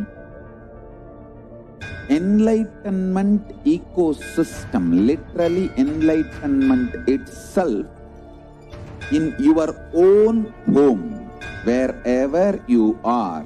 If you cannot come to Kailasa, it's okay. Kailasa can come to you. Kailasa coming to you is e-Kailasa.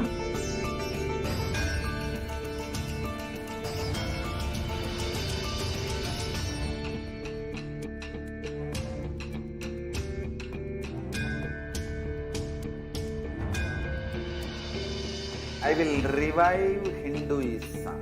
I am a Hindu revivalist, not by any revolution, but by evolution.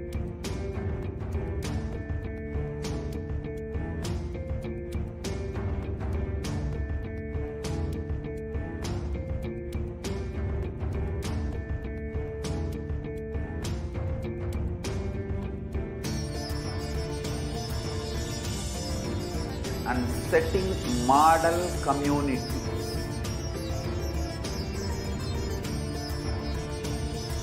Kailasas, enlightenment ecosystems, Sarvanya Peethas all over the world.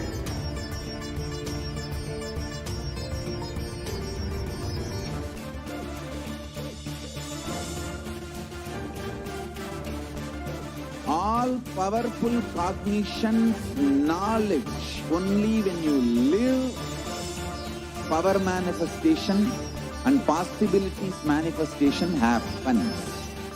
It's a fundamental truth.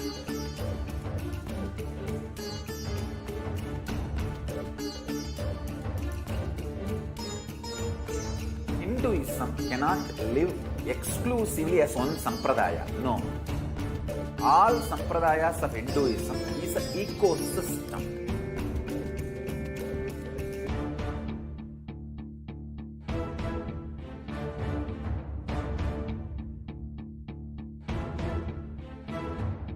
So don't keep quiet thinking that if one sampradaya is attacked, only that sampradaya is going to be affected. All of us are ecosystem.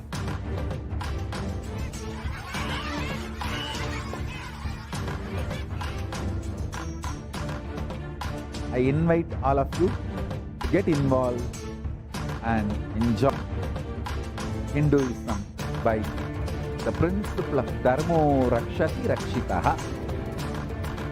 When you protect Dharma, Dharma protects you. We will make the whole planet flourish, the spiritual prosperity will happen to the whole planet. We all have to coexist together.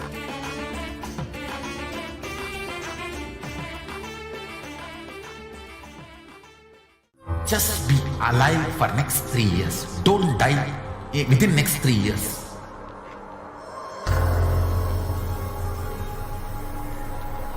Just don't die within next 3 years. Be alive. Somehow be alive. I'm working sincerely. I will reach you somehow. Somehow I will reach you. It's my commitment to humanity.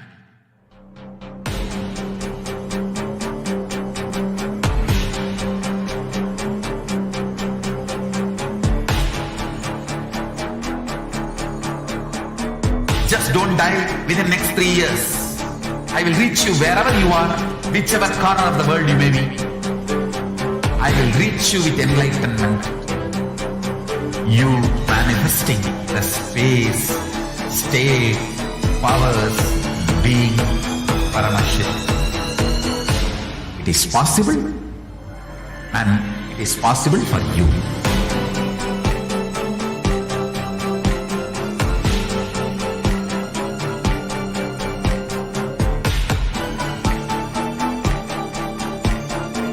Paramashiva will reach you with enlightenment science.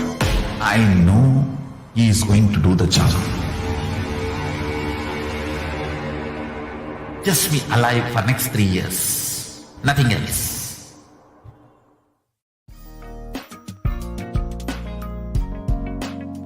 We get you health. We get you ability to build beautiful relationships in your life.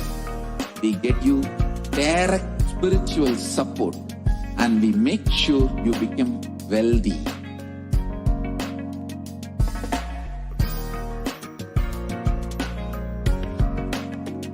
We won't stop giving you just good life. We will literally not stop till you live enlightened life. Manifesting the state of Paramashiva, space of Paramashiva, powers of Paramashiva, being of Paramashiva.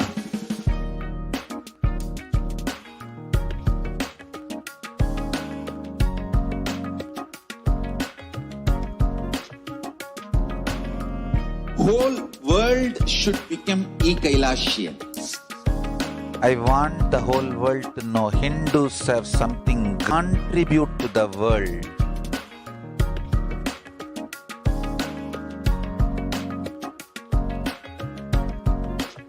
We have something great to contribute to the world. Let us do that.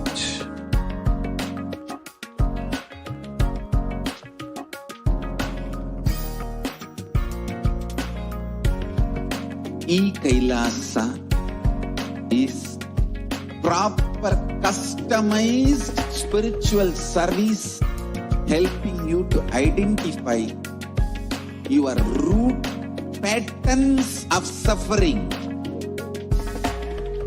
We have perfected the science of helping every individual from every cultural, religious, nationality background.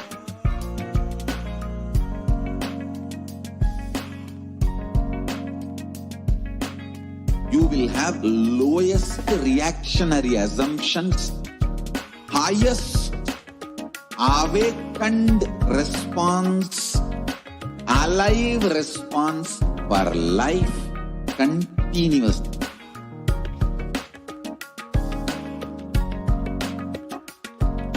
E-Kailasa is enlightenment ecosystem, literally enlightenment itself in your own home, wherever you are. Proper customized spiritual service helping you to complete with your life negativity. Withdrawal from life, self-hatred, self-denial, self-doubt, so much of tiredness, laziness. We can support you aligning your diet, your attitude, your aptitude, your understanding about life. We can help you with everything.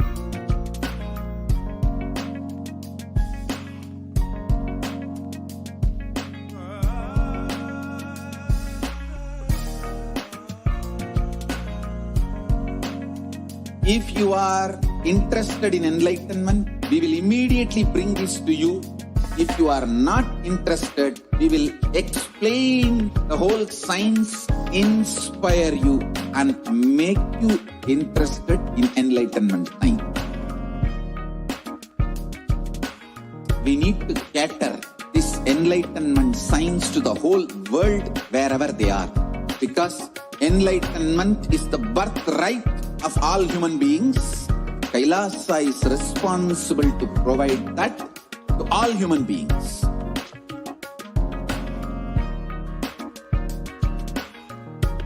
Kailasa is the totality of the knowledge I received from my gurus and practice manifested in my life, perfected by teaching millions of people from all cultures, time zones, backgrounds, genders, nationality, race, from every creed.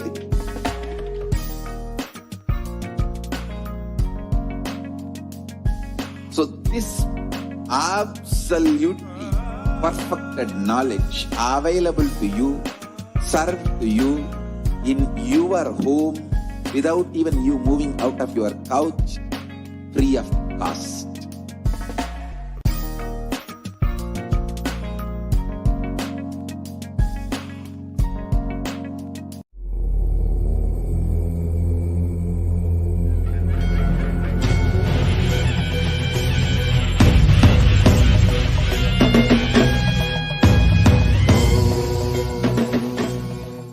Connecting with the divine with your eyes closed is meditation. Connecting with the divine with your eyes open is darshan. Come, let us all now move from meditation to darshan. Slowly, very slowly, please open your eyes.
Jadishwara Shiva Ekatra Dayak Nikara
नित्यानन्देश्वर परमशिवसमारम्भाम् नित्यानन्देश्वरि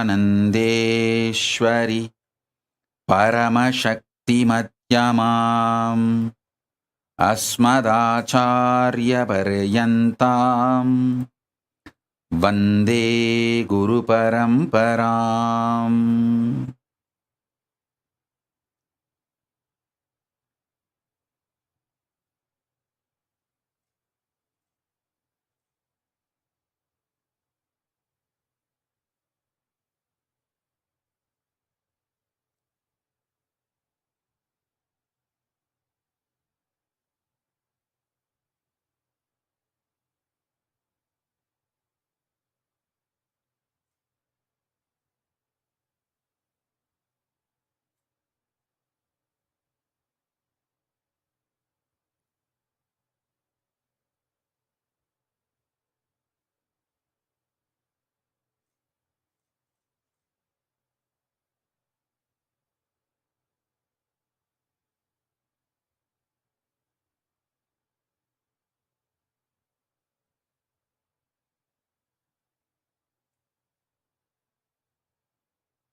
I welcome you all with my love and blessings.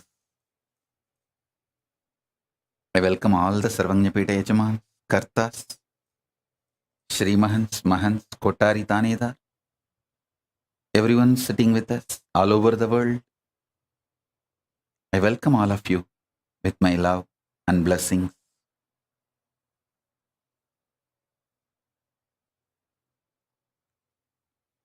Paramashiva's message directly from Kailasa.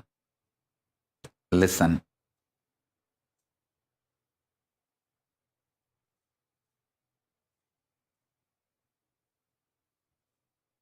Conscious sovereignty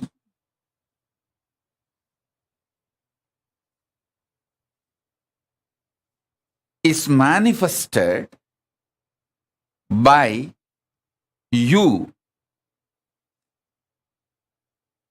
being and radiating your conscious sovereignty continuously.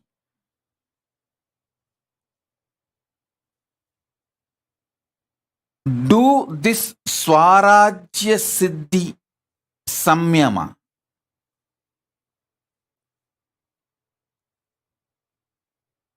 This is the samyama to achieve conscious sovereignty.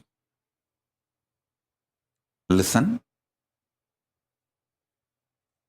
This Swarajya Siddhi Samyama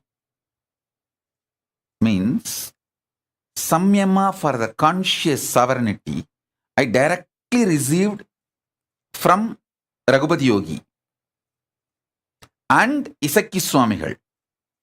Isakki Swamigal, till the end of his life, he practiced this samyama. Raghupati Yogi taught me from the yogic angle. Isakki Swami gave me as a Shaktipada itself.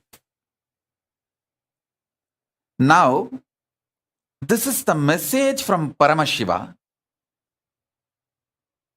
Listen very deeply. I'm going to initiate all of you.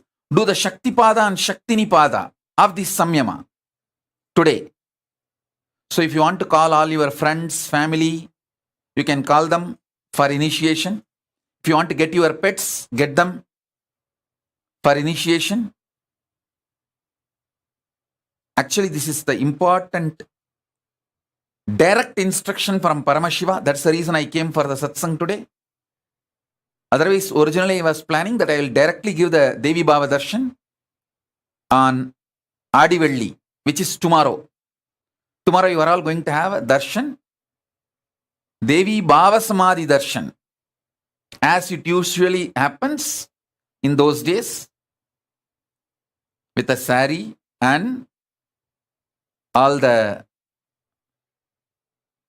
full Devi manifestation. You are all going to have Devi Bhava Samadhi darshan tomorrow. So I was originally planning I will come for Devi Bhava Samadhi darshan because too much samadhi. But this message just got downloaded into my system so powerfully, and it need to be delivered immediately, today itself, from the Akashic records. The whole science got downloaded. Please listen. From Isakki Swamigal and Raghupati Yogi both. Now Paramashiva gave this.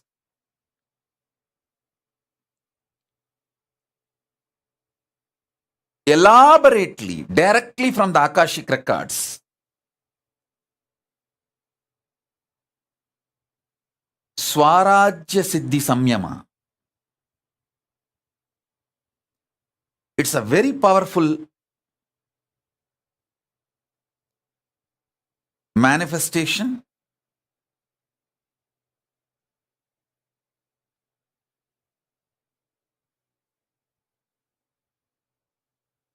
Directly from Paramashiva.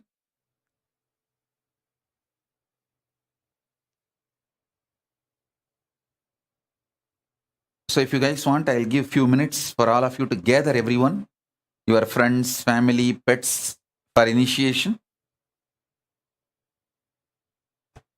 Then I'll start the initiation. Shrikant, tell Prasanna Ramchandran to join. Tripura, tell Vedaswarupa to join. And tell Bhagavan Reddy also to join. Ramesh Ramani, I think in the car.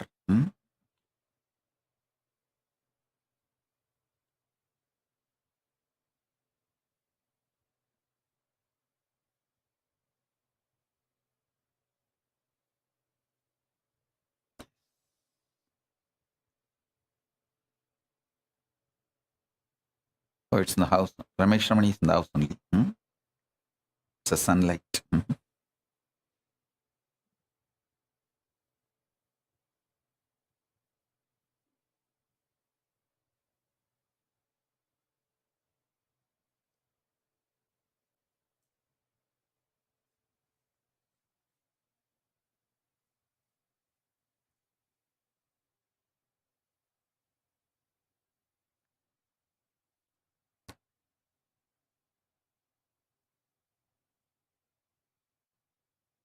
So all of you settle down with your Atmalingas. I'm going to initiate step by step. Call all your friends and family and inform them now.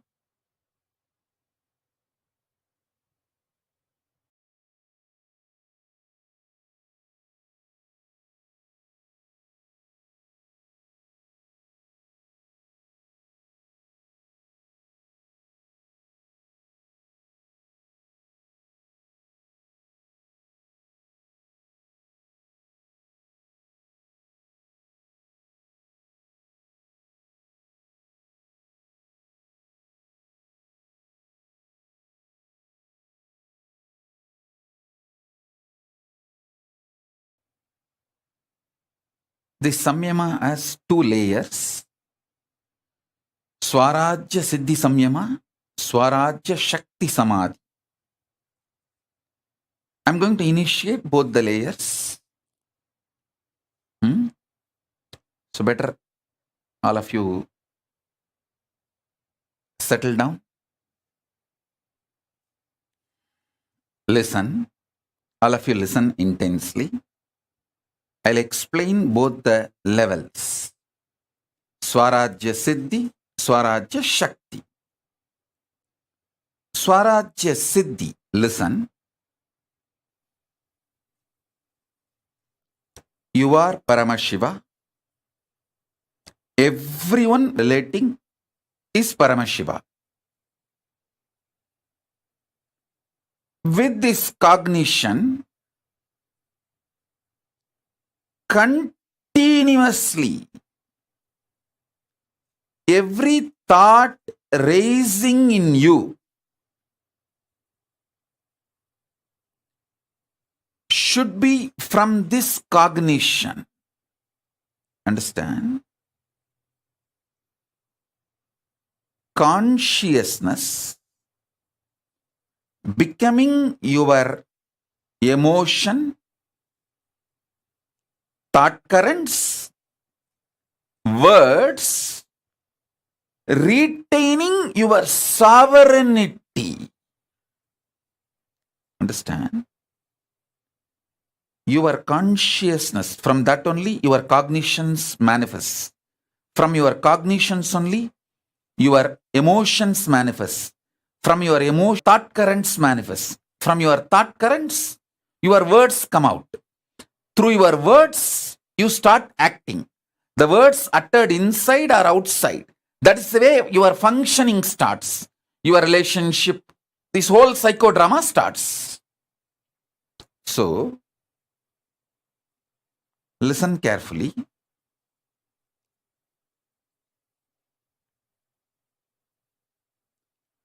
Your consciousness manifesting as your cognition, as your emotion, as your thought current, as your words, without losing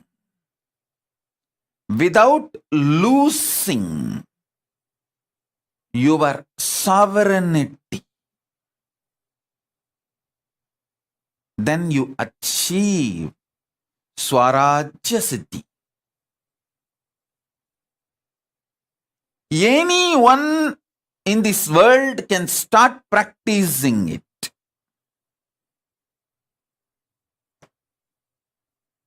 Now, I am giving you the second layer. Swarajya Shakti Samadhi. This is the Samyama. Samadhi. You need to manifest it intensely. Samadhi, which you need to manifest it intensely. For this, you need certain amount of ferociousness. Just for this Chaturmasya, please do it. Listen carefully. Mala Nadarajan, don't worry. Mala Nadarajan has messaged that Nadarajan is admitted in the hospital. Don't worry. You have taken care of my daughter, so I will take care of you all. But don't worry. Yes, let's come back to Satsang. Listen.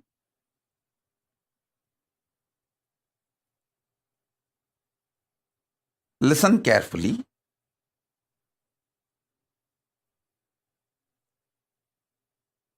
I'll describe elaborately, clearly, how my gurus used to manifest this samadhi and these powers of the conscious sovereignty. I'm using the word English word conscious sovereignty. Originally, the original Sanskrit word is Swarajya Shakti. It means reclaiming your Rajya, your kingdom, and manifesting the Shaktis of your kingdom.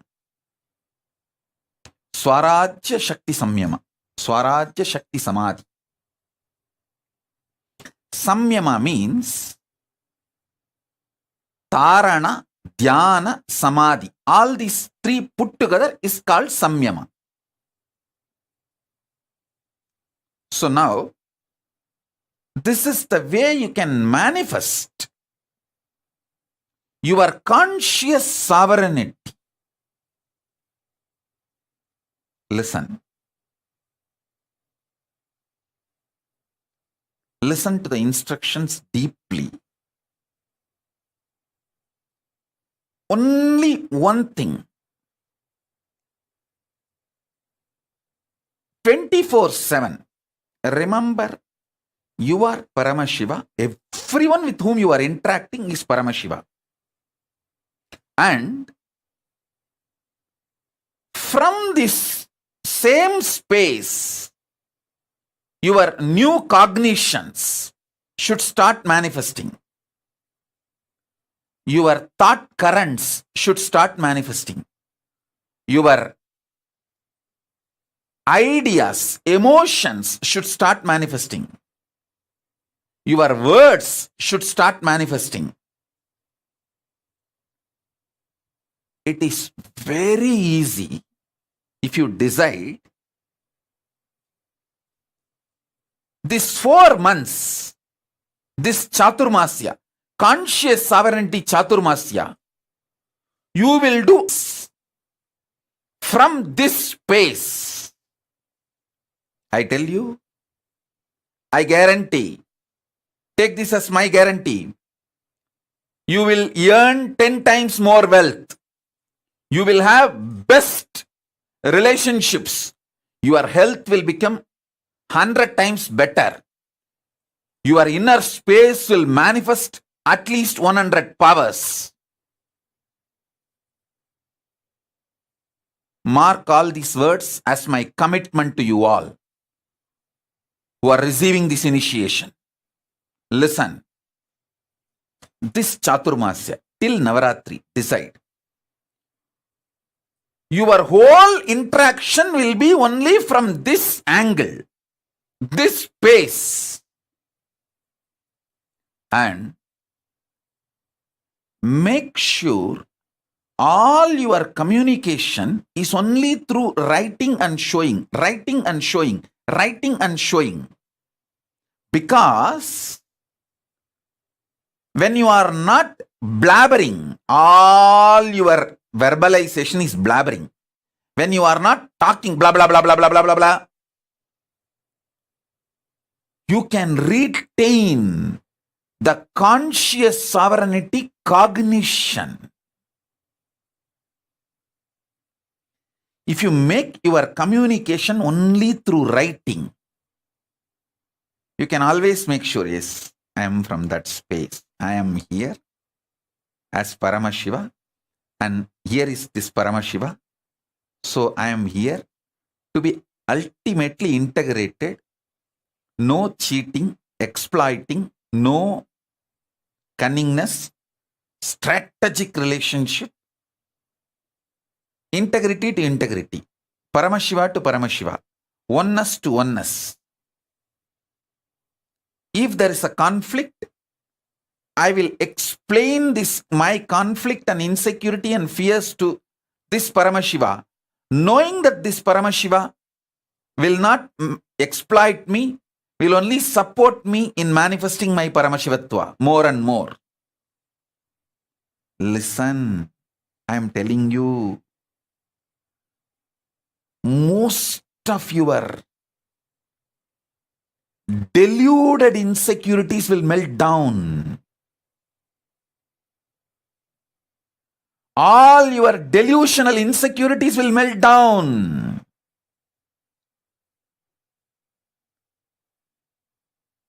You will know only the real problems and you will be able to solve it. I tell you, I know the powerfulness of this samadhi in my Guru's doing, and I have done it. Now, I wanted to prove to all the devotees all over the world. There are many people, newcomers, you would have come today and listened to this satsang. You may be thinking, oh, this is absolutely impractical. 4 months he is asking us to be literally in silence. He doesn't know I am a doctor, I am a lawyer, I am an engineer, I am a scientist, I am a CEO. and he is asking me to be in silence, he is impractical. You may think, for all of you, I will prove the power of this Samyama by making my Kailasa government. The whole Kailasa government will function, this whole Chaturmasya, with this Swarajya Shakti Samadhi. Means the whole Kailasa government, Biddi, Tiruvannamalai, from there I am telling, all over the world,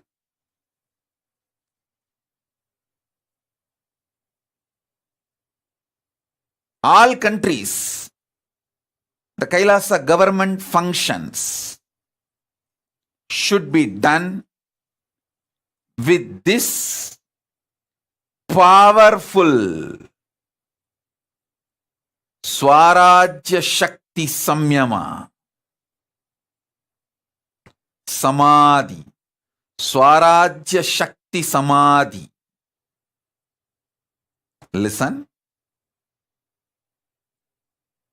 Immediately I know few people will raise, no. They somehow want to break this Samyama. They will raise, oh, what to do if we need to attend to some legal things with the outer world, if we need to attend to something. All right, maybe those one or two things, rarely you can speak as an exemption. Otherwise, this whole 4 months, all internal interactions, let it be writing and showing, writing and showing. For example, if the ashram from Tiruvannamalai ashram and Biddi ashram need to communicate, come on Zoom call, both side, write and show, over. You don't know the power of not speaking and writing, because by the time you write, you need to be, you won't lose your cognition. But when you speak, you are so addicted to speaking, it has become such a natural habit of you. I will not say natural, unnaturally natural habit of you. You don't know what you speak. You don't know what you do. Actually, Skandamata does not speak. She is not speaking because she doesn't want to lose the conscious sovereignty. She knows. She wants to speak from conscious sovereignty. That is why she is waiting. She wants to be in my space, so when I initiate her, without losing the conscious sovereignty Samyama, she wants to manifest. Listen. The Kailasa government, all the Kailasavasis, if you guys take it sincerely and do what I am saying, you will prove to the world the power of this Samyama. The power of this Samyama. Listen. When I am explaining, if you decide it is difficult, you are not going to do. If you decide it is easy, you may take it for granted. Whether it is difficult or not, you have to do, that's all. Guruvak is neither difficult nor easy. It's a choice. Relationship with Guru is neither difficult nor easy. It is a decision, that's all. It's a simple decision, that's all.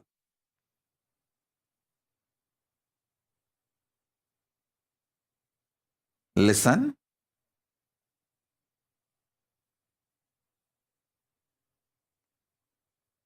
So even for the devotees, I am saying, see, in your office, you may not have convinced everyone about your spiritual path. With those people, you can speak no other way. But try to retain this conscious sovereignty, cognition, and continue to speak. Keep that as an exemption. Other than those few people with whom you have not convinced your spiritual path and your connection with Kailasa and all that, with those people, no other way you have to run your life.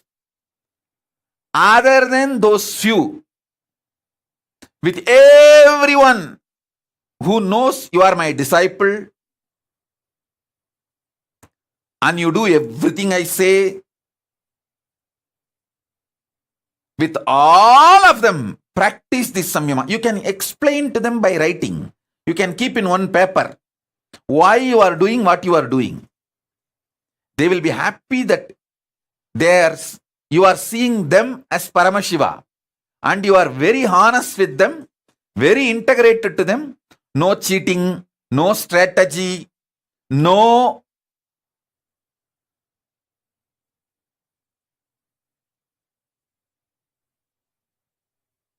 cunningness. They will be very happy to have a person like you in their life, in every part. I tell you, I really tell you,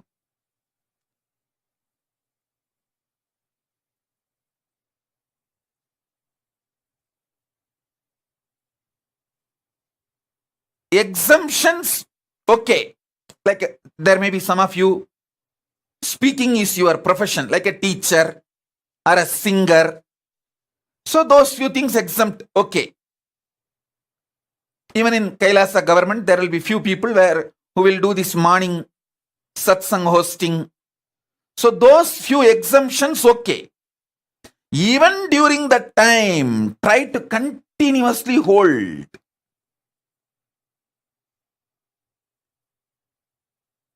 the cognition you are Paramashiva, and with whoever you are relating, they are all Paramashiva.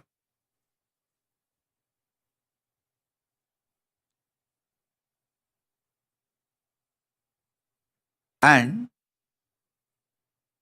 I tell you, try to shift most of your communication to chatting, typing, writing, than speaking. Reduce the speaking drastically. Make it into typing, writing, that kind of things. Why? You don't know the power of this. With writing, typing, still it has not become unnaturally natural habit. See, breathing is organically natural habit. Good. But talking, even wearing clothes, all these are toxic natural habit. Unnaturally natural habit. It has become your nature, but it is not natural. Or I can put it in the other way. It has become almost like a natural for you, but which is not your nature.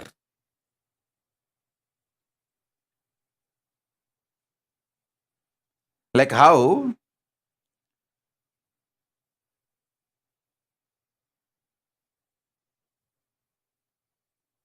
wearing dress is not your nature, but it has become natural now. Breathing is very organically natural habit. But talking is not organically natural habit. It is forced natural habit. Forced and became a natural habit. WhatsApp, Facebook, Messenger, in everything. Typing is okay. Chatting is okay. Drop talking, because while you type, while you chat, I know that delete, how many times you delete and retype, delete and retype, reword before send button. Listen. Sometimes even after sending, you wanted to verify if that person has not seen the message, if the double tick is not there, you delete it. You unsend the message. Listen.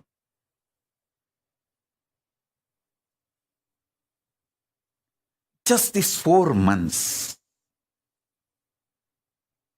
hold this cognition. You will manifest so much powers. You will see the secret of the cosmos, I tell you.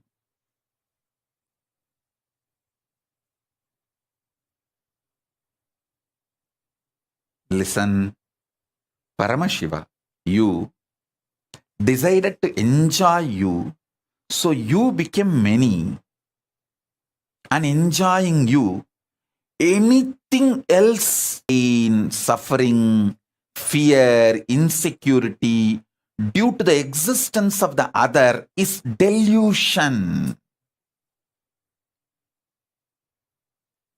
You will wake up to this reality. You will manifest that kind of powers, personality, joy, wealth, everything in your life. I am not giving you some technique to get 1 ton gold. I am giving you the methodology to get a planet made out of gold. I am giving you the methodology to get a planet, full planet, hill, everything is gold. That is what is Swarajya Siddhi. Understand? I am not giving you one small power, one small health. I am giving you your own consciousness. As I told you, you are not human being for me. You are a conscious being.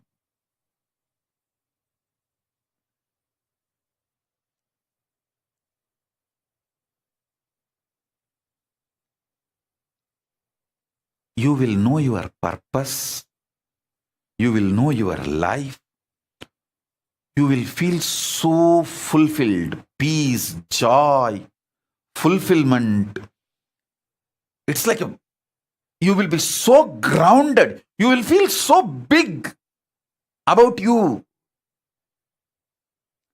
You will feel so satisfied about you.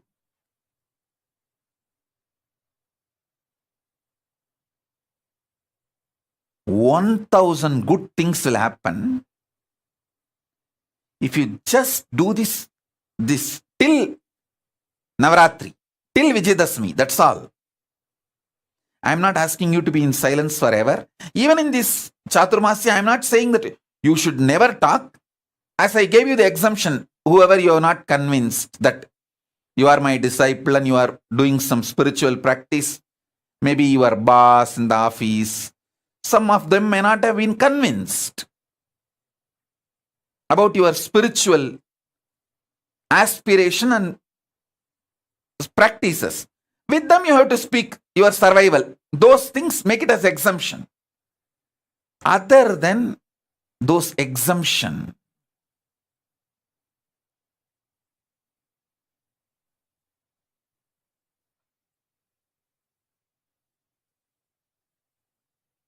make this as your lifestyle. I tell you.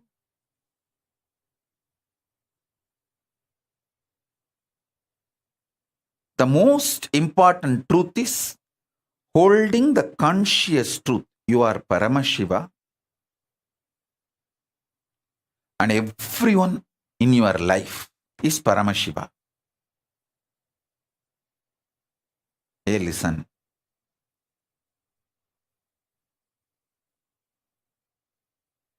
See, I am not talking something illogical, irrational, or impractical. Don't think I am talking something impractical.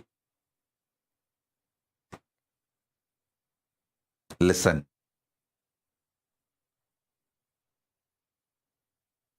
By the grace of Paramashiva, by the age of 16, literally I have mastered every thought current and experiences of enlightenment sciences. Different branches of enlightenment sciences. Shaiva, Vaishnava, Shakta, Vaidika, Vedanta, Siddhanta. That is the way Paramashiva has supported. Of course, he himself manifested and he has made the whole ambience available for me in every way.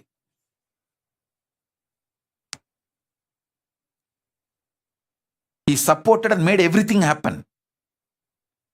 And after that, last 27 years of my public life, from the time the Yoga Pattabhishekam is done, last 27 years,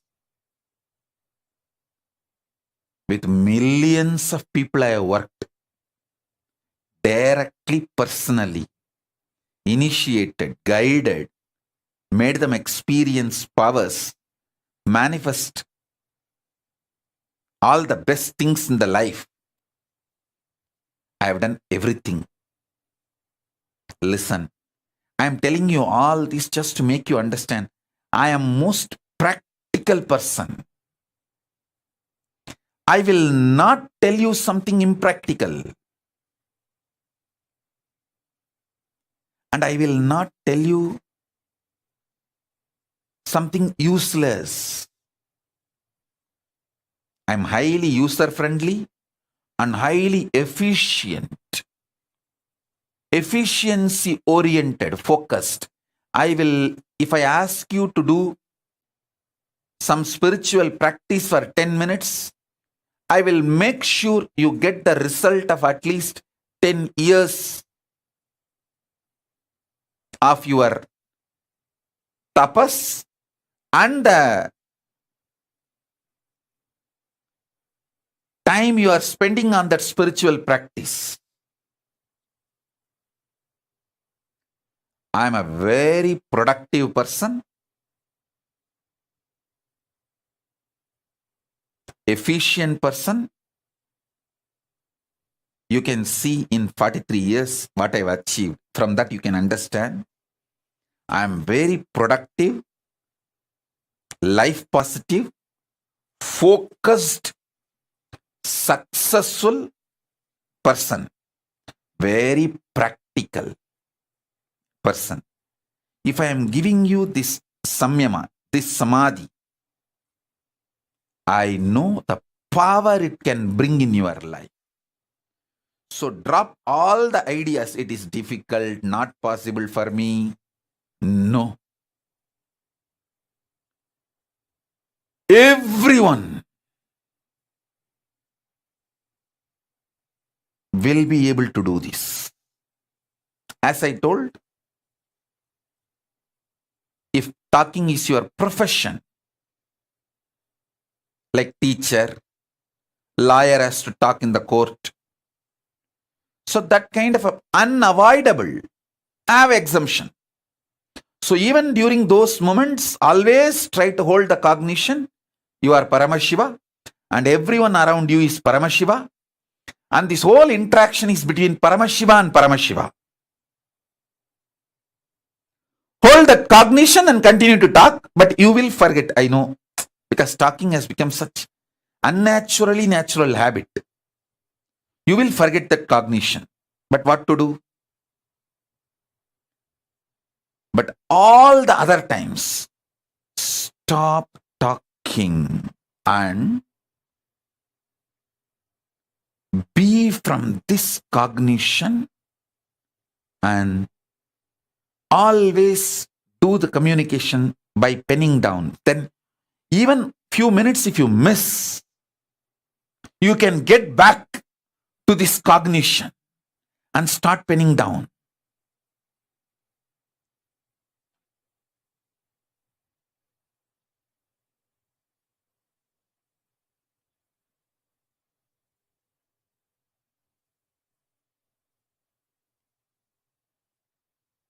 Kailasa government should take up this samyama.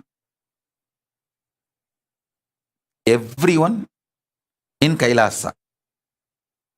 And even the people who have come for the quarantine, staying in all our campuses, you can also try. Of course, it is not a compulsion for you. You can try.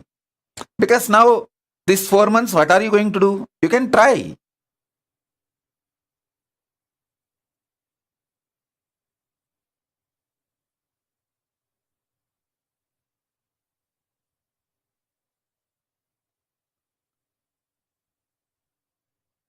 Listen.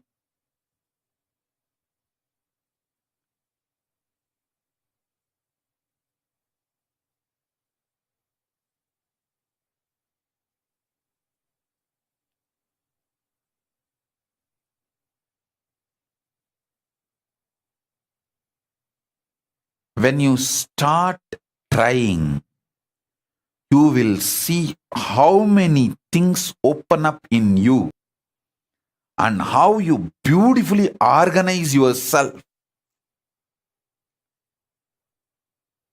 All the 25 faces of Paramashiva manifesting in you, all the 25 states of consciousness manifesting in you,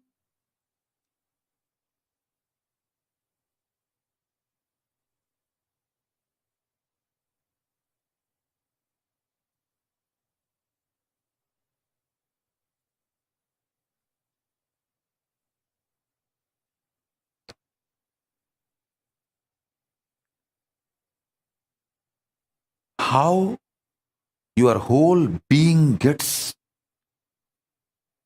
manifest, the Paramashivatva manifests in you. I tell you, when that experience comes from the peace space of Paramashiva, that samadhi starts manifesting, then you will understand, oh God, wow.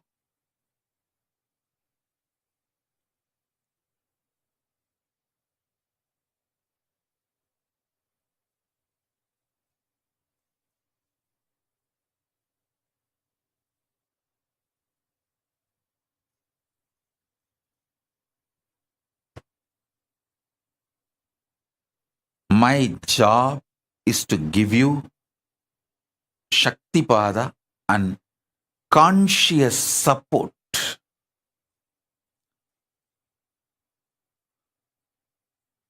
as a living Purnavatara of Paramashiva. I bless you all and I commit with you all. I will surround you all as a conscious layer inside and out. Inside and outside, both.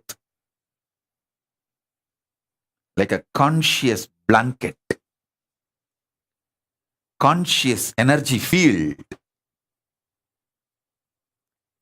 Support all of you in every possible way to manifest this great truth.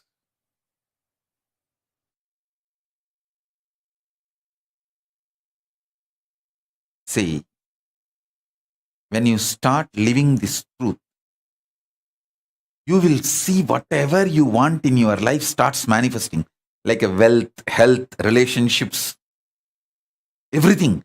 Then you will understand the auspiciousness of this samadhi, this samyama, and you will be so inspired to follow. You will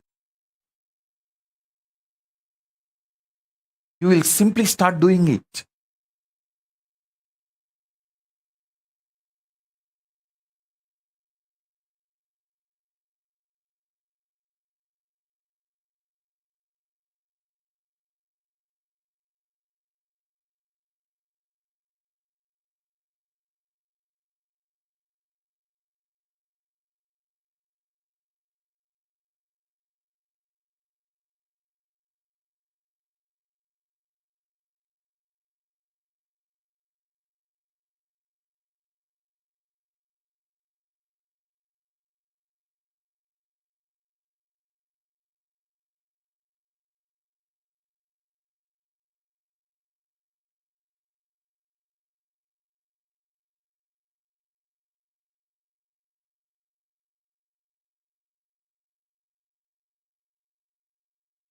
I have seen Isaki Swami constantly manifesting this samadhi. Whenever he sits in samadhi, he will do that only. He will never speak. He will have a slate, and anybody comes for blessings, support, anything, he will just write and show. And clean. Write and show. And clean. Write and show. That's all.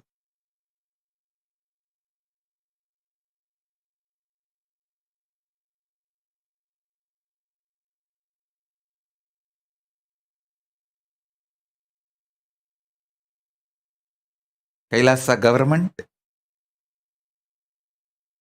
all over the world, start practicing this and give people that it is possible to do this and be successful in all our activities.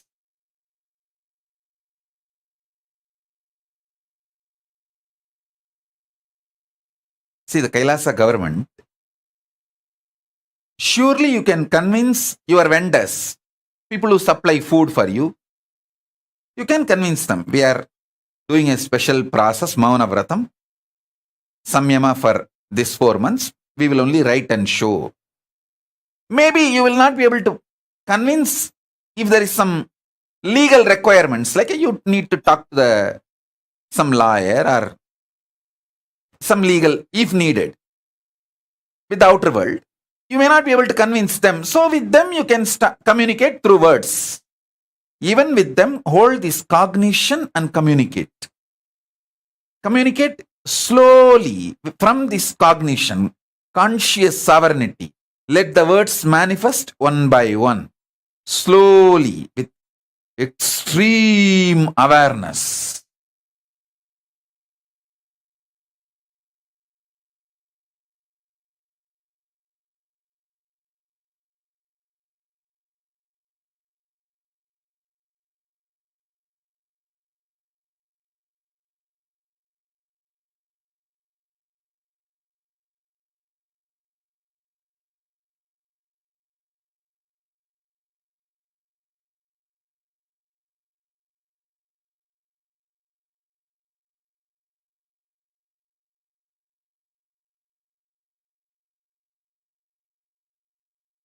All the people who are sincere, want to manifest conscious sovereignty, powers of Paramashiva, should take up this samyama.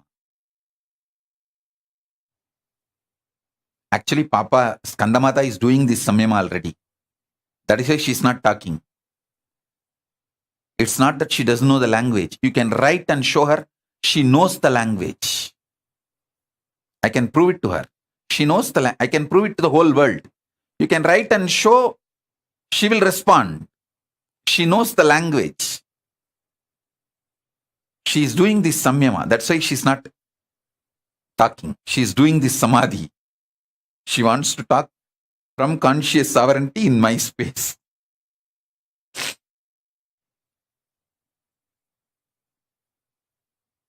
I tell you, it's a very powerful samadhi, samyama.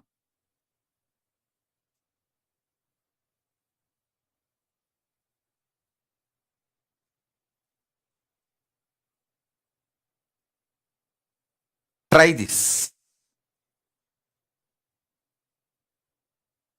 See, even the people, still now you have not convinced that you are my devotee, you are spiritual seeker and you are practicing, you are initiated disciple. You can take next 1 or 2 days and convince them.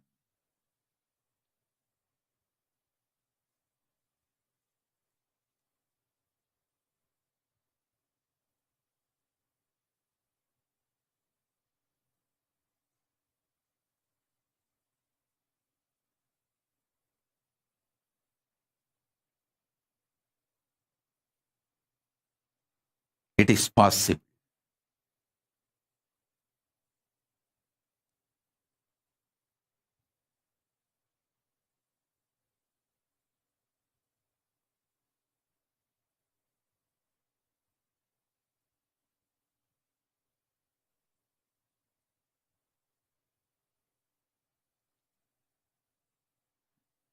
Kailasa, everyone listen, everyone in the Kailasa, all the Adinavasis, Gurukul Balasans,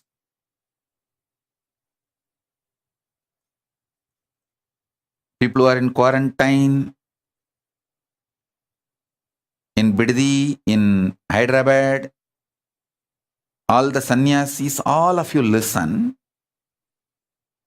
Don't try to ask for exemption. Don't put your energy on breaking this samyama. Put your energy on making this samyama and making the whole world understand the power of this samyama.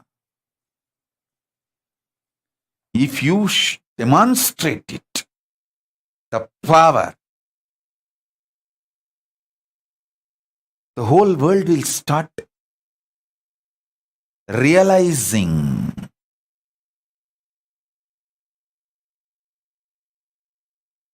the power of Paramashiva's words.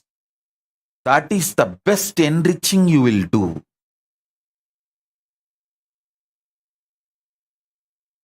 Your whole consciousness, body, mind, brain, emotions, everything will be detoxed. Paramashiva will start manifesting. Just this one samyama, this one samadhi.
என்னப்ப நல்லவா என்னப்ப நல்லவா என் தாயும் அல்லவா என் தாயும் அல்லவா தன்னை உணர்த்திடும் தியானம் அளிக்கவா என்னப்ப நல்லவா என் தாயும் அல்லவா தன்னை உணர்த்திடும் தியானம் அளிக்கவா எங்கும் நிறைந்தவா எண்ணம் கடந்தவா பொங்கும் அருவியாய் ஆனந்தம் தந்தவா எங்கும் நிறைந்தவா எண்ணம் கடந்தவா பொங்கும் அருவியாய் ஆனந்தம் தந்தவா என்னப்ப நல்லவா என் தாயும் அல்லவா தன்னை உணர்த்திடும் தியானம் அளித்தவா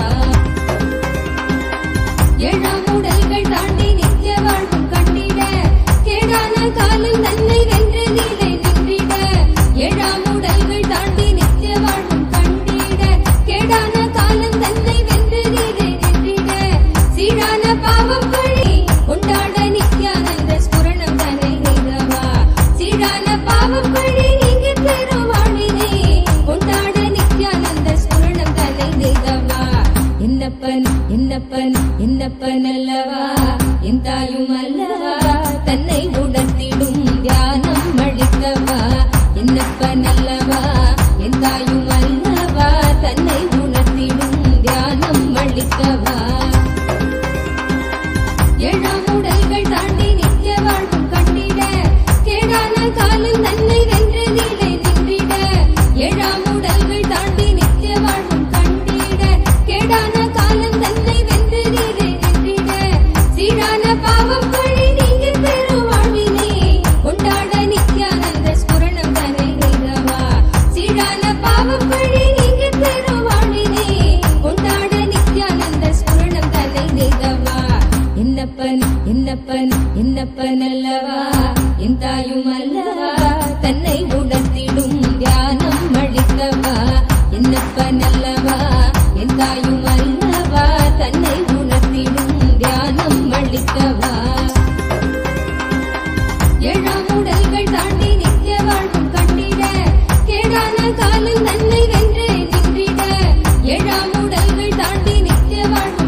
உணர்த்திடும் ஞானம் அளிக்கவா என்னப்ப நல்லவா என் தாயும் அல்லவா தன்னை உணர்த்திடும் ஞானம் அளிக்கவா எங்கும் நிறைந்தவா எண்ணம் கடந்தவா பொங்கும் அருவியாய் ஆனந்தம் தந்தவா எங்கும் நிறைந்தவா எண்ணம் கடந்தவா பொங்கும் அருவியாய் ஆனந்தம் தந்தவா என்னப்ப நல்லவா என் தாயும் அல்லவா தன்னை உணர்த்திடும் ஞானம் அளிக்கவா என்னப்ப நல்லவா என் தாயும் அல்லவா தன்னை உணர்த்திடும் ஞானம் அளிக்கவா எங்கும் நிறைந்தவா எண்ணம் கடந்தவா பொங்கும் அருவியாய் ஆனந்தம் தந்தவா எங்கும் நிறைந்தவா எண்ணம் கடந்தவா பொங்கும் அருவியாய் ஆனந்தம் தந்தவா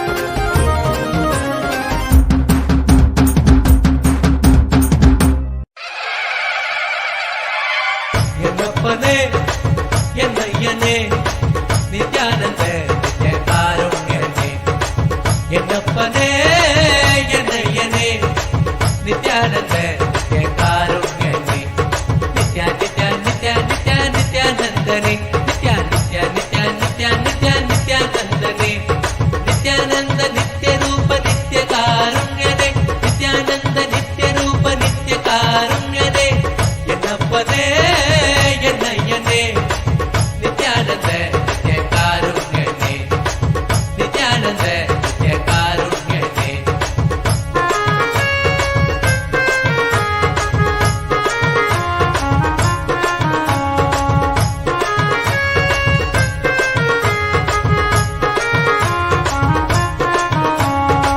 பன்னீர் கை நித்ய குருநாதனே பன்னீர் கதனே பன்னீர் கை நித்ய குருநாதனே பன்னீர் கை குருநாதனே பக்தர்கள் கனுகூலனே பக்தர்கள் கனுகூலனே நித்யா நித்யா நித்யா நித்யா நித்யானந்தனே நித்யா நித்யா நித்யா நித்யா நித்யா நித்யானந்தனே நித்யானந்த நித்ய ரூப நித்ய காருண்யனே நித்யானந்த நித்ய ரூப நித்ய காருண்யனே என்னப்பனே என்னையனே நித்யானந்த நித்ய காருண்யனே என்னப்பனே நித்யானந்த நித்ய காருண்யனே Nithya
a living Purnavatara of Paramashiva, living complete manifestation of Paramashiva.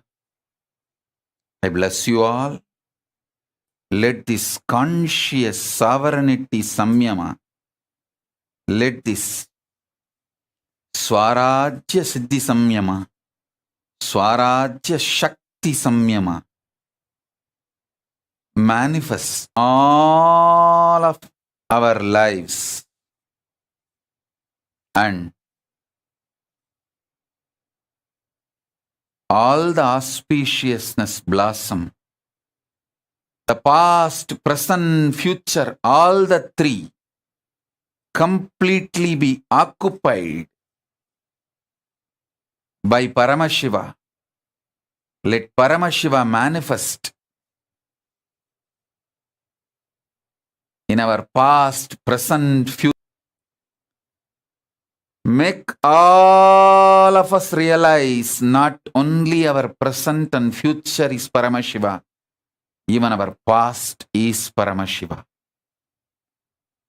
There is no vase for past in the space of Paramashiva. All three, past, present, future, all is eternal. When you understand past is Paramashiva, you will understand present is Paramashiva, future is Paramashiva. All the delusions will disappear.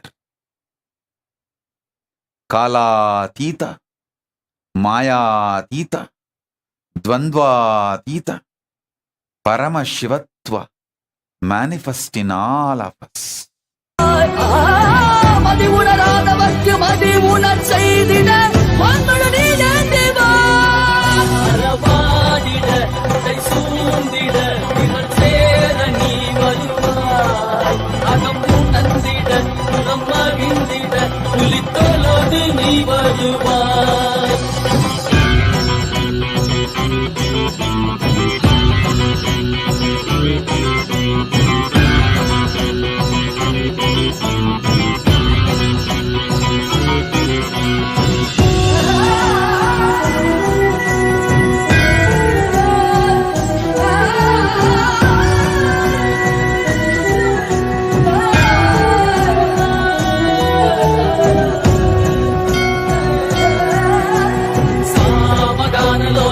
विमुक्ति कारणे नादिकेश दिव्य ब्रह्मरूपने मीनाक्षि शक्ति सहित सुंदरे सने अन्नामलै उदित नित्यनंदने चित्त अचित्तெல்லாம் முன்னாலே இயக்கும் முன்னாலே உந்தன் கண்ணாலே சிகையில் அணிந்திட்ட மதியாலே பதிலின் Om.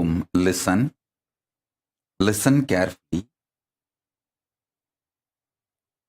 The idea, perception, experience you carry about your past, when that starts changing, your future will start changing. This samyama, Swarajya Shakti Samadhi Samyama, will make your idea about your past change. Your life will be detoxed so much. Your perceptions about past will disappear. So much of joy, ecstasy, fulfillment. I tell you, when you guys suffer, I feel so much sympathy seeing you all, because 99% of your suffering is just delusion centric. The remaining 1% is not suffering. It's a sport challenge, joy of life.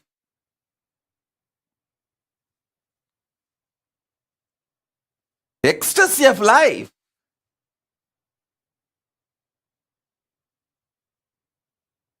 So, when your perception about the past changes, past just drops from you. It will never be a heavy load on you. It will no more be a toxic around you, making your present and future toxic.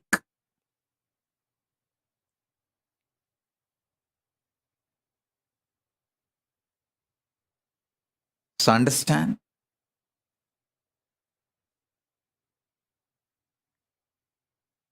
I bless you all. The whole load of your past be detoxed. All the load of the past be cleared. Let you all be detoxed. Let you all radiate Paramashivatva. Let Paramashiva Paramborul, ultimate, manifest in all of you. Om, Om, Om, Om, Om.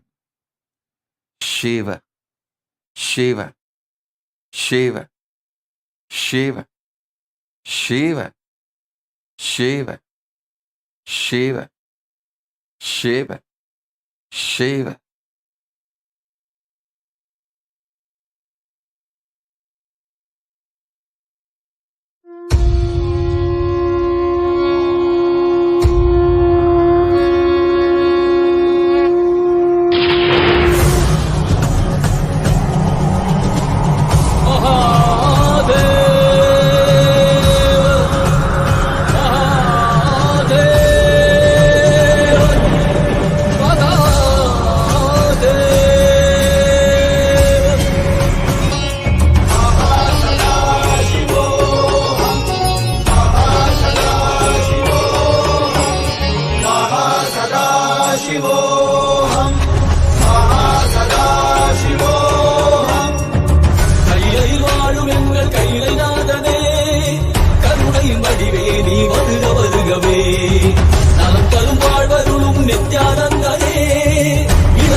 வருகவே நலம் தரும் வாழ்வருளும் நித்யானந்தனே இடமதி சூடி நீ வருக வருகவே அன்பின் வடிவமே ஆனந்த ஈஸ்வரனே அண்டம் முழுதும் சிவாட்சி மலர வருகவே அடிமுற அண்ணாமலை நாதனே தலை புரியாண்டவனே அடியெடுத்து வருகவே கையிலையில் வாழும் எங்கள் கையிலை நாதனே கருணை வடிவே நீ வருக வருகவே நலம் தரும் வாழ்வருளும் நித்யானந்தனே இடமதி சூடி நீ வருக வருகவே சதா சிவோஹம் மகா சதா சிவோஹம் மகா சதா சிவோஹம் மகா சதா சிவோஹம்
போற்றி அருணையில் உதித்த நித்திரை போற்றி மாமதுரை நீத்த சுந்தரா போற்றி நித்யானந்தா அனந்தா அனந்தா நித்யானந்தா நித்யானந்தா அனந்தா அனந்தா நித்யானந்தா நித்யானந்தா அனந்தா அனந்தா நித்யானந்தா அனந்தா அனந்தா அனந்தா நித்யானந்தா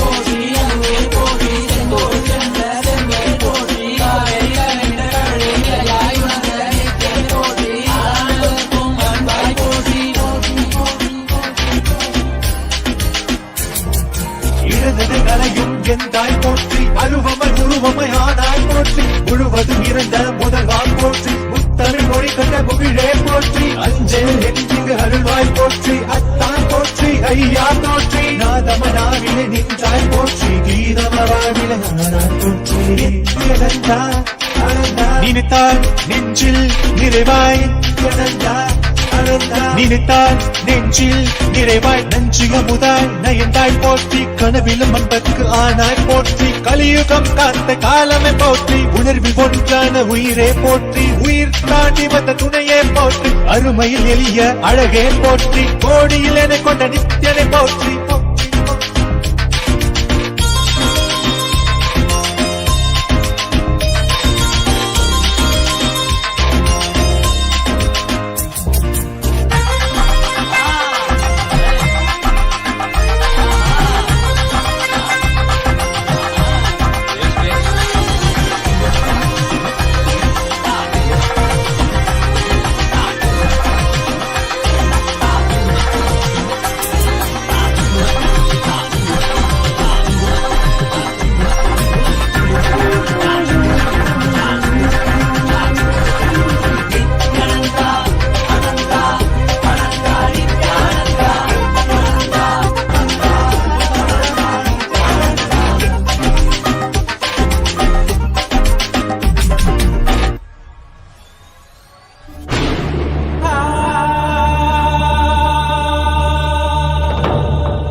रुद्राय दीनकण्ठाय शाम्भवे अमृतेशाय सर्वाय महादेवाय ते नमः मृत्युञ्जयाय रुद्राय नीलकण्ठाय शाम्भवे अमृतेशाय सर्वाय महादेवाय ते नमः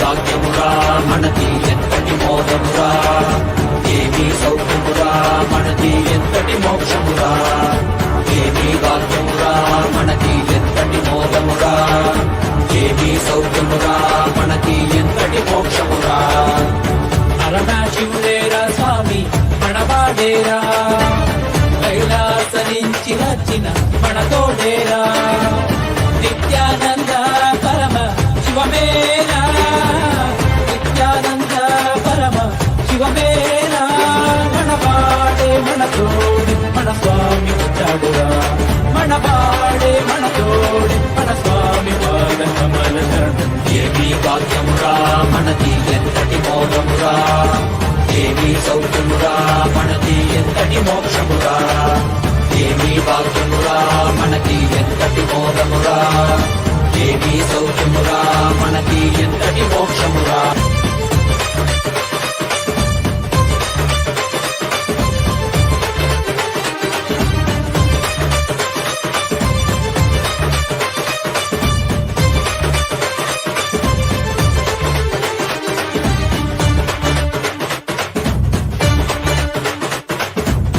ఎంతటి కష్టమైనా మనకి స్వామి నీ తలవరా ఏమీ లేకున్నా నీకు స్వామి ఉన్నాడురా ఎంతటి కష్టమైనా మనకి స్వామి నీ తలవరా ఏమీ లేకున్నా నీకు స్వామి ఉన్నాడురా దర్శనమిచ్చాడురా స్వామి దివిలో నీకెళ్ళామురా దివ్య శరీర స్వామి మన భాగ్య విధాతరా దర్శనమిచ్చాడురా స్వామి దివిలో నీకెళ్ళామురా దివ్య శరీర స్వామి మన భాగ్య విధాతరా మనవాడేరా మన తోడేరా దర్శనమిచ్చాడురా మనవాడేరా మన తోడేరా స్వామి పాద కమల శరణం ఏమీ భాగ్యంగా మనకి ఎంతటి మోదముగా ఏమీ సౌఖ్యంగా మనకి ఎంతటి మోక్షముగా ఏమీ భాగ్యంగా మనకి ఎంతటి మోదముగా ఏమీ సౌఖ్యముగా మనకి ఎంతటి మోక్షముగా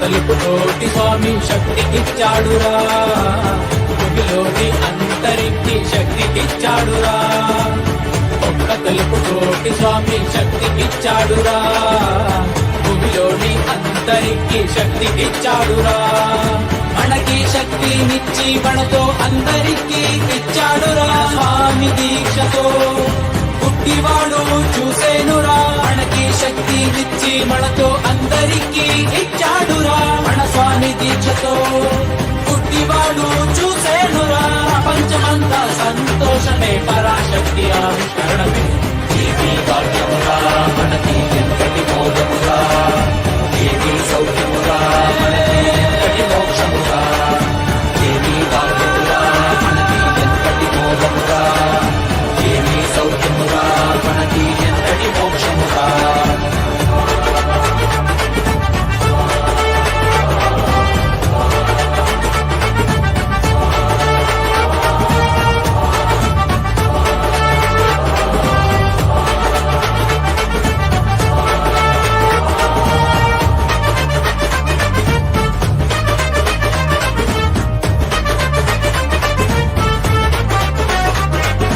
ఏమీ భాగ్యమురా మనకి ఎంతటి మోదమురా ఏమీ సౌఖ్యమురా మనకి ఎంతటి మోక్షమురా ఏమీ భాగ్యమురా మనకి ఎంతటి మోదమురా ఏమీ సౌఖ్యమురా మనకి ఎంతటి మోక్షమురా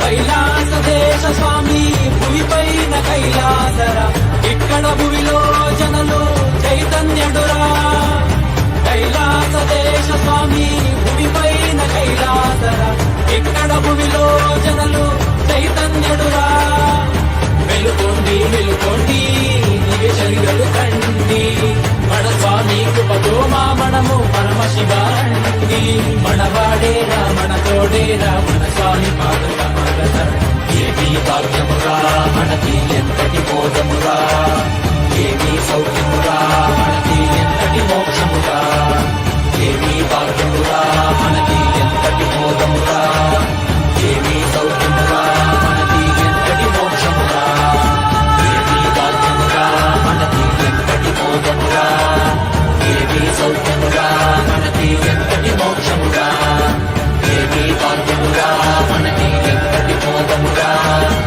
ఏమీ సౌఖ్యమురా మనకి ఎంతటి మోక్షమురా ಮಣ್ಣೇ ಮಾಮಲಗೆ ಮಣಿಗೆ ಮಾಣಿಕ್ಯವೇ ಮರಗದಮೇ ಎಣ್ಣೈರಮೇ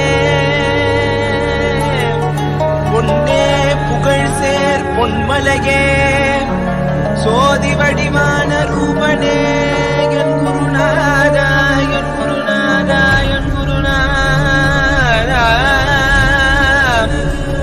அஞ்ஞான கடல் நீங்கி கணக்கு ஆத்ம ஞானம் அளிப்பாய் குருநாதா நித்யானந்தா ஆத்ம ஞானம் அளிப்பாய் நித்யா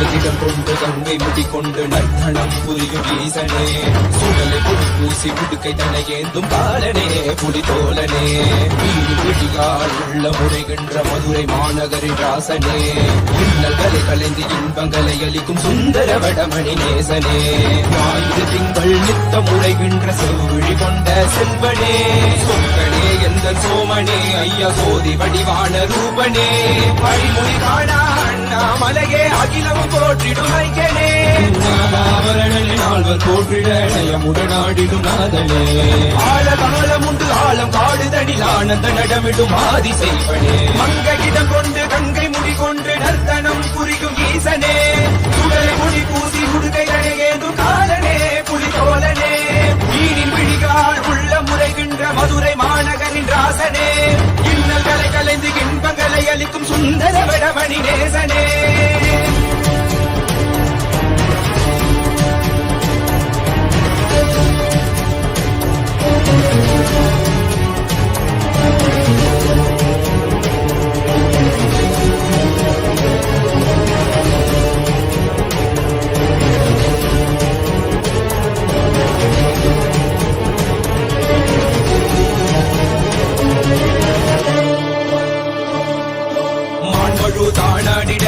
மங்கையவளிடம் கொண்டு நீயாடி பாடியாற்று இருவினைகள் தீர்த்தருளவே நித்தியனே இடவத்தின் மேலேறிவா என்றென்றும் ஈசனை தானாடிட புவிதனில் சுந்தரனை நீயாடிவா தினமும் நீ விசும்பு தந்தருளவே நேசனே மலனே நீயாடிவா இமையோர்கள் இன்னலை கலந்திடும் தேவா தேவாதி தேவா சதா சிவா பாபா குருவாக வந்து திருவருள் புரிவாய் நித்யானந்தனே முக்தி தரவாவா இடதில் உரைகின்ற பிரமணே நீயாடிவா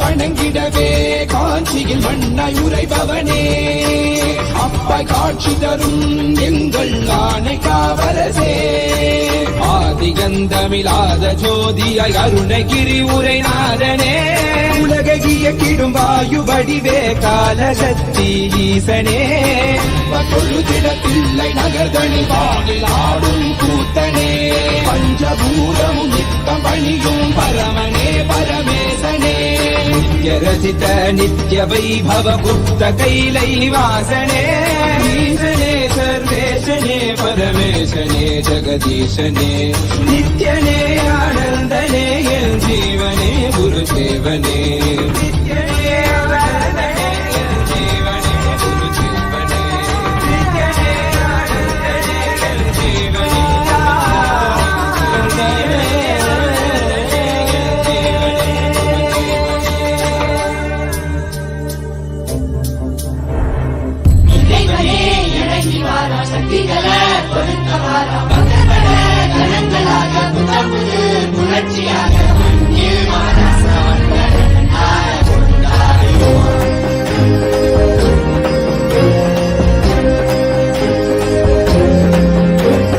அருணையில் உதித்த அருணாச்சலனே அகிலோ தாண்டி ஆளும் அரசே நீ விழிவேது எங்களை காத்திடவே என் இரு கண்கள் போதாது உன்னை பார்த்திடவே அருணையில் உதித்த அருணாச்சலனே அகிலம் தாண்டி ஆளும் அரசே நீ இன்றி விழிவேது எங்களை காத்திடவே என் இரு கண்கள் போதாது உன்னை பார்த்திடவே நாயகனே வேத்து விட்டகனே பரமுருளே ஞானத்தில் வருளே கண்கோடி வேண்டும் காலகாலனை காண பவனி வர அவனி ஆடிடுதே என் கண்ணிமையும் கண்ணசையும் கருணை நிறுத்திடவே நீ செவ்விடம் புன்னகையும் ஆனந்தத்தின் நிலையாகவே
Om, Om, Om, Om, Om.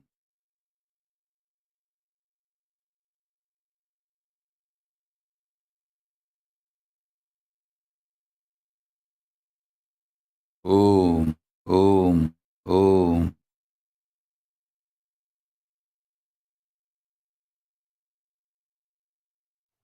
I bless you all.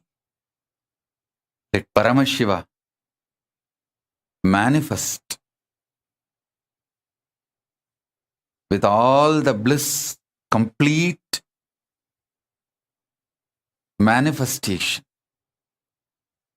Avatar of Paramashiva. I bless you all. Let Paramashiva manifest as Purna Avatar of you.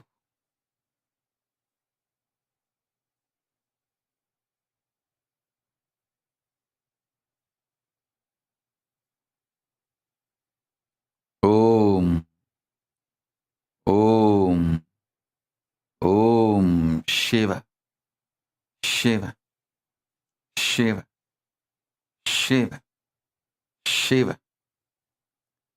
Samrajya Shakti, Samadhi Praptirastu, Anandamayi Bhava, Sarvamangala Praptirastu. Om, Om, Om, Om, Om, Om.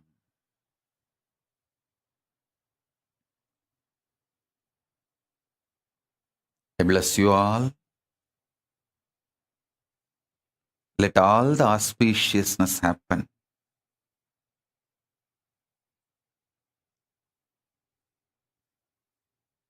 Sarva Mangala Praptirastu. Sarva Mangala Praptirastu. Sarva Mangala Praptirastu. Swarajya Siddhi, Swarajya Shakti, Samadhi Praptirastu. Sayujya Mukti Praptirastu. Paramashiva Sayujya Mukti Praptirastu.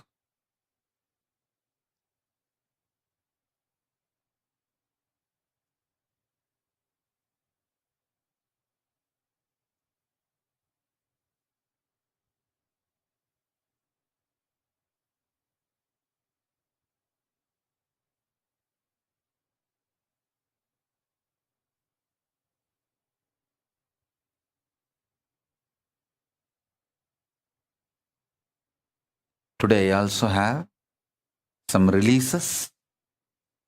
Till now we have few hundred proclamations from all over the world. Today I am releasing first 200 to all of you and to the world. The first proclamation is from Mayor of City of San Jose, the Honorable Sam Liccardo. I thank you for this proclamation. Next is from John Billingsley, President, Hollywood Food Coalition, USA. Ashok Desai ji from California, USA. Reach Maluwal, spokesperson, South Sudan Bar Association, South Sudan. Commander Amela B.T. Gibson, Immigration Support Unit, the Republic of Liberia. Mr. Rabi Fakri, Attorney at Law, Lebanon. Joshua Kitakule, Secretary General, Interreligious Council of Uganda, Kampala, Uganda. Kayanja Vincent D. Paul, Chairman of Lake Victoria Regional Location, East Africa, Uganda. Governor Henaro Polai, Melakak State, Republic of Palau. I thank all of you, and there are hundreds more. Today I am releasing the first set of few hundreds. Blessings to all of you. And Ma Paramartha Bangaru Kutru Niku Pelirosu Subhakangshalu. Ma Paramarthananda, Ma Nitya Paramarthananda Bangaru Kutru Niku Pelirosu Subhakangshalu. Blessings. And blessings to every one of you.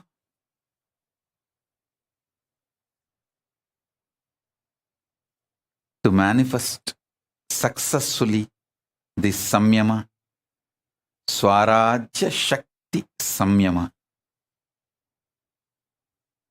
So with this, I bless you all. Let's all radiate with integrity, authenticity, responsibility, enriching, causing, living,